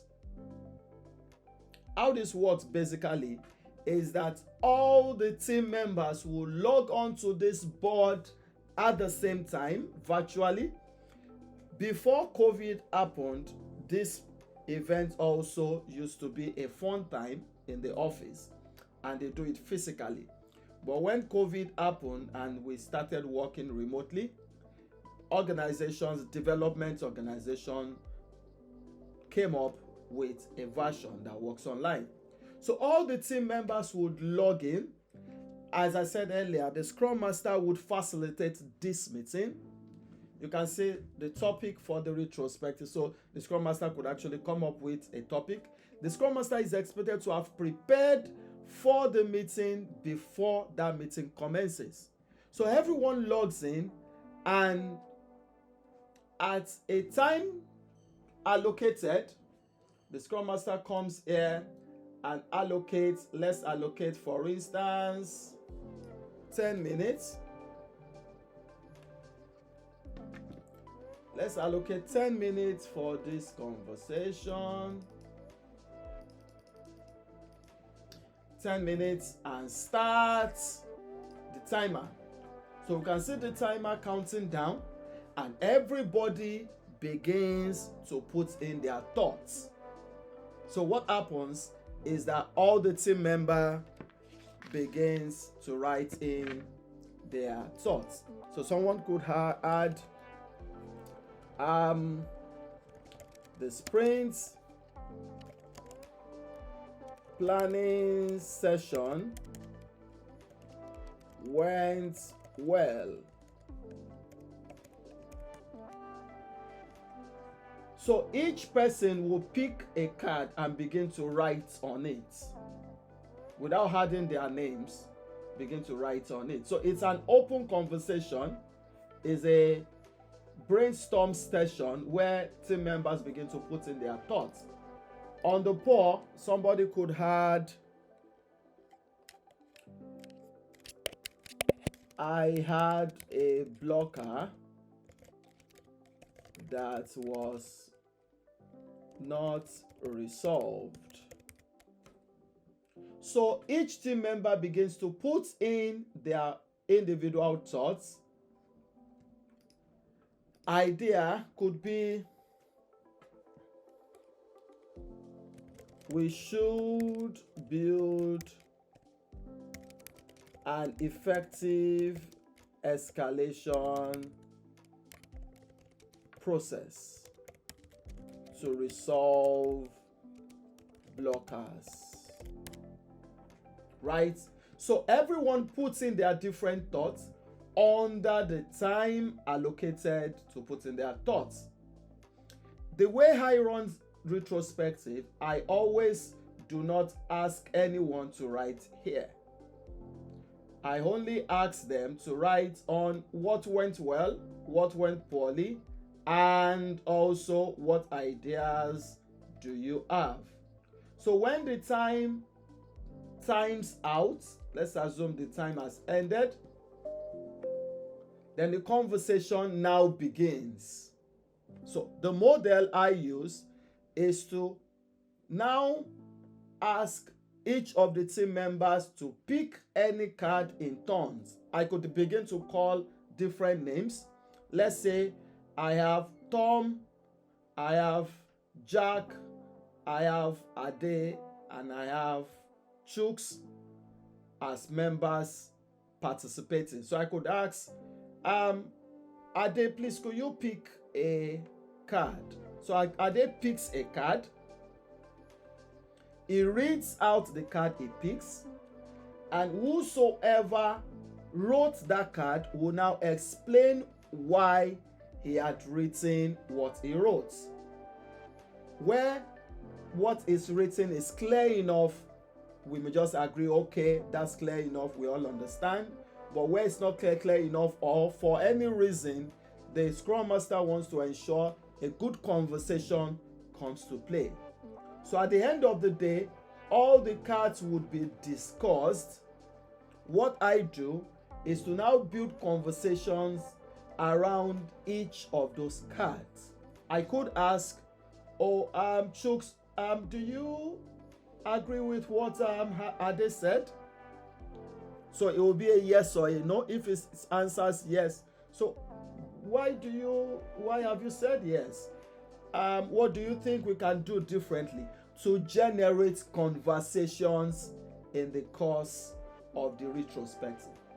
Please note, the Scrum Master is to ensure that this meeting, the sprint retrospective meeting, is also not a technical meeting.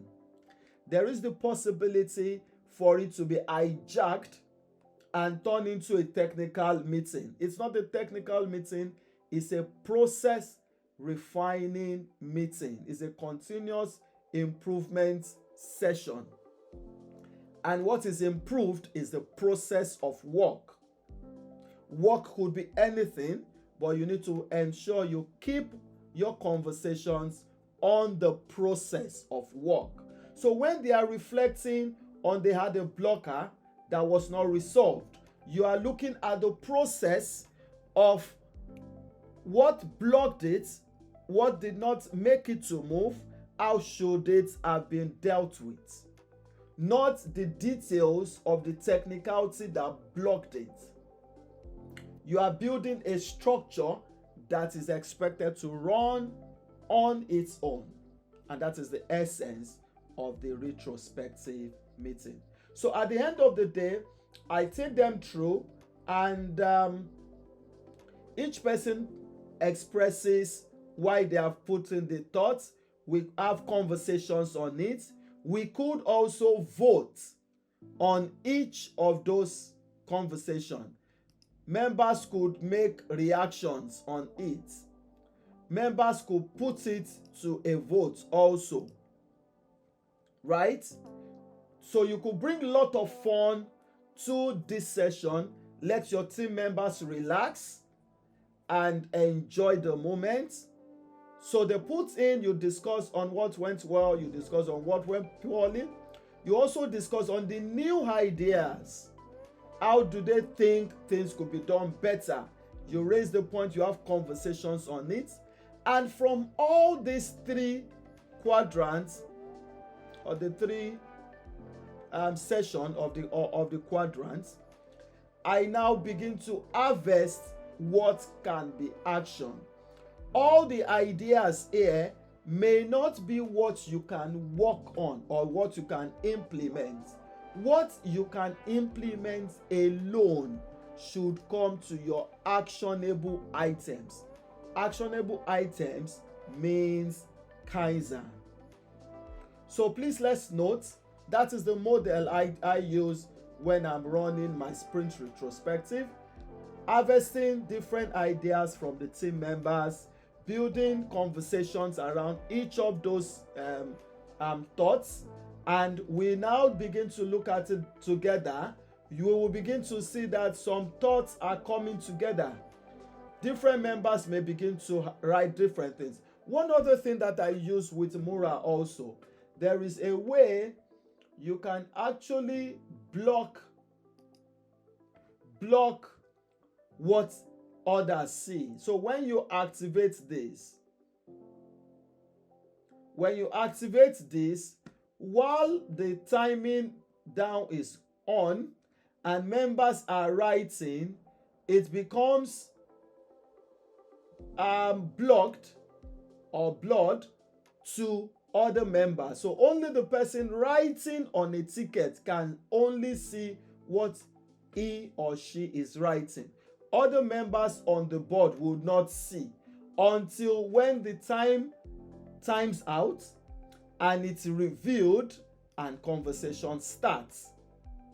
So when you adopt that model also, you begin to see that some members will begin to write similar thoughts, meaning they're having converging ideas that would help the direction you want to pick. So you may now look at which thoughts has the highest numbers and translate it into the actionable item, or which one is key that can be actioned.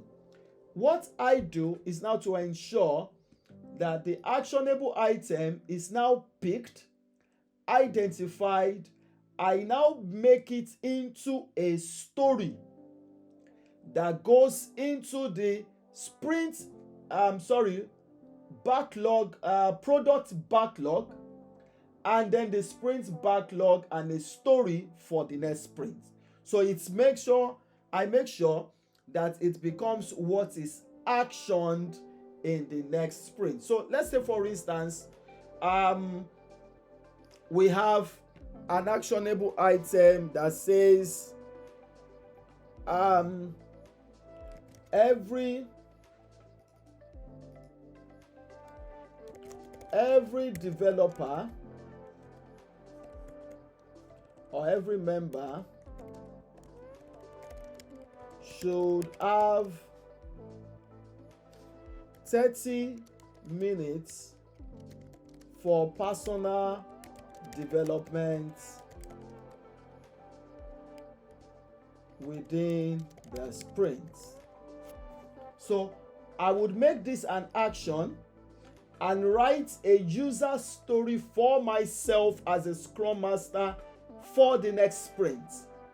So while we are doing our sprint planning, I would now ensure that we carve out 30 minutes each for the developers for their personal development and add it to the stories in the sprint. So when we are doing daily stand-up every day, I would also be asking the developers, how are you doing with your personal development? That is how to make an item an actionable item, which is Kaizen, which means continuous improvement. So the essence of this is that the team reflects on what went in the course of the sprint and bring out reflections for improvement on them. So that is what happens in the sprint retrospective meetings. Few things before I close this class. A couple of things in addition to what I've explained that I do during my sprint retrospective meeting. Number one is to have an icebreaker.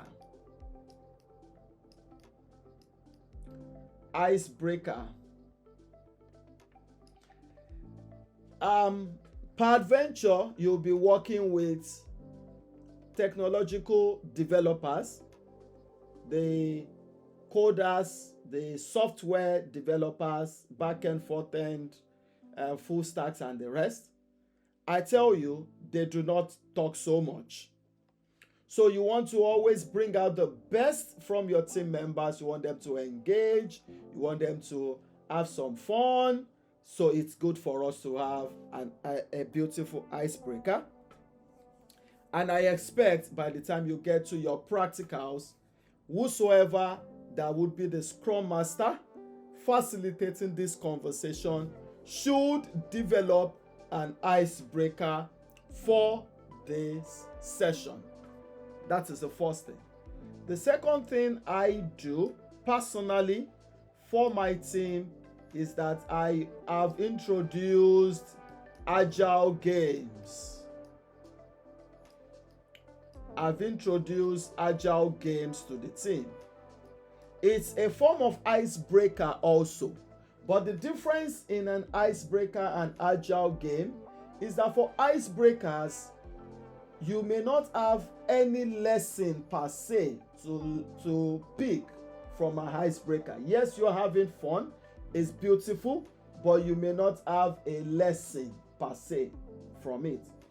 But in an agile game, you would have both the lesson to pick and have some fun playing the game. So agile games point to an agile lesson. A lesson could be working together. Another lesson could be swarming. Another lesson could be daily clean code or whatever it is. Any lesson in agile that you want to pass across, you may use that agile game to direct in that case. So also I expect every one of you should note that down, in particular those that will be taking the practicals. In the course of your practicals, the Scrum Master leading the sprint retrospective should also prepare the agile games along with it. The third one is what I've now taken us through, the session of the sprint retrospective itself. And of course, you could also ask members if there are some other things they would love to do. You could, for instance, use your retrospective to focus on what we call definition of done. In the sprint planning, I made reference to definition of ready. that a story should not sprint until it's ready. Definition of done now means what you use to measure when you have delivered that work. We would look at that more when we get to the third aspect of the 353. That is the second 3 of the 353 of Scrum. But just note that, of course, also that is what you could do. I think that will be all. And lastly, you should document how your sprint retrospective went and harvest the lessons.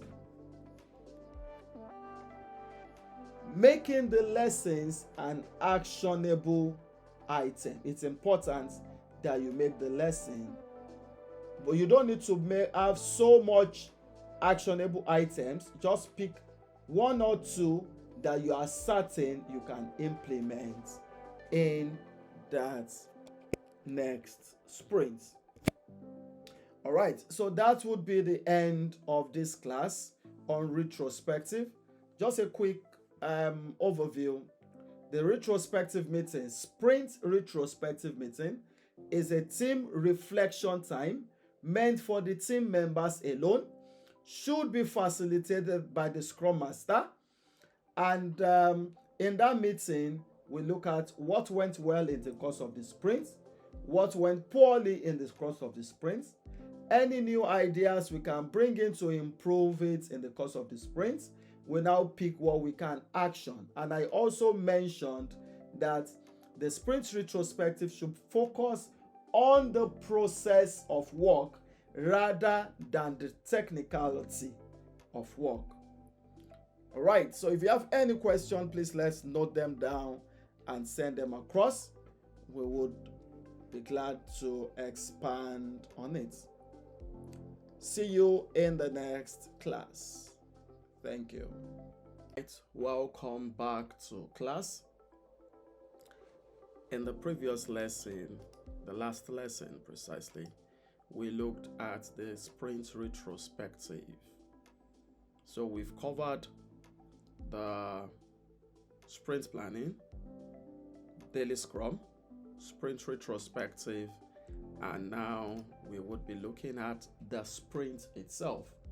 We've seen this slide in the previous module, in module 1, but we want to expand further on it from the understanding of module 2, where we now have the knowledge of the 5 events in Scrum. I mentioned when that module 2 started that the events could also be called ceremonies, or in rare cases it's also called rituals. The 5 rituals in Scrum. I still prefer that, rituals though.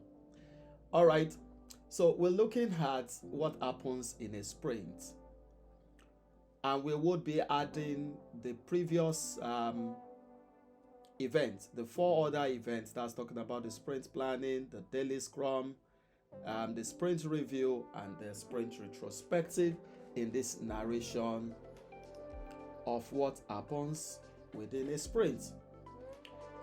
I believe by now everyone understands that the sprint could be between 1 to 4 weeks. And what this clearly means is that a team sticks with a plan. It could be 1 week sprint, 2 week sprints, 3 week sprints, or 4 week sprints. That means a sprint cycle could be for 1 week, that is from start to finish. Then another sprint starts within the same immediately. So a sprint ends into the start of another sprint. That's how it works. It's a cycle. A sprint ends into the start of another sprint. So in most organizations, and ideally too, Your last day of the sprint, when you are closing your sprint, that's the sprint retrospective that closes the sprint ideally, should be a start of a new sprint. So no day is lost, except where the team or the organization want the end of a sprint to be by evening of a day, and the following morning starts a new cycle, right? So it's a continuous flow in cycle delivery, right? So I believe every one of us, we have clear understanding of what the duration of a sprint is.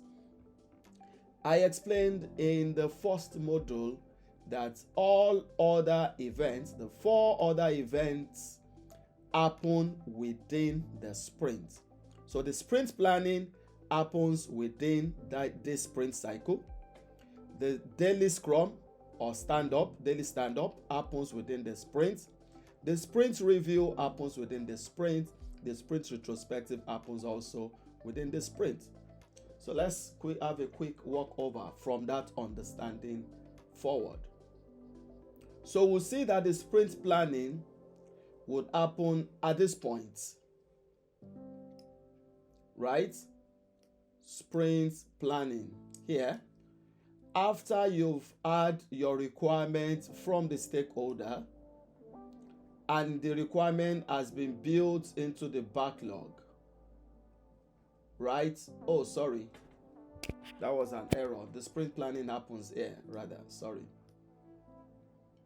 about that. The sprint planning happens at this point.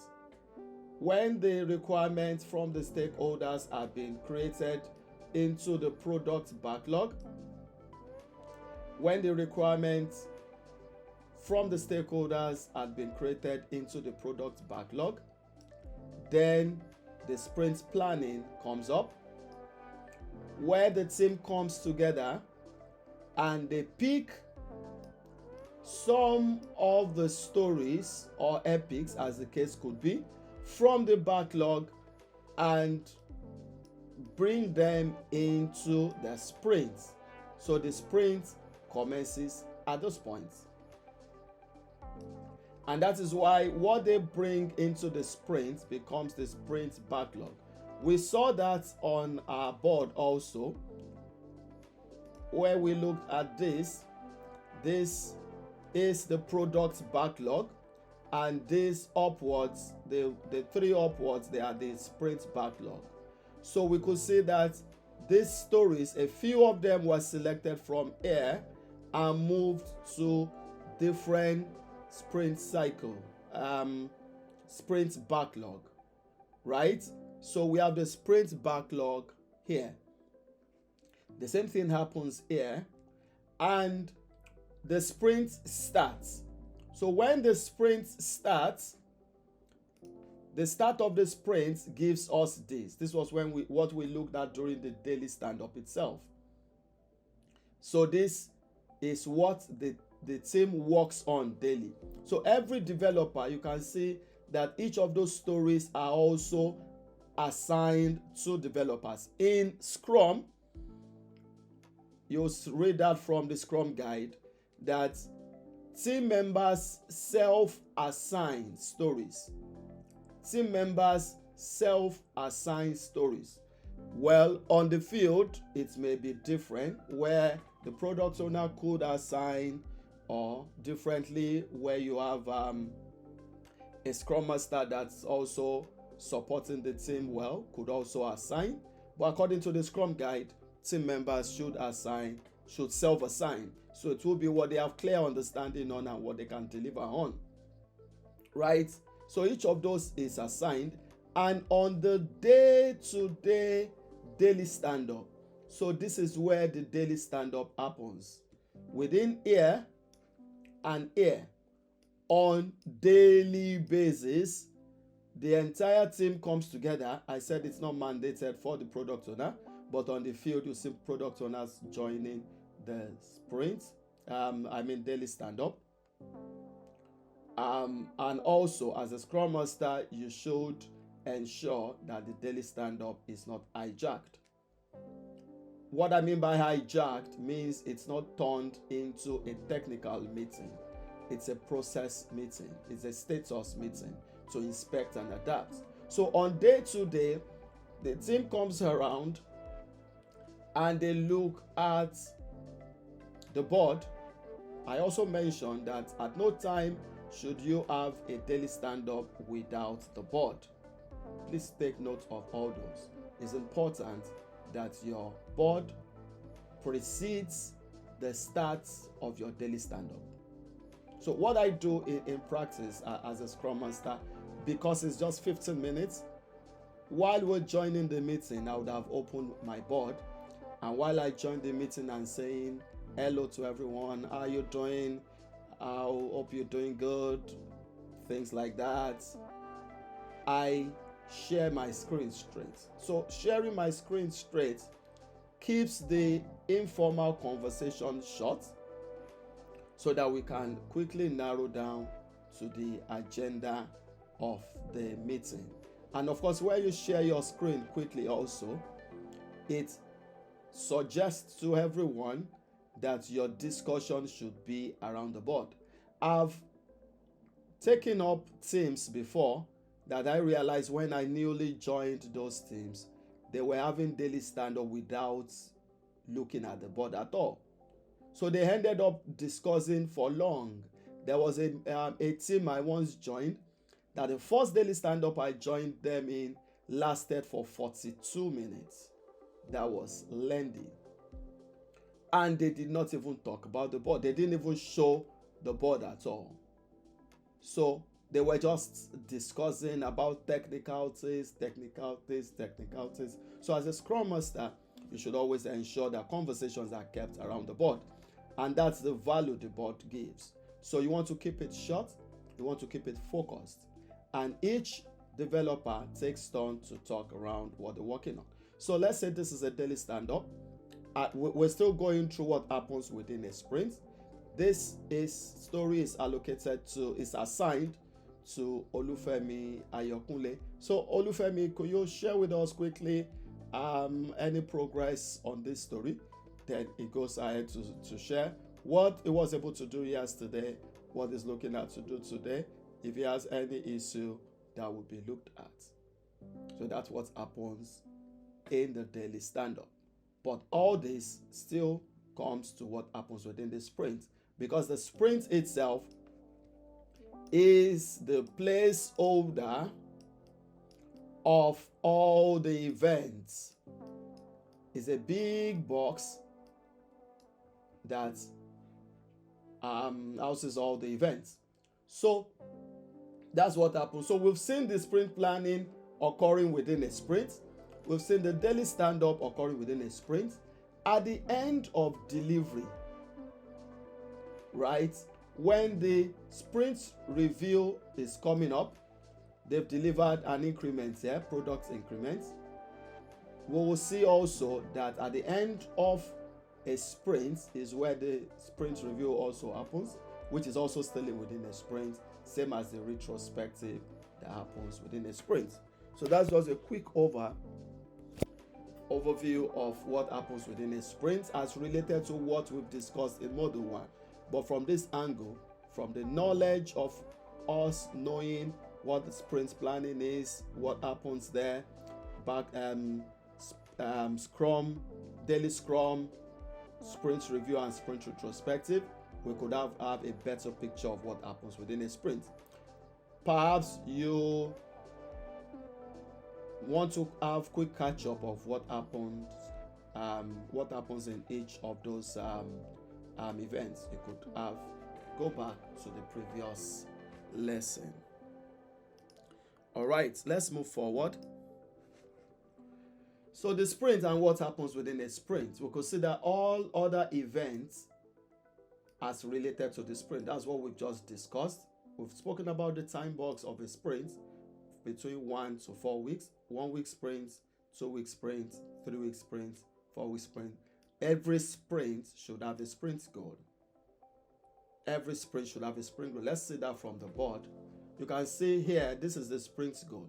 At the end of the sprint, the foundation should be completed according to the given specification. So that is the sprint goal. So all the effort of the team should meet with the sprint goal. And this is where we had the sprint goal on Jira. Let's see. This one has no sprint goal. So let's see. When we come here to edit, we can add the sprint goal here. That's how to add the sprint goal on Jira. When you get to the practicals, you will be able to demonstrate this more. You'll be able to do all this yourself. Of course, that's for those going into the practicals. So this is where you had your sprint goal.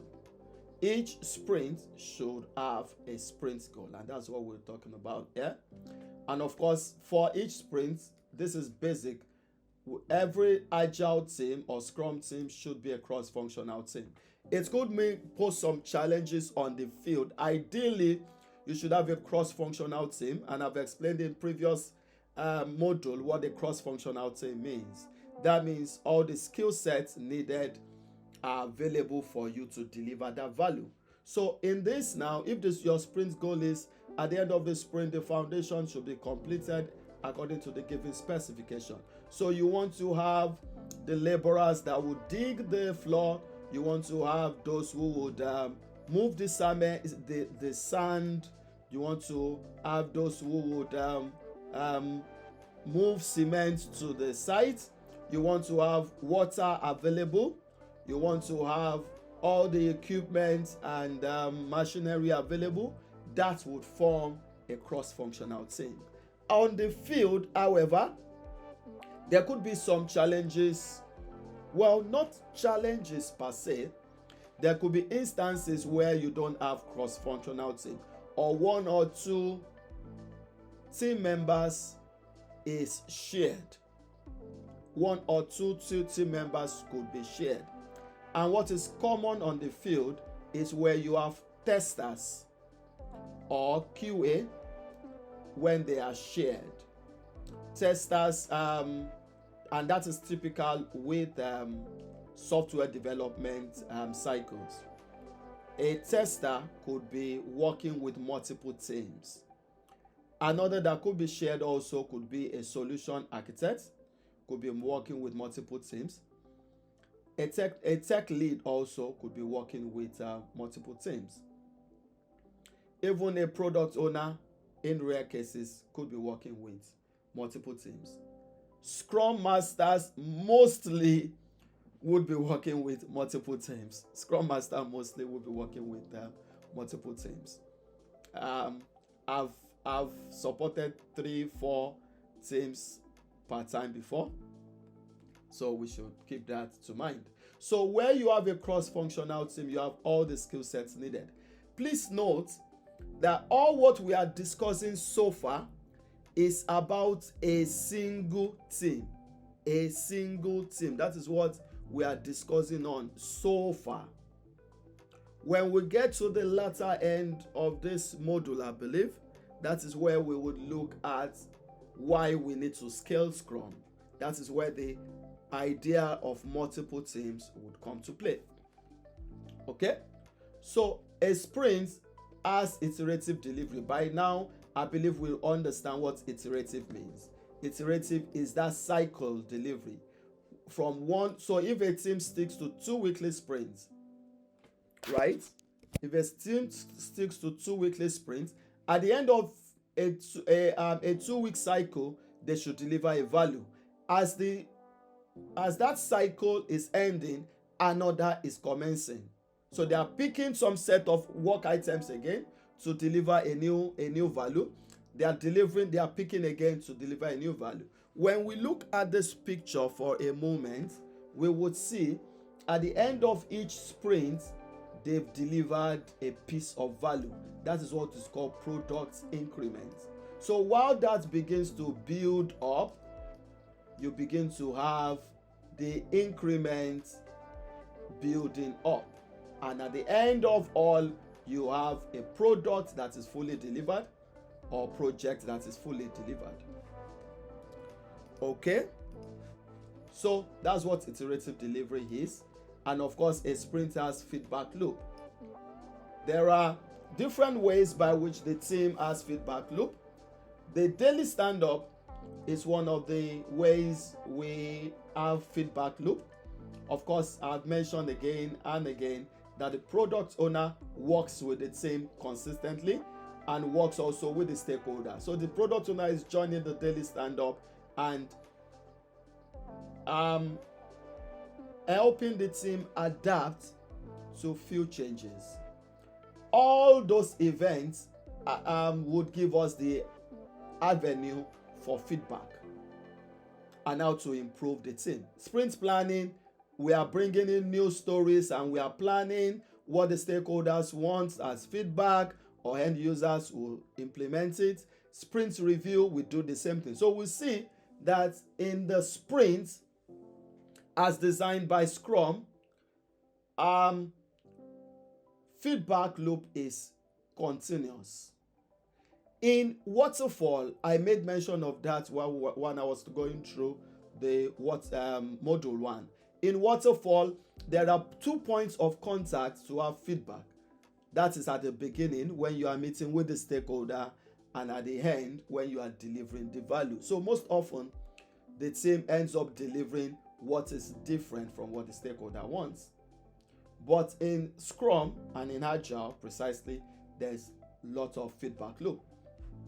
Then, of course, it's flexible and adaptable because it allows for changes. All those feedback mechanism makes it flexible. Of course, it makes it transparent too.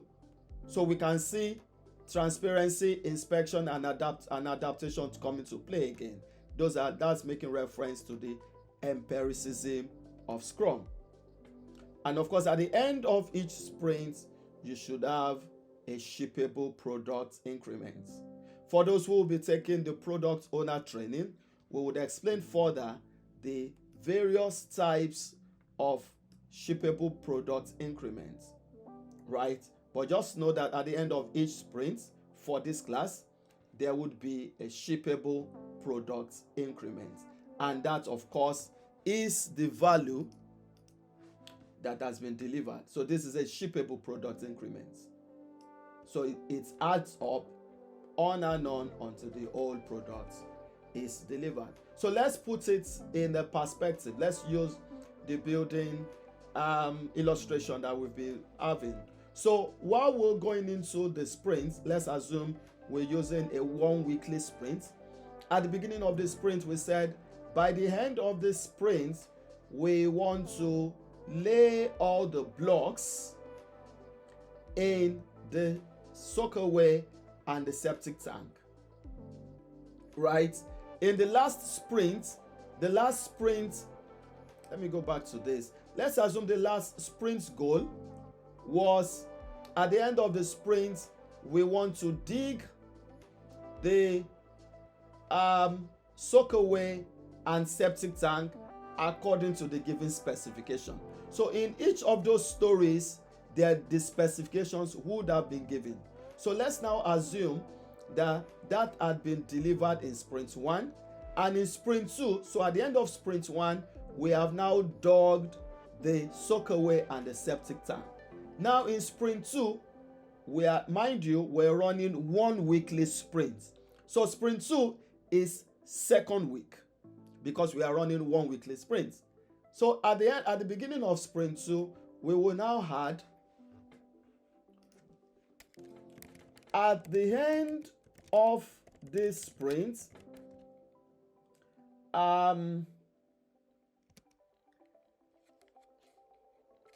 the soak away and septic tank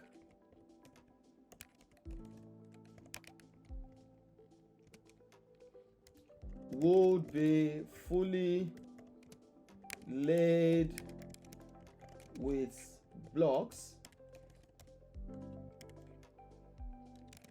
according to the given specification. If I update this now, I'll have it added here.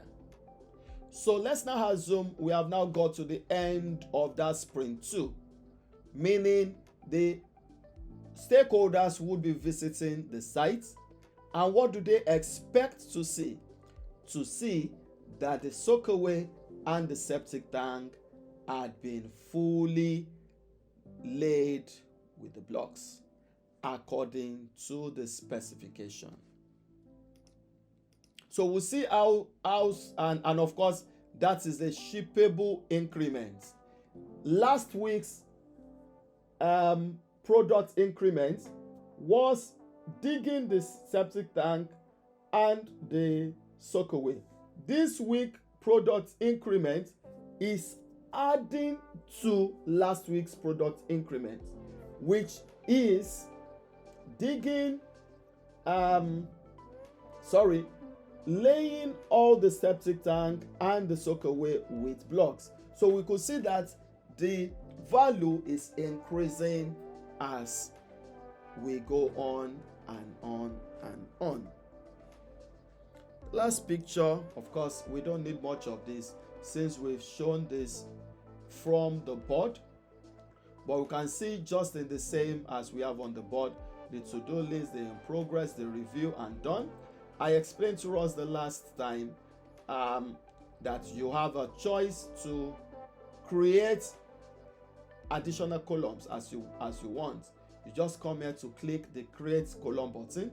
When we get to practicals, we'll demonstrate that, and add needed columns. So this is to do, this is in progress. In progress shows the work that is being done.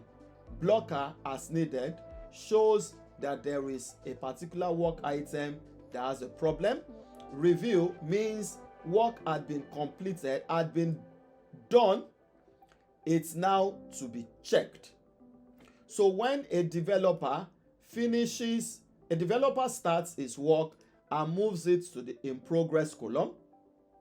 When the developer finishes the work and he has no blocker, he moves it to the review for the tester to test the work, to check if it meets all what it needs to be done.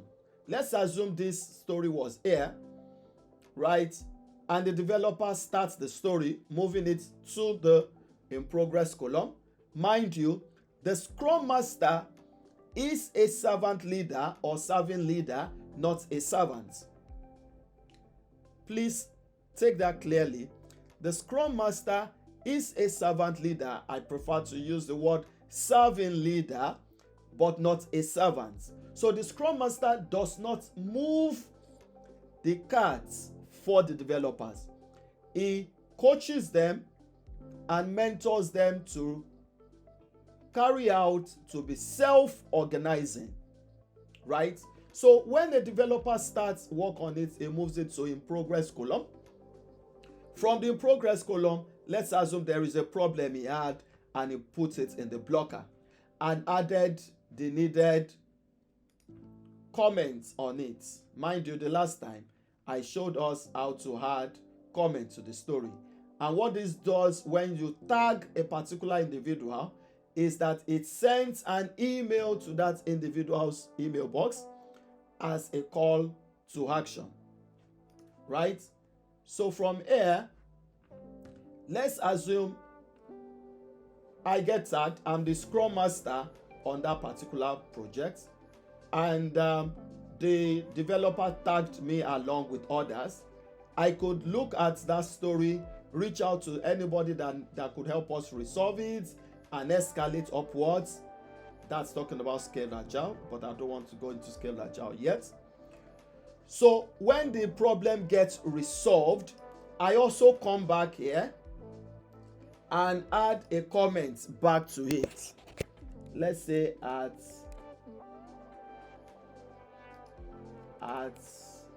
Femi, I think there's a Femi here. Okay, let me just pick anybody. Let me pick this name. The issue has been resolved.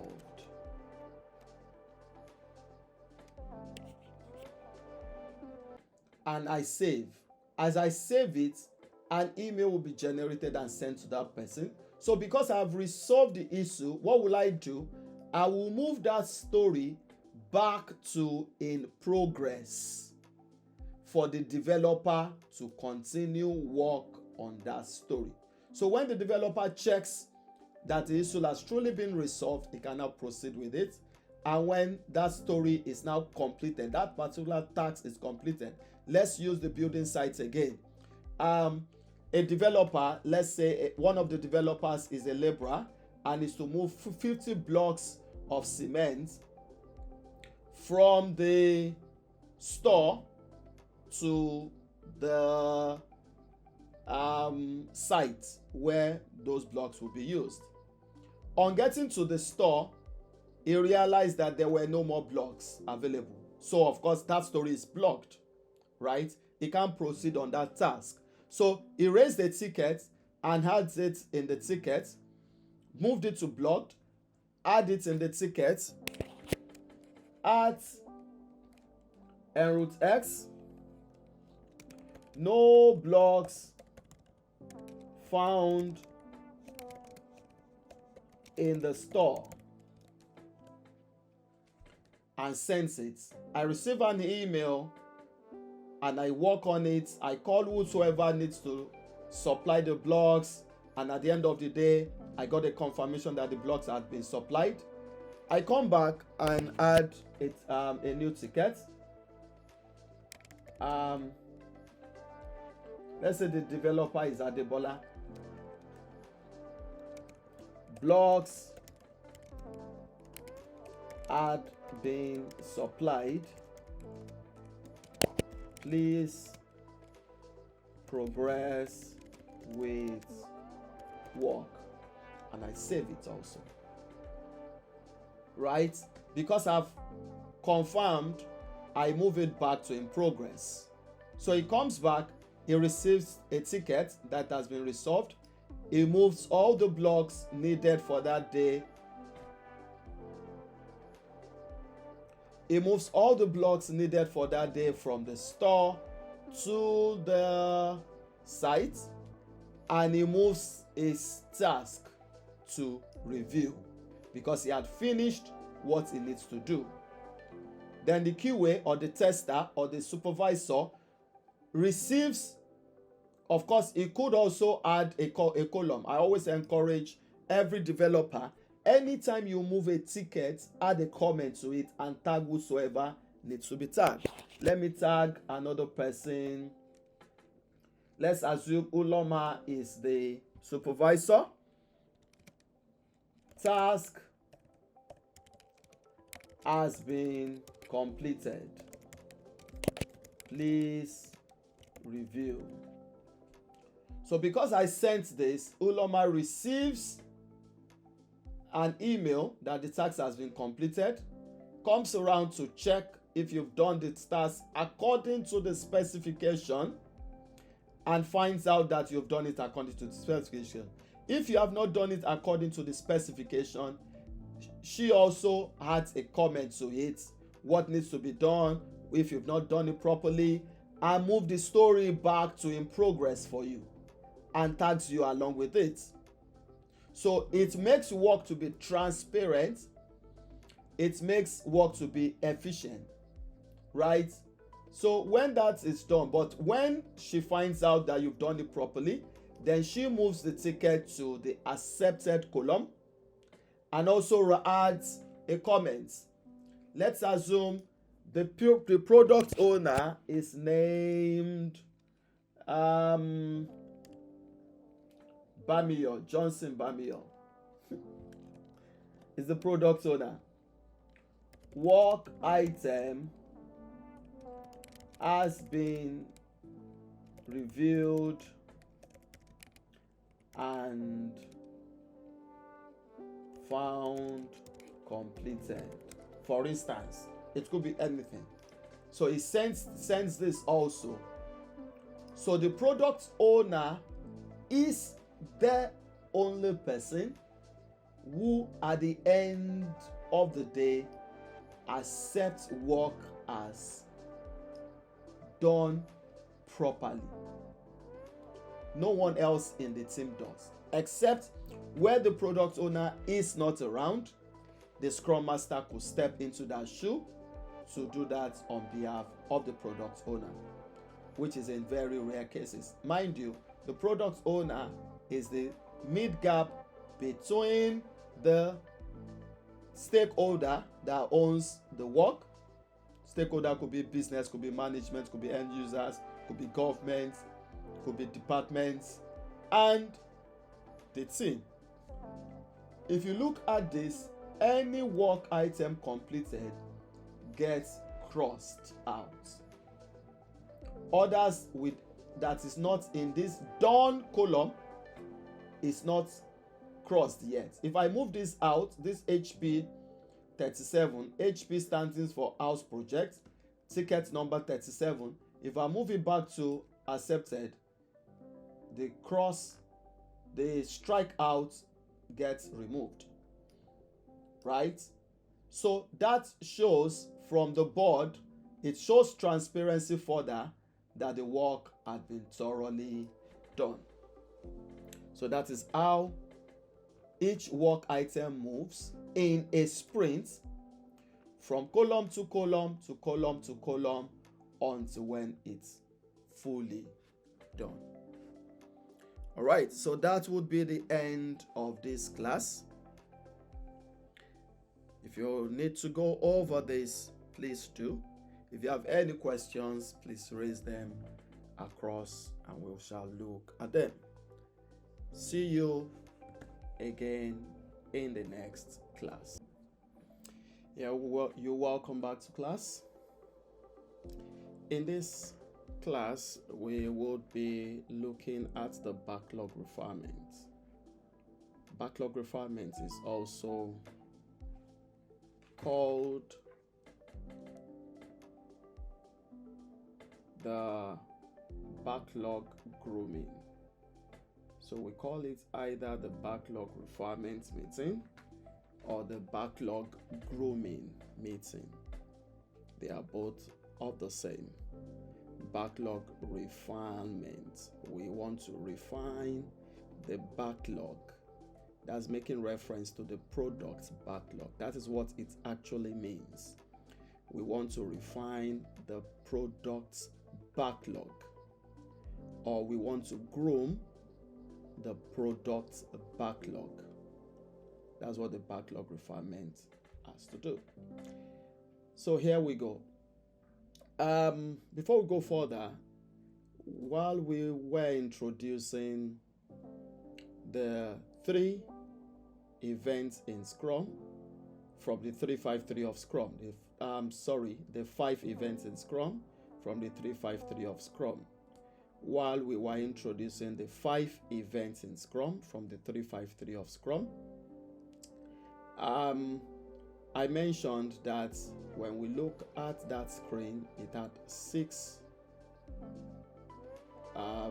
meetings, and the 6th one is the backlog refinement. It's not part of the 5 events, but it's equally very important, and it has given a lot of value to the sprint.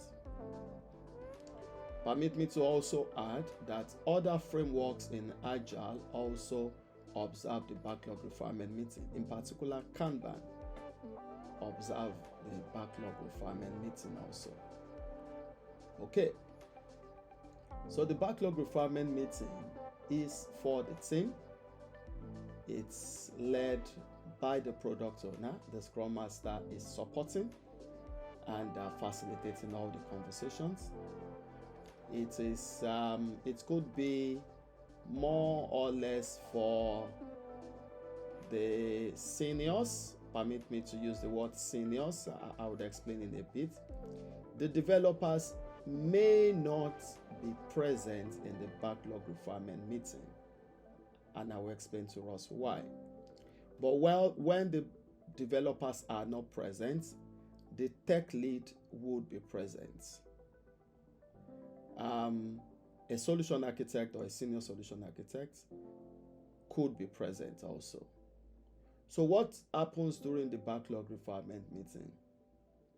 The backlog refinement meeting is a scheduled meeting to plan for future sprints in Scrum. It's used to plan for future sprints in Scrum. The backlog refinement meeting is an adaptive meeting.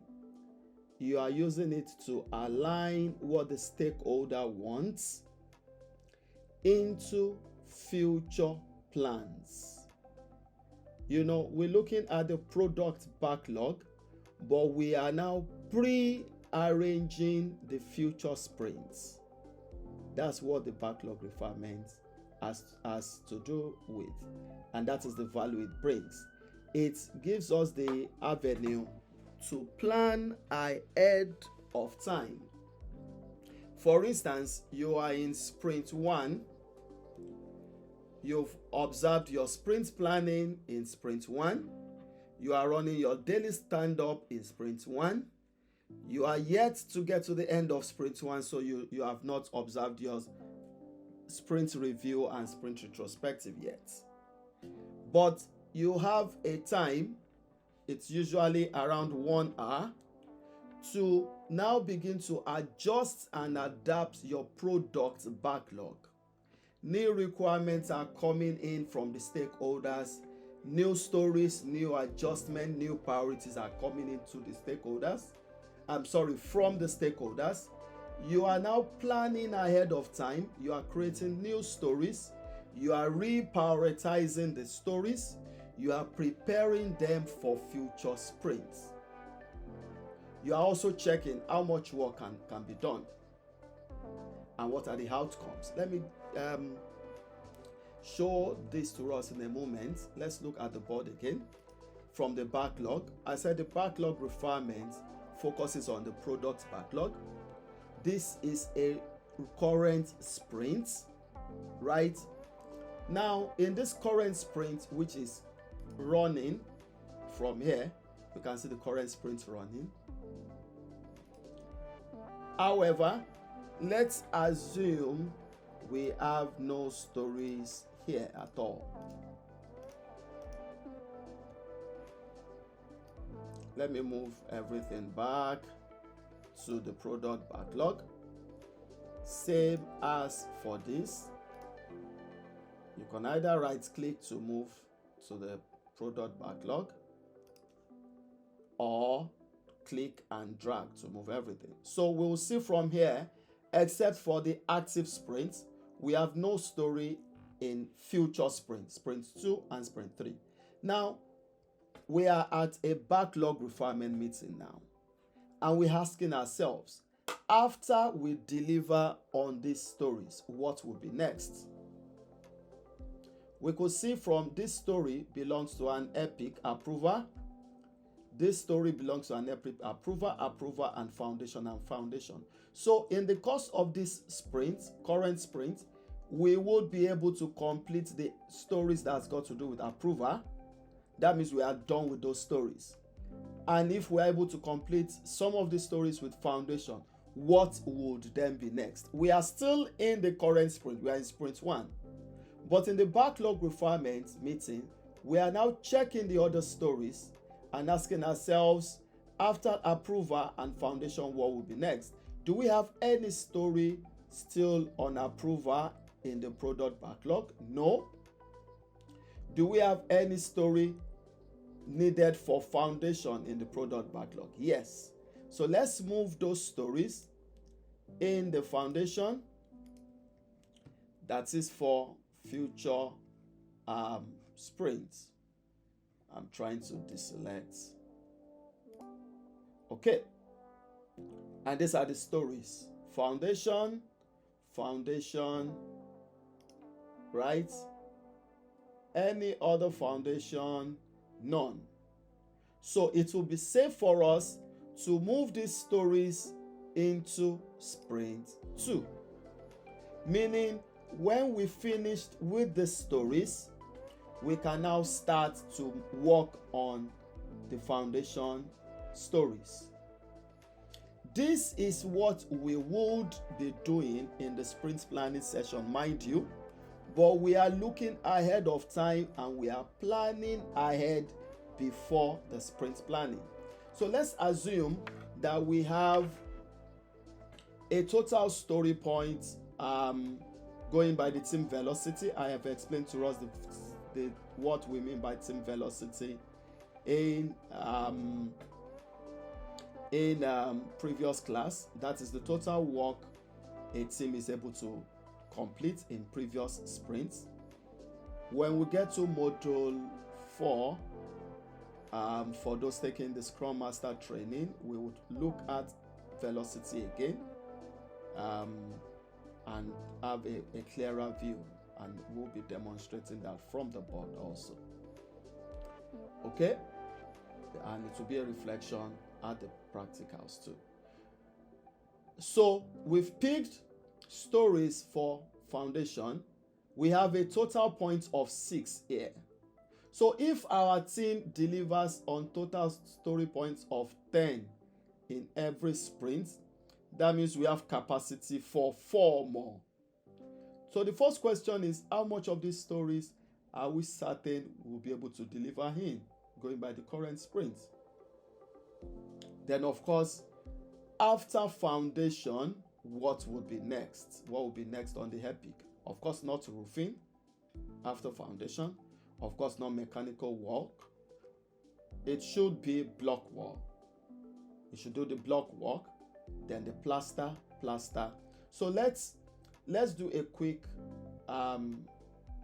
exercise here. Let's have rough estimates for each of this work. So the roofing, under the roofing as an epic, let's add 2 story points for this, meaning 2-day work. This lintel formation, let's add 3 story for it, 3-day work. Plastering, let's add another 3 days for plastering. Screeding, let's add 2 stories for screeding. Insert wire, let's add 1 day work for that. Wood treatment, let's add 2 days for wood treatment. We are just having relative estimation. Ideally, in sprint planning, estimation will be done with planning poker. I told us that in one of the previous classes. When we get to the practical, we will deal more on how to do planning poker. Planning poker is where all the team members will come around and we would look at each of the story, discuss on each of the story, and then now estimate how long that story will take. That is what the planning poker is. And I've also told us what Fibonacci sequence is. That is the estimation point we always use. And I've told us how the sequence runs: 1, 2, 3, 5, 8, 13, 21, on and on and on. That is the Fibonacci sequence. Alright, so let's just add the remaining points. Plumbing, piping, let's add it for 2 days work.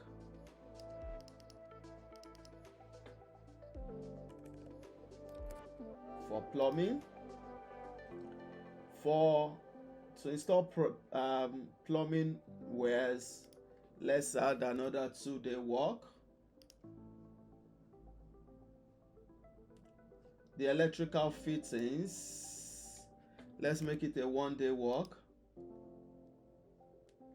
To run hot water testing, let's make that a 2-day work. I'm sure some of you are guessing along with me. Painting, let's paint in 3 days. It's not so much of a big building anyways. The floor and wall tiling, let's make that, how long should we make it? Floor and wall, 3 days. The idea in Scrum or in Agile is that and I tell my team that no particular effort should go beyond 5 story points. Any work that is getting to 5 story points is big enough. That means if your story point is 1 point to 1 day, that is a 5-day work, right? So as a rule of thumb I use with my team, this is not a general consensus, but as a rule of thumb I use for my various teams, any story should not exceed 5 story points. So the question is, what if a story cannot be completed in 5 days or in five story points? Let me use 5 story points so I wouldn't confuse you that 5 points means 1 day. I had explained earlier that different teams come together to agree what the point translates into. To a technical or software development team, they could come around and say 1 point equals 1 hour of work, but for this illustration we're equating 1 point to mean 1 day, right? So what happens when a story is more than 5 days? Simple practice in Scrum, then you decompose that story further. You break that story into smaller bits. The bigger the story, the more difficult to follow through, the more difficult to have transparency in. So what we do as a practice, a smart Scrum Master wants to encourage the developers in particular to break stories down into smaller bits so that we can follow through with those stories. Okay, so window and door installation, let's add another 3 points. And then other aesthetics, let's add 5 points, assuming we don't know what the definition of others is. Okay, mind you, I said earlier that the team has capacity for 10 total story points per sprint. 10 total story points per sprint. Let's add 2 points here just for reference sake. Why is this guy jumping? And for environmental impact assessment, let's add another, what should we add it? 3 points. Let's make it deliberately 3 points, right? So we have 3 plus 2, 5, plus this 8, plus this 10. So we have a total of 10 points here. So we are now back to the sprint, the refinement meeting. We are back to the backlog refinement meeting, right? This is the current sprint we are on now, and this is our active board, and we are hoping to deliver this particular sprint by the end of the sprint. But in a backlog refinement, we are now planning for future sprints. We are aligning the requirement from the stakeholder. Where we need to create more stories, we are creating more stories. Where we need to adapt the stories, we are adapting the stories also, right? So we are in the current first sprint. Let's plan now for the second sprint. We've added 2 stories on foundation, which gives us a total of 6 points. We have 4 stories points to add left to it. So after foundation, we are going into block wall. Good enough lintel formation for block wall and parapets. Then which are the other block walls? There should be other block wall before lintel. Okay, it appears a story is missing here.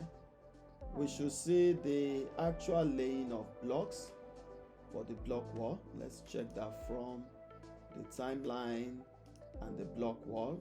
Create openings, lintel formation, laying blocks. Okay, this had been done. When was it done? I want to take it out of done so that we can make use of it again.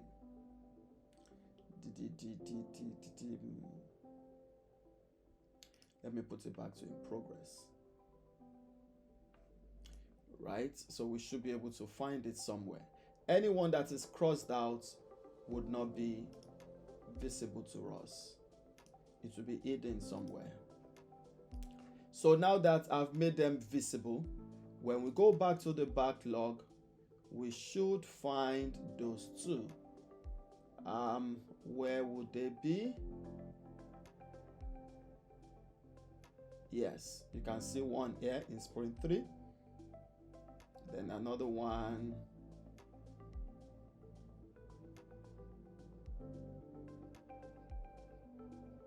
creating opening, laying block. Yes, there's laying block here in sprint 2. So we could see from here that this had been moved to sprint 2. I made reference in the last class that anytime we move a story in a current sprint to another sprint, it appears on the same column.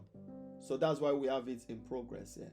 So for the future sprint, that's sprint 2, we have 5 points, 1 point, 1 point, making 7 points, and we have capacity for 3 more points. So let's add this one to it to make it a total of 10 points. So while we do this in the backlog refinement, we have planned for the sprint planning. This is still flexible, it is adaptable, changes could come.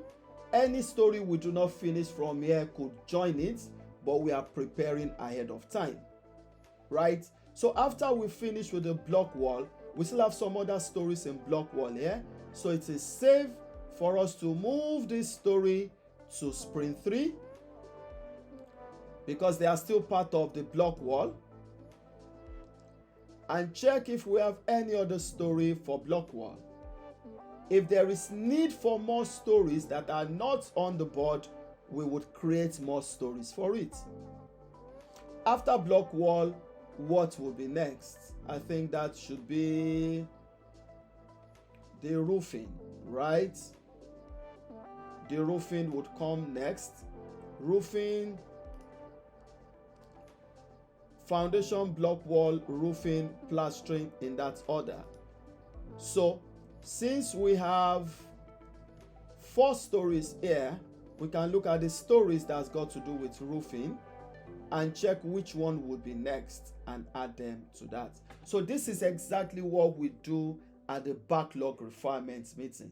We are preparing for future sprints, but yet also aligning those stories to what the stakeholders want, making them adaptive, making them adjustable. It's similar to what the sprint planning session is for. So when a team does backlog refinement or backlog grooming effectively, by the time they get to the sprint planning, they have lesser work to do and their sprint will roll on better. And I did mention also that it depends, it comes differently for different teams. All the developers may not be needed at the backlog refinement meeting.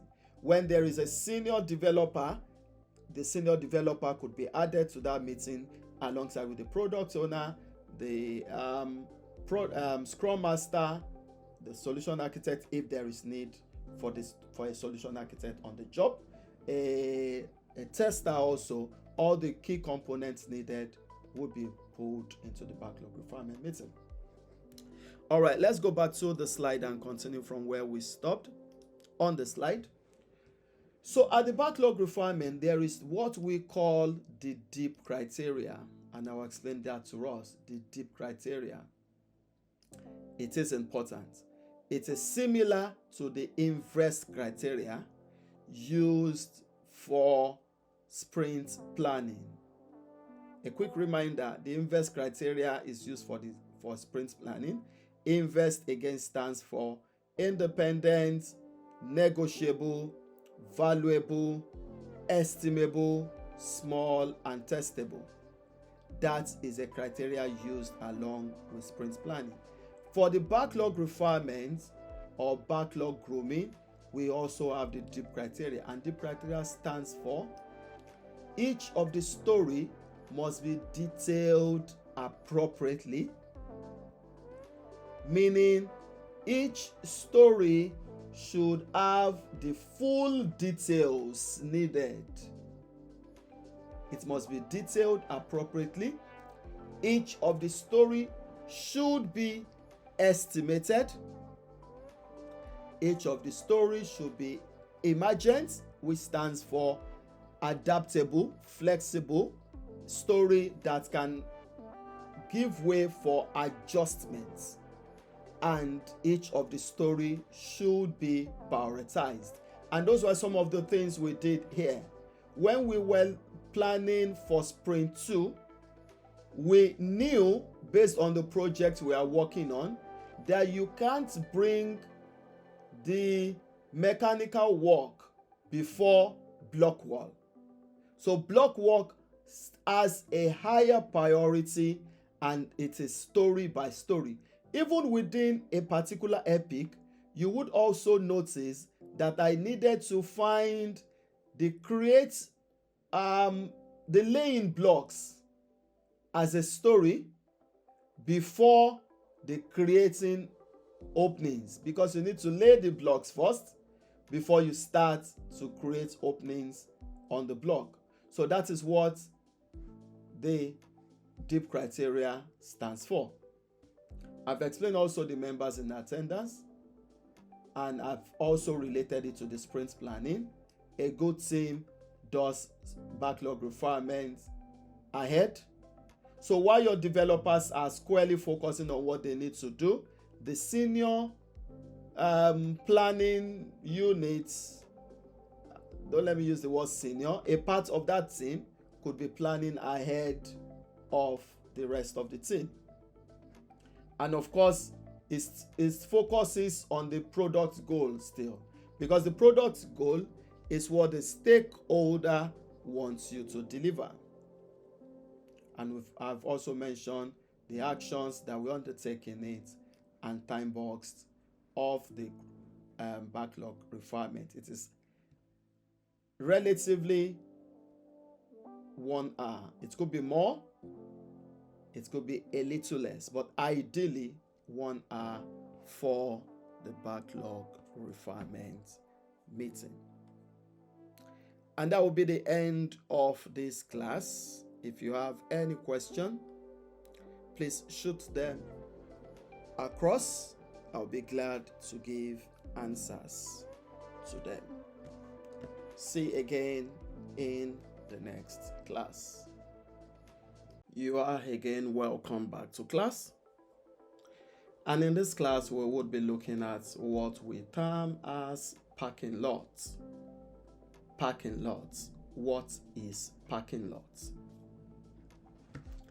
Okay, parking lots is a meeting of value in Scrum. It is not one of the Scrum events, just as backlog refinement is not one of the Scrum events, but is a meeting of value, or is a concept of value. So what do we mean by parking lots?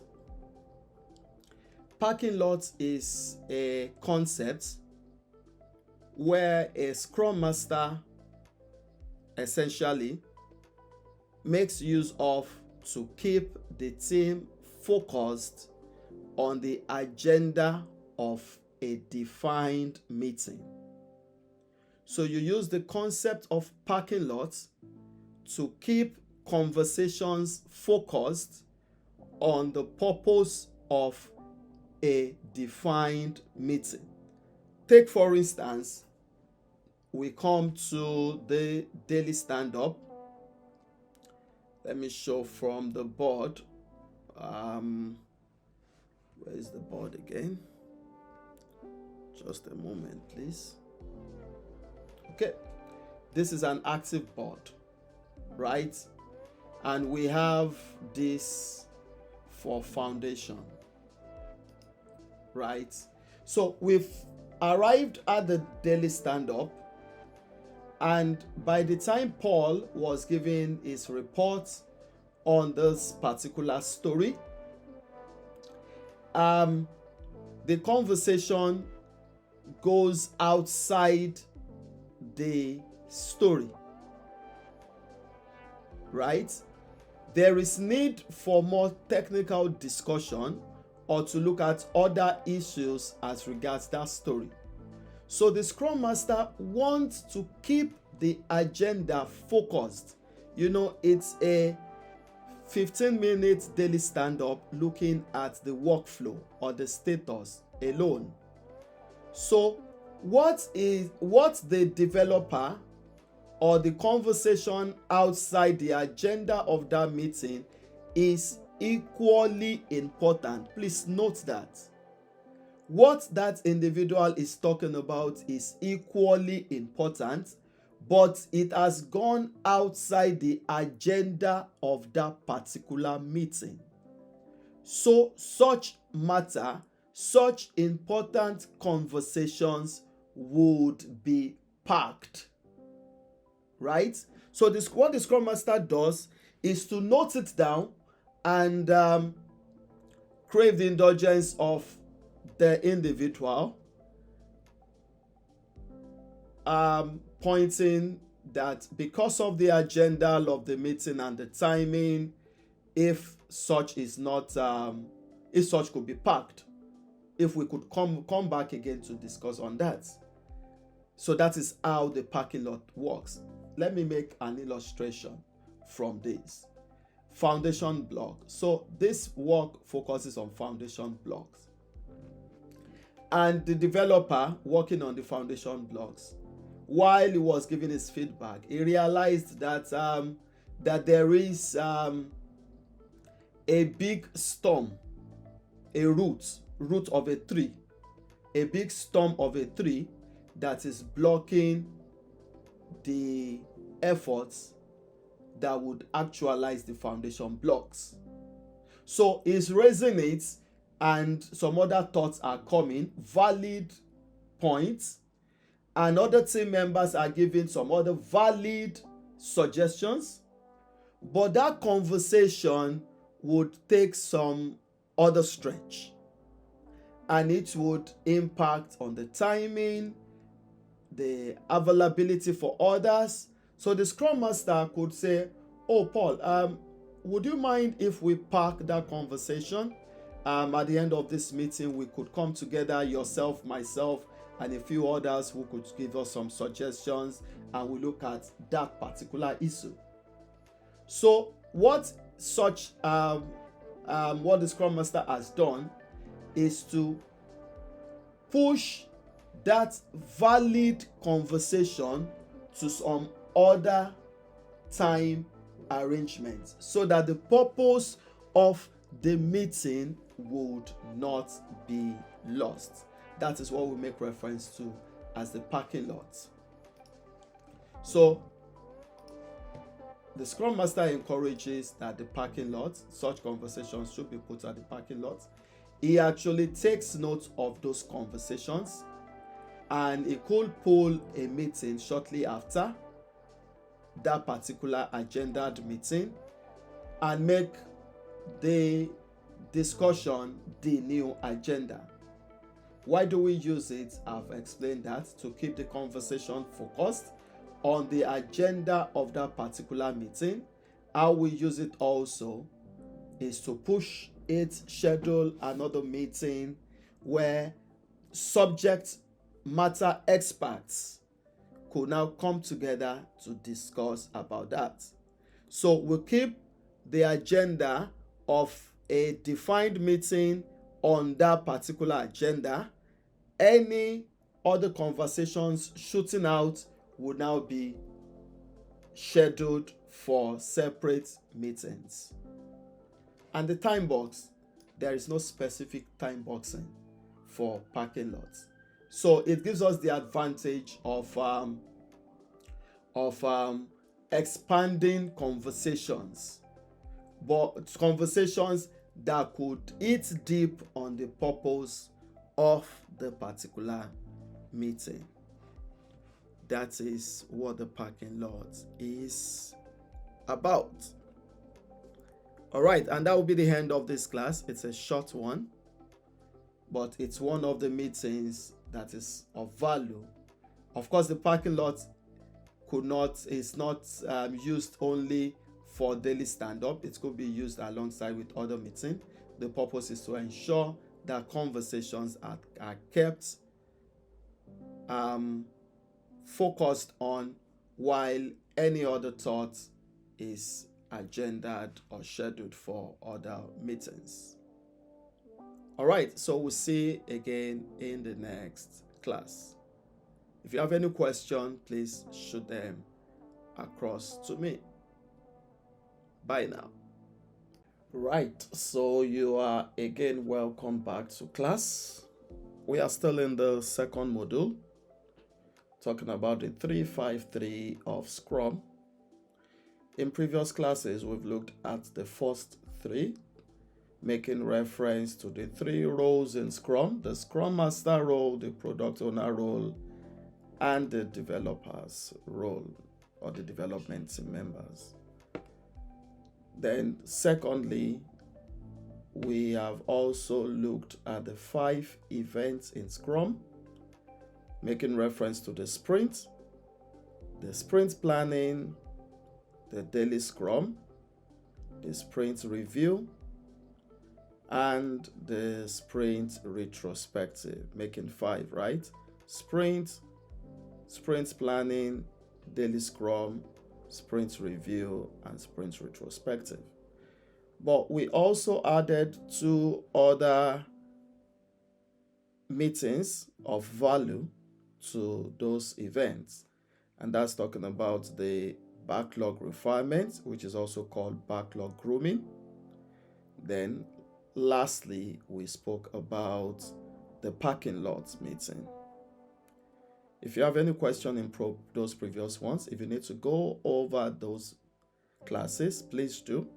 But again, if you have any questions, you can always send them across to me.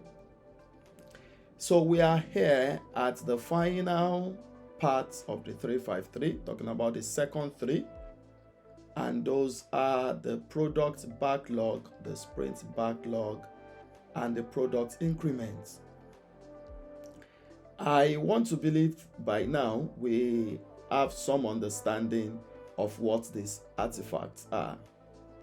The artifacts in Scrum, they are the tangible aspects of Scrum. I term it as the tangible aspects. What could be measured, what we could relate with, right? So we have the product backlog, the sprint backlog, and the product increments. We've gone through the product backlog for some time. In the first module, we discussed briefly about this. So we'll take some time to dig deeper into what this is all about. So the product backlog itself talks about the vision and the priorities. The product backlog contains all the work items needed to complete the product.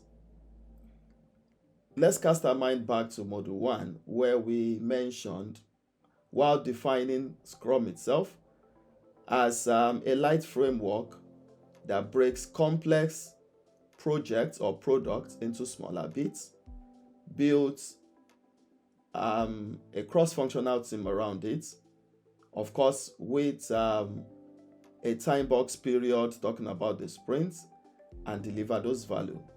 So picture a product backlog as the entire project or products that needs to be developed but now broken into smaller pieces, just like a puzzle.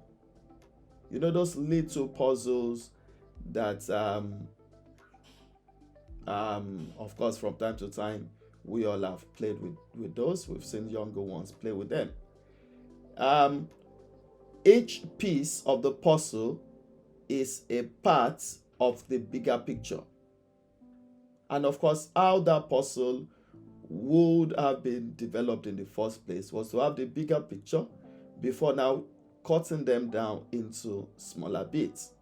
So that's just what the product backlog is like. The product backlog contains all the work that needs to be done. The difference between a product backlog and the product increments is that one is the start, the other is the ending, or the starting and the ending. So the product backlog contains all the work that needs to be done to achieve the products, while the increment is those work as they are being done and they are now coming together to make a whole. So just briefly, I'm sure we are more familiar with this project now, the house project, which is what we've been using for this class. Every piece of work item here would form the product backlog. We have a timeline. I've explained in previous classes what an epic is. If you need to catch up on that, you may need to check the previous classes. We could see different layers, but these are still in the bigger chunks. Approval, foundation, and all the rest, on and on. By the time each of these had been fully delivered, you would have the house at the other end. So these ones is at the higher level, cascaded down or decomposed further, and we can see the decomposition, but they were now cascaded down into the product backlog. And I explained to us in one of those classes that under Jira, where you have the backlog refers to the product backlog. At the upper side, where you have the sprint, refers to the sprint backlog. So the product backlog is where all the stories of what needs to be done were written, right? So that forms the product backlog. So the product backlog gives us a clear vision and priorities on the product that is being developed.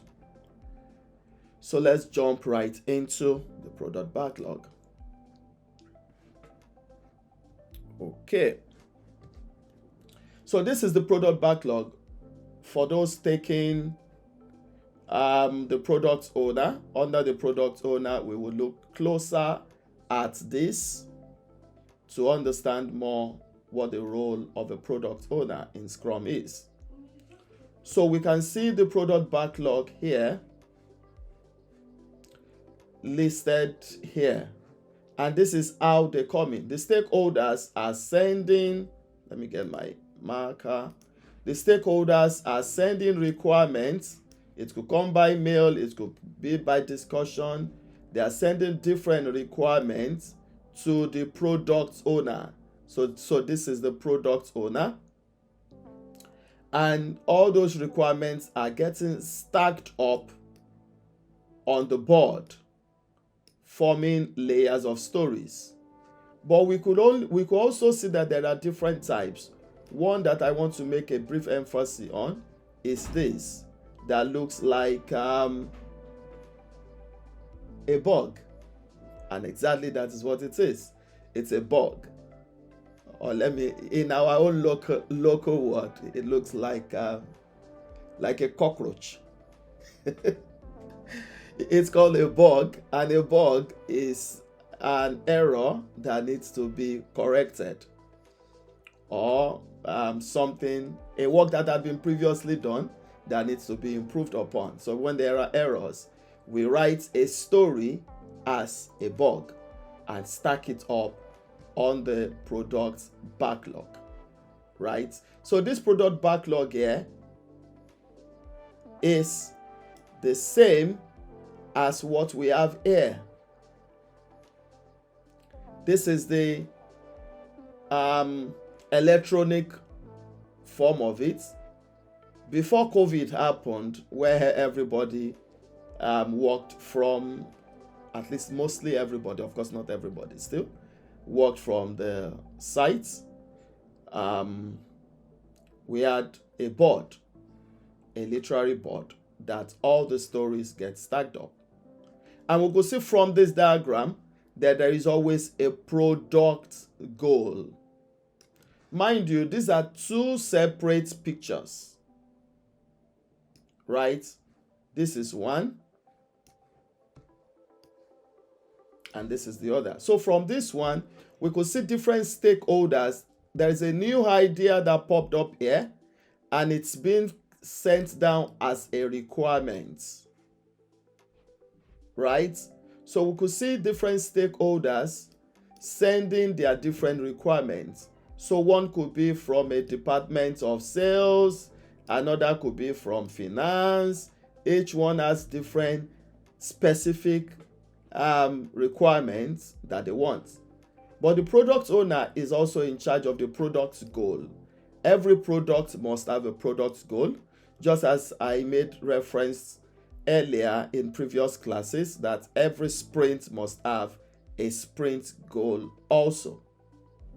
So the requirements would be sent directly, and that reminds me, requirements are expected in Scrum to be sent only to the product backlog.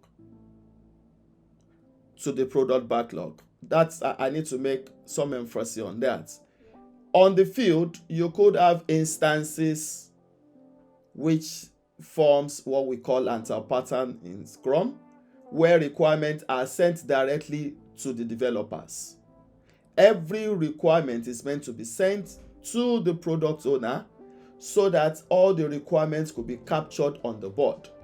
The impact of that, where requirements do not go through the product owner, is that you end up having team members, developers, working on multiple tasks that is not captured, that is not visible. So it could bring some burden to the developers, but work will not be transparent enough. Mind you, the Empiricism of Scrum talks about transparency, inspection, and adaptation. So, according to Scrum, all requirements should be sent to the product owner, and it should find its way written in the product backlog. So when anyone looks at the product backlog, at a quick glance, you see clearly what needs to be done, what is being done, what is left to be done. So we call a detailed product backlog, not product backlog this time, a timeline, as the product roadmap. So we refer to that as single source of truth, SST, which means a quick glance on your board brings that transparency everyone needs. And that is one of the beauty of Agile. It makes work to be so transparent. Everyone that has access to your board would be able to know progress of work without needing further explanations. All right, so that's the first picture. The second picture is similar. They are both actually, but from different angles. So we can see the product backlog stacked up. These are different work items that need to be done. And we call it product backlog items, PBI. So PBI is one of the terms you would hear of as we go further. Product backlog item, that's what it means. The items in the product backlog. There's a container called the backlog. So the items in the product backlog is the PBIs. So these are different items. However, just as I said that they have different forms of requirements, same also, this has now broken it down further to us. So the product backlog item could be features, We call something functional stories. It could be defects. Defect makes reference to the bug. It could be technical work. It could also be knowledge acquisition. That means learning.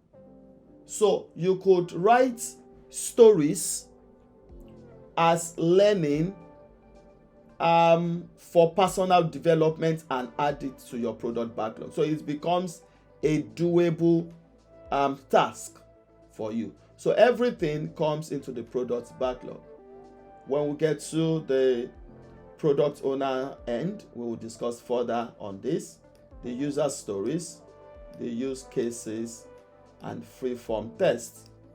There are ways of writing product backlog. I've mentioned the user story earlier when we were looking at sprint planning and backlog refinement.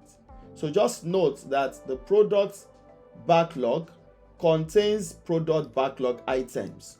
All the work that needs to be done to deliver a functional product is the product backlog itself. So let's go further.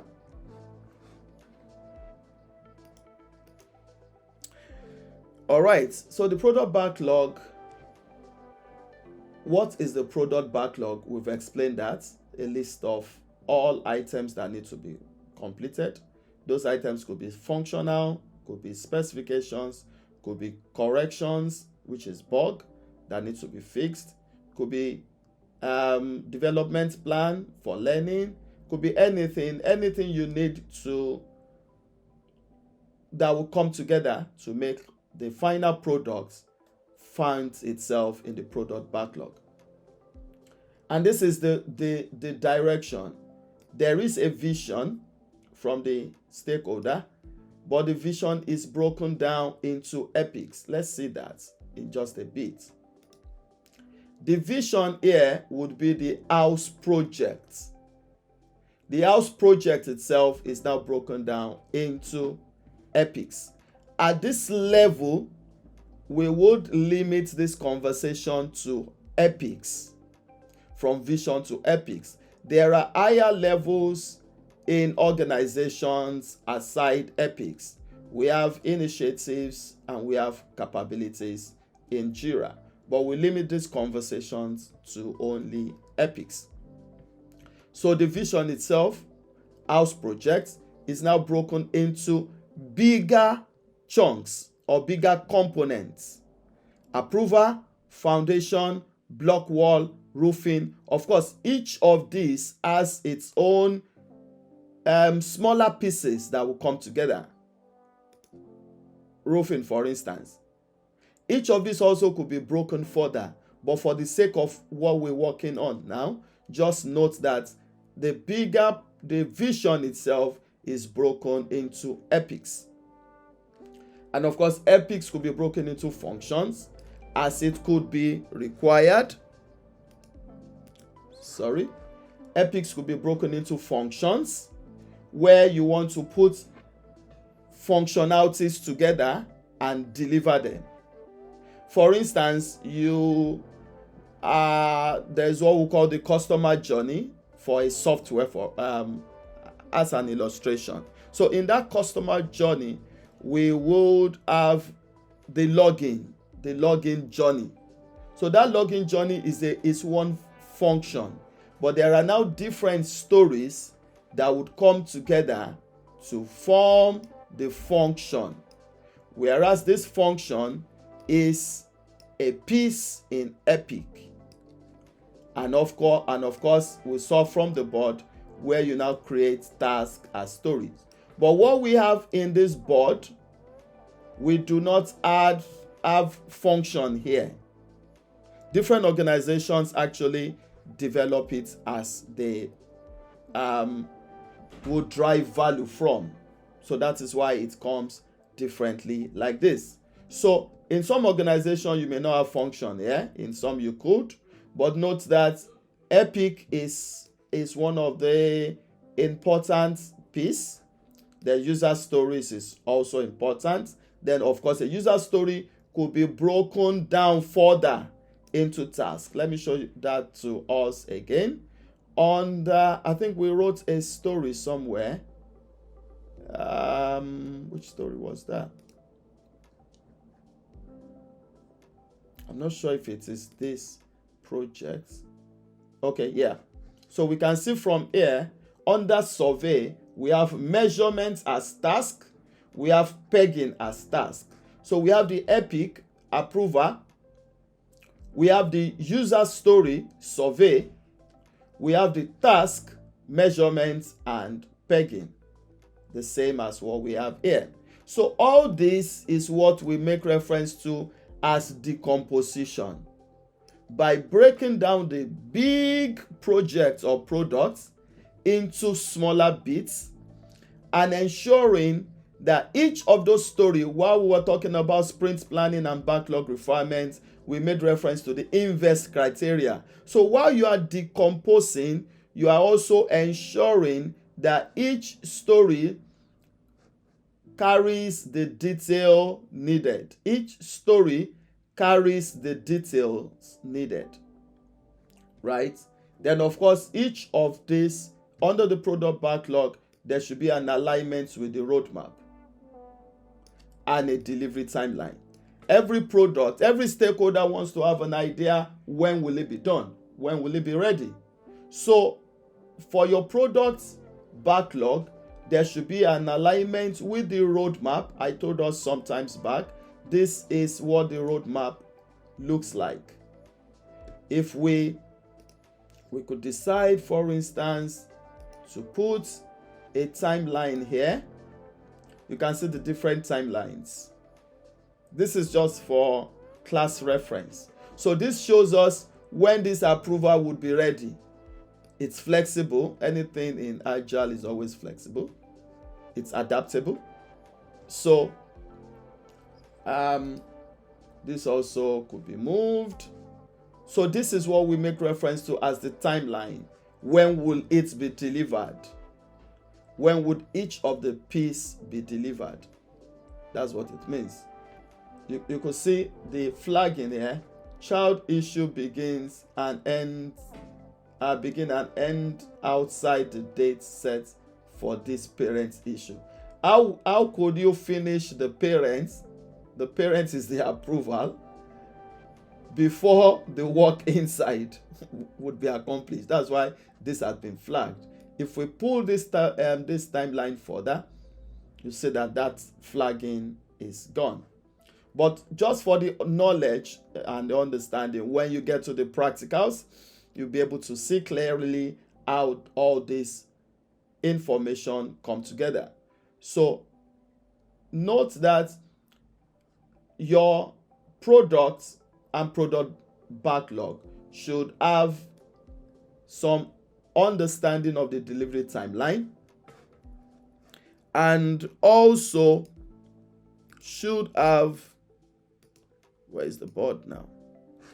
Okay, and it should also align with the roadmap. I wanted to add earlier that each piece as a child belongs to a parent, that also belongs to a parent, that would eventually belong to the great grandfather or the parent of all. So that is the decomposition and the breakdown. A good board, where you have a good Scrum Master with a team and a product owner, each piece of task that needs to be accomplished should belong to a parent. No child should be an orphan. So the product owner should have a clear understanding that every task should be a child to a parent. But where that is not, I made mention at the beginning of the class that the Scrum Master is the epitome of Scrum. So your role is to be guiding and supporting the product owner. So you have to ensure also that each child or each task belongs to a parent. So there will now end up being an alignment all the way up, down. We've mentioned about appropriate detailing and product goal. Appropriate detailing, each story in your product backlog should be detailed appropriately. And we have 2 meetings or events you can take advantage of to have appropriate detailing. The first one is backlog grooming, where you plan ahead of the sprint and add the needed detail. The essence of detailing appropriately is so that any developer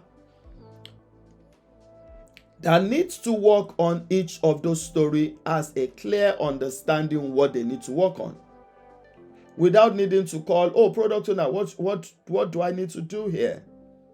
So each story should be detailed appropriately. And I mentioned also earlier that each product should have a goal, just as each sprint should have a goal. Then also the high-level prioritization, which was what we looked at in the previous class. We looked at that also. Under the timeline, we saw from here that there is no way you could begin to plan for plastering when you've not delivered approval or foundation. What are you plastering without the foundation? So this is the high level. The high level is talking about the bigger blocks, the epics, the functions beyond just the stories. Excuse me. Beyond just the stories. It's talking about the bigger chunks. So there should be high level prioritization where per time the team knows that in the next 2 sprints we would focus on foundation, and after 2 weeks when we deliver foundation we are going into block work. It's a layer that is being built, layer to layer. Then lastly here, as it relates to definition of ready, we've discussed definition of ready when we were discussing sprint planning. And definition of ready is where each of the story is ready to sprint. And ready to sprint means all that is needed to deliver that story is available for the team to deliver. Meaning each of the story meets invest criteria. If you need to go again on that class, looking at sprint planning and backlog refinement, please do that. Each of those story meets the invest criteria, and the team has the right velocity that can accommodate it. The team has capacity to deliver that work in that sprint. Capacity talking about the skill set. The team has availability to work on that story in the sprint. Availability, which means there is a developer that can accommodate that work within that sprint. So all this come together to meet the definition of ready.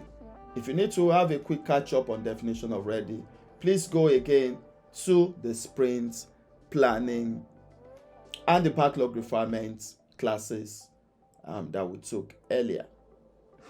All right, I think that's pretty everything about the backlog, the product backlog. So as a quick recap, the product backlog itself is all requirements streaming in from different stakeholders, and I emphasize through the product owner.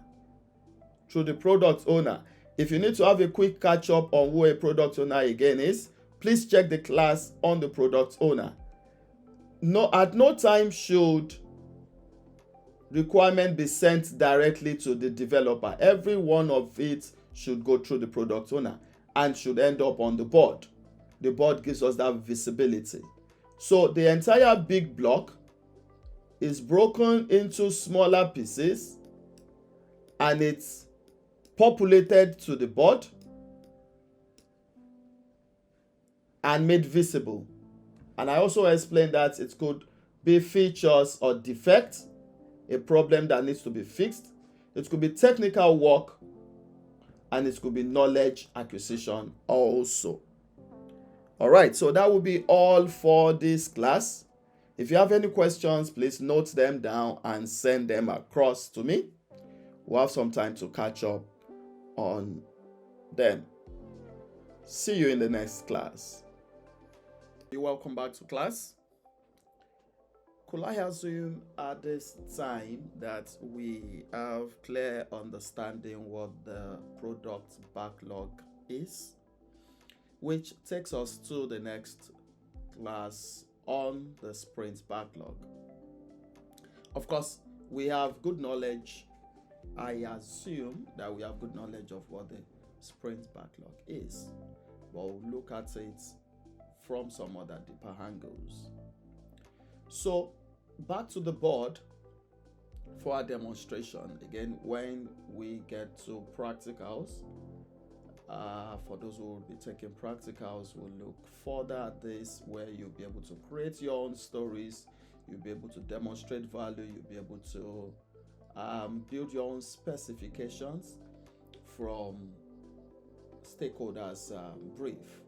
How it is on the job is that stakeholders would come and give you line of thought what they want. So it is for the team to now expand on that, to create specifications from those requirements, and now catalog them, ensuring that all angles are covered. All right, but in this class, we're talking about the sprint backlog. I'm sure we all know at this point that the ones in Jira, and I make emphasis on that, on this pattern in Jira combines both product backlog and sprint backlog together on just one page, and that's the backlog. So the backlog, the one below, is the product backlog, and the ones above is the sprint backlog. So you could create as many sprints as you want. All you need to do is to come here and create sprints. When you click create sprints, it populates another sprint for you, where you now begin to load up. And of course, it's something you can edit. You can edit the sprints. You can customize the duration. This is where we spoke about the sprint duration being 1 week, 2 weeks, 3 weeks, or 4 weeks. So you can customize, you can pick from the range a 1 week sprint, a 2 week sprint, and it would adjust the change date for you. Or you could also customize it, where you pick your own date. So we could decide to pick from the 29th and to another, or decide to make it a 2 weekly sprint, right? Then of course add your sprint goal. I made mention in the sprint planning class that each sprint should have a sprint goal, just one sprint goal, ideally, because the entire team is expected to be cross-functional, delivering just a piece of a value. That is what is expected ideally. But when you get to the field, when you get a job, you would realize that there could be different goals within a sprint. The product owner could see some ways to harmonize them, or however pattern it would work for you. It's agile, and agile is adaptive. Agile is flexible. So whatever works for the team is what you work on. But at least going into any sprint, there should be a sprint goal. So the sprint goal is what the team is driving towards. All right, so I'll cancel this out at this moment. So looking at the sprint, so we have the stories brought from the product backlog into the sprint. So because we've added sprint 1, we have approval and foundation. Sprint 2, we have foundation and block work. Sprint 3, we have block work also. So we could check after block work what will be next. So what I'm doing in some bits is what I explained in one of the previous classes. called backlog refinement or backlog grooming. So we could look after block work, what would come next? After we make the block, what do we do next? Is it the roofing? Okay, let's go to roofing. I hope I'm correct. Before plastering, because the roof needs to be in place before we plaster everything together. So let's deliberately pull from here to the sprint 4. Let's assume this is a new sprint that we're going to. So we drop roofing there. Any other roofing, 2 other roofings. Roofing. Of course, I told us we can either click and drop or right click and push to wherever we want to push it to. Right? So that's roofing. Meaning, and we said in one of the last classes that we have a team total velocity of 10, meaning all the total stories we can work on per time is 10. Right? So we have 10 here, we have 4 here, we have 6 here, meaning this sprint 3 can actually accommodate all this to make up the total team velocity or the team capacity. Right? So this is the sprint backlog, where you have pieces of work items you want to deliver in a sprint. So you can see from here, this is the product backlog that has all the stories created.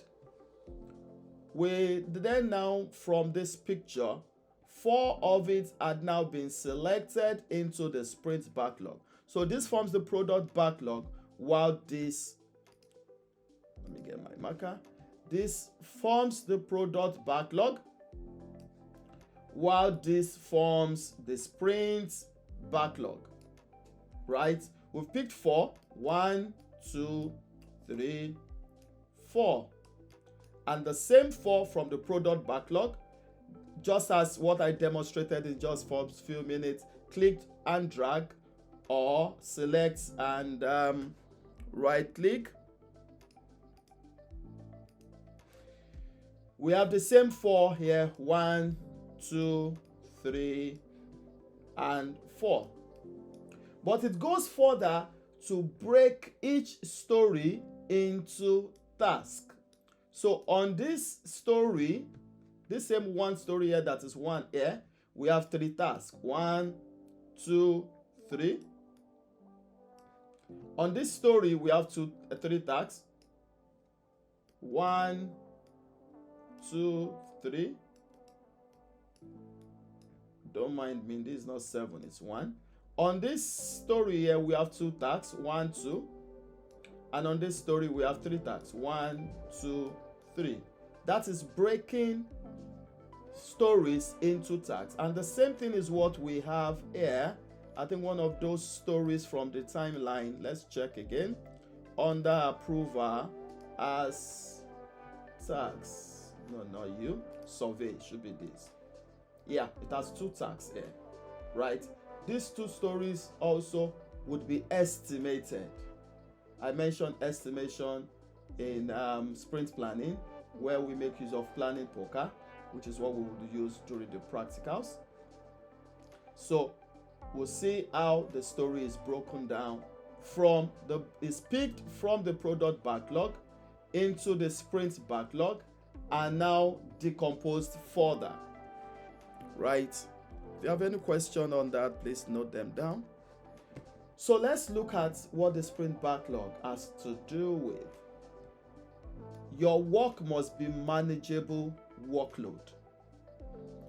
Ideally, according to Scrum, when a team has more than one moment, why is my slide jumping up and down? Let's look at this again. We mentioned that we have our team capacity is 10 story points, meaning we can only work on 10 total estimated points in a sprint. Where this team now has more work than what they can deliver on. We call it overcommitted. That means you have overcommitted stories in your sprint, and it's not a good practice. What you'll find on the field mostly is that some organizations or some teams just move all their stories from the product backlog and into one sprint. Boom. So they will do a piece of it, and at the end of the sprint, move everything again to the next sprint. Boom. And that's how they do it. But that is wrong. That is what we call anti-pattern in Scrum. Imagine you look at this board, and instead of seeing just few stories, you have 30 stories. How will you cope with it? So it shows that the board will be disorganized. The work will not be transparent enough. You will not be able to inspect adequately. And it could make developers to really hide behind what they're doing. Imagine when a developer is just working on one or two stories in a sprint. In actual sense, should be working on just one story per time. There's a let me step into Kanban a little. There's a process we call work in process limits. It's a practice in Kanban, which is used to restrict, and that is what is here actually on the board, maximum 2, meaning at any time you shouldn't have more than two stories here. What happens when it becomes 3? Let's see. 2 stories, right? While your maximum is 2, let's make it 3. It gets flagged. The stories still move, but it gets flagged that you have exceeded the maximum. So what this does is to help developers stay focused on the story they are working on per time.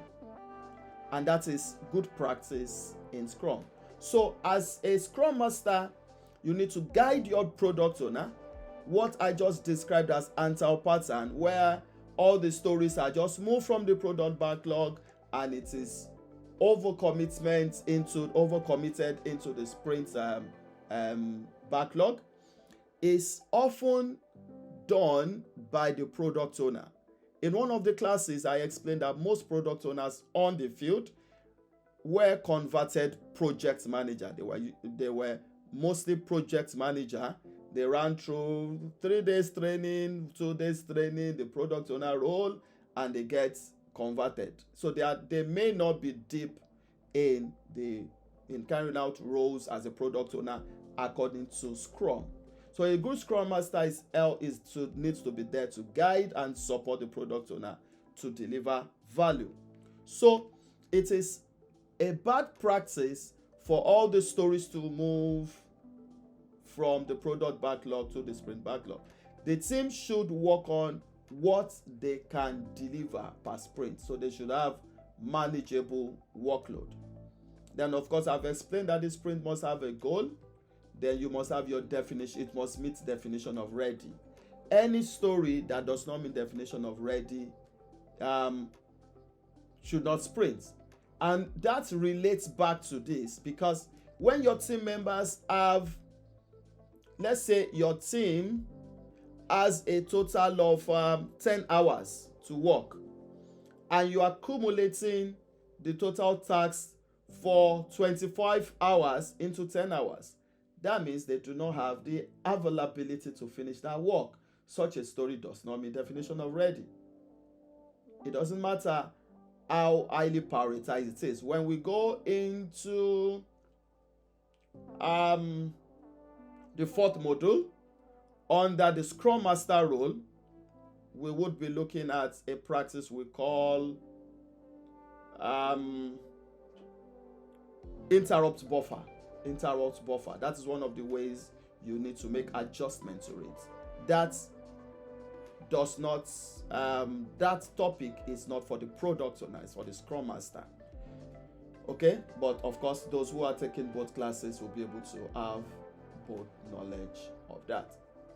So anything that does not meet definition of ready, including when a workload is too much, then it shouldn't come to your sprint. There's a practice in Lean Agile that talks about waste. Lean is about how you cut wastes, and one of it is how you ensure that you are not overloaded, right?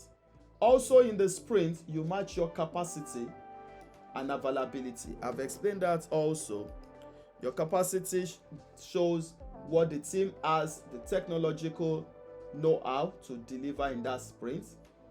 Where you want to dig, you want to make sock away in a sprint, and there are no laborers to dig, that means that team does not have the capacity to work on that. Same also is availability.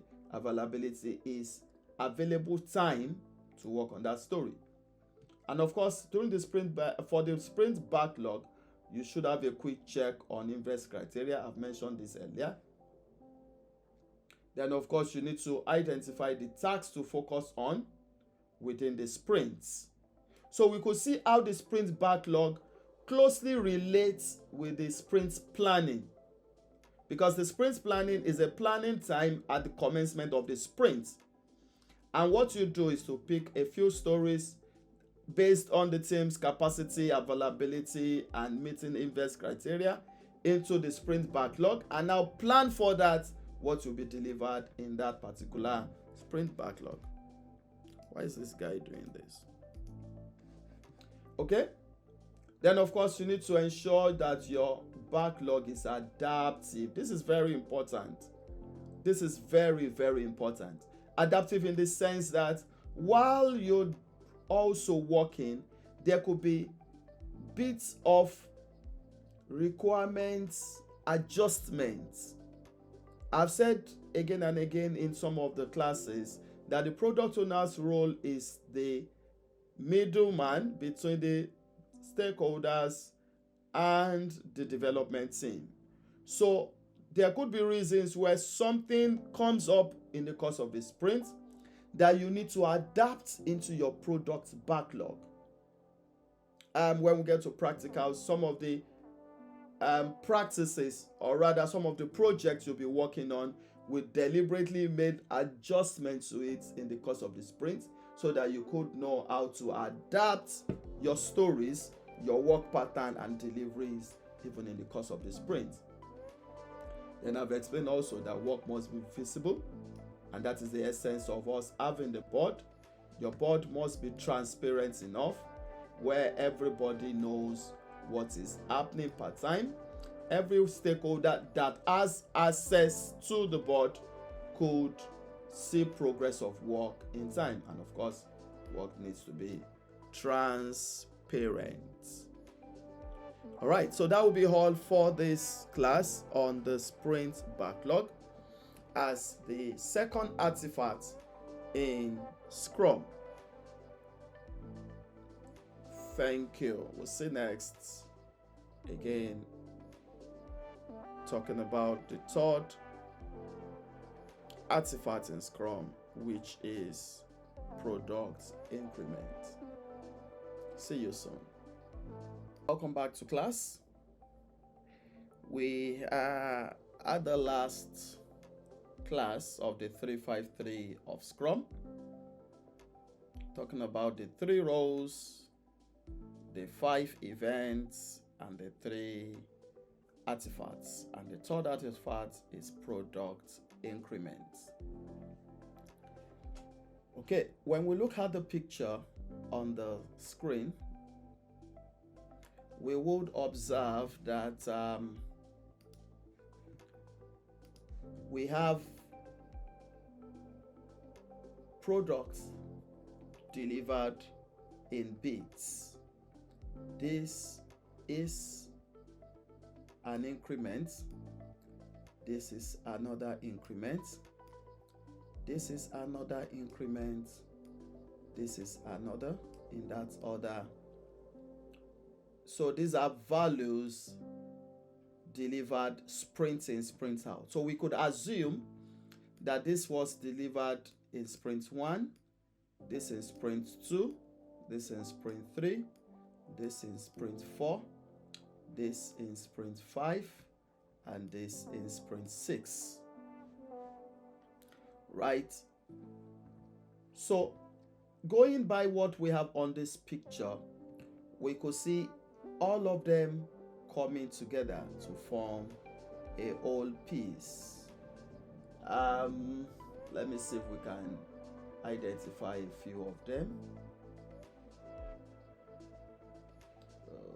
Okay, can we? I believe this green piece should be this one on this, right? And the next one should be this 3000, and so in that order, on and on and on. This one looks, anyways. So the idea of what I'm making here, if we had been able to see the entire picture, we would be able to drive out from what we have on the screen that as values are delivered sprint in, sprint out, we have those values coming together. So what you need to note about the product increment, the product increment itself is the value building up. That is what we call the product increment, the value building up. It's not just about a piece of value delivered in a sprint, but the value being added to other deliverables. So let's say in our illustration talking about building the house, if this was delivered in first sprint and foundation was delivered in the second sprint, so your product increment at the first sprint is the approver, but your product increment in your second sprint is approver plus foundation.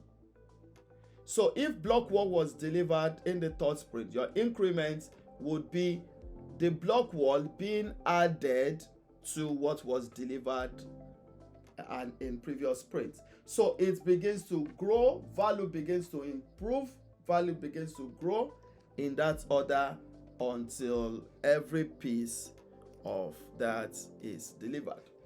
So let's look at what the product increment is all about. Firstly, it's about the potentially shippable piece of that product. In a nutshell, product increment talks about value. Value must be delivered. When it's not value, then it is not a product increment. So a product increment is not after the end of the sprint, we have been able to do this. What you've been able to do must be valuable, must be quantifiable, right? You know, while we talked about the sprint planning, we use the inverse criteria, looking at valuable, must be estimable, must be small and testable. So at the end of that sprint, we want to see the value we committed to developing at the beginning of the sprint. We want to see it delivered at the end of the sprint. So product increment is about value that has been delivered or that has been created. And of course, that is what is shippable. That is what is tangible. Of course, that's what we're explaining here. So in the product increment, it has that benefit of giving us a feedback. When the stakeholder comes around and sees the soakaway and the septic tank that had been dug in the previous sprint and in this sprint that had now been laid with blocks, they can now give you feedback on the value that has been delivered. A product increment must focus on quality. It's not just running to deliver value. It is not value actually if it lacks quality. So it must come with quality. You shouldn't sacrifice quality on the altar of speed. Quality in Agile, in Scrum, is very important. And when talking about product increment also, it must be a value that must be demonstrable. I've explained that earlier. In addition, that value must align with the requirements.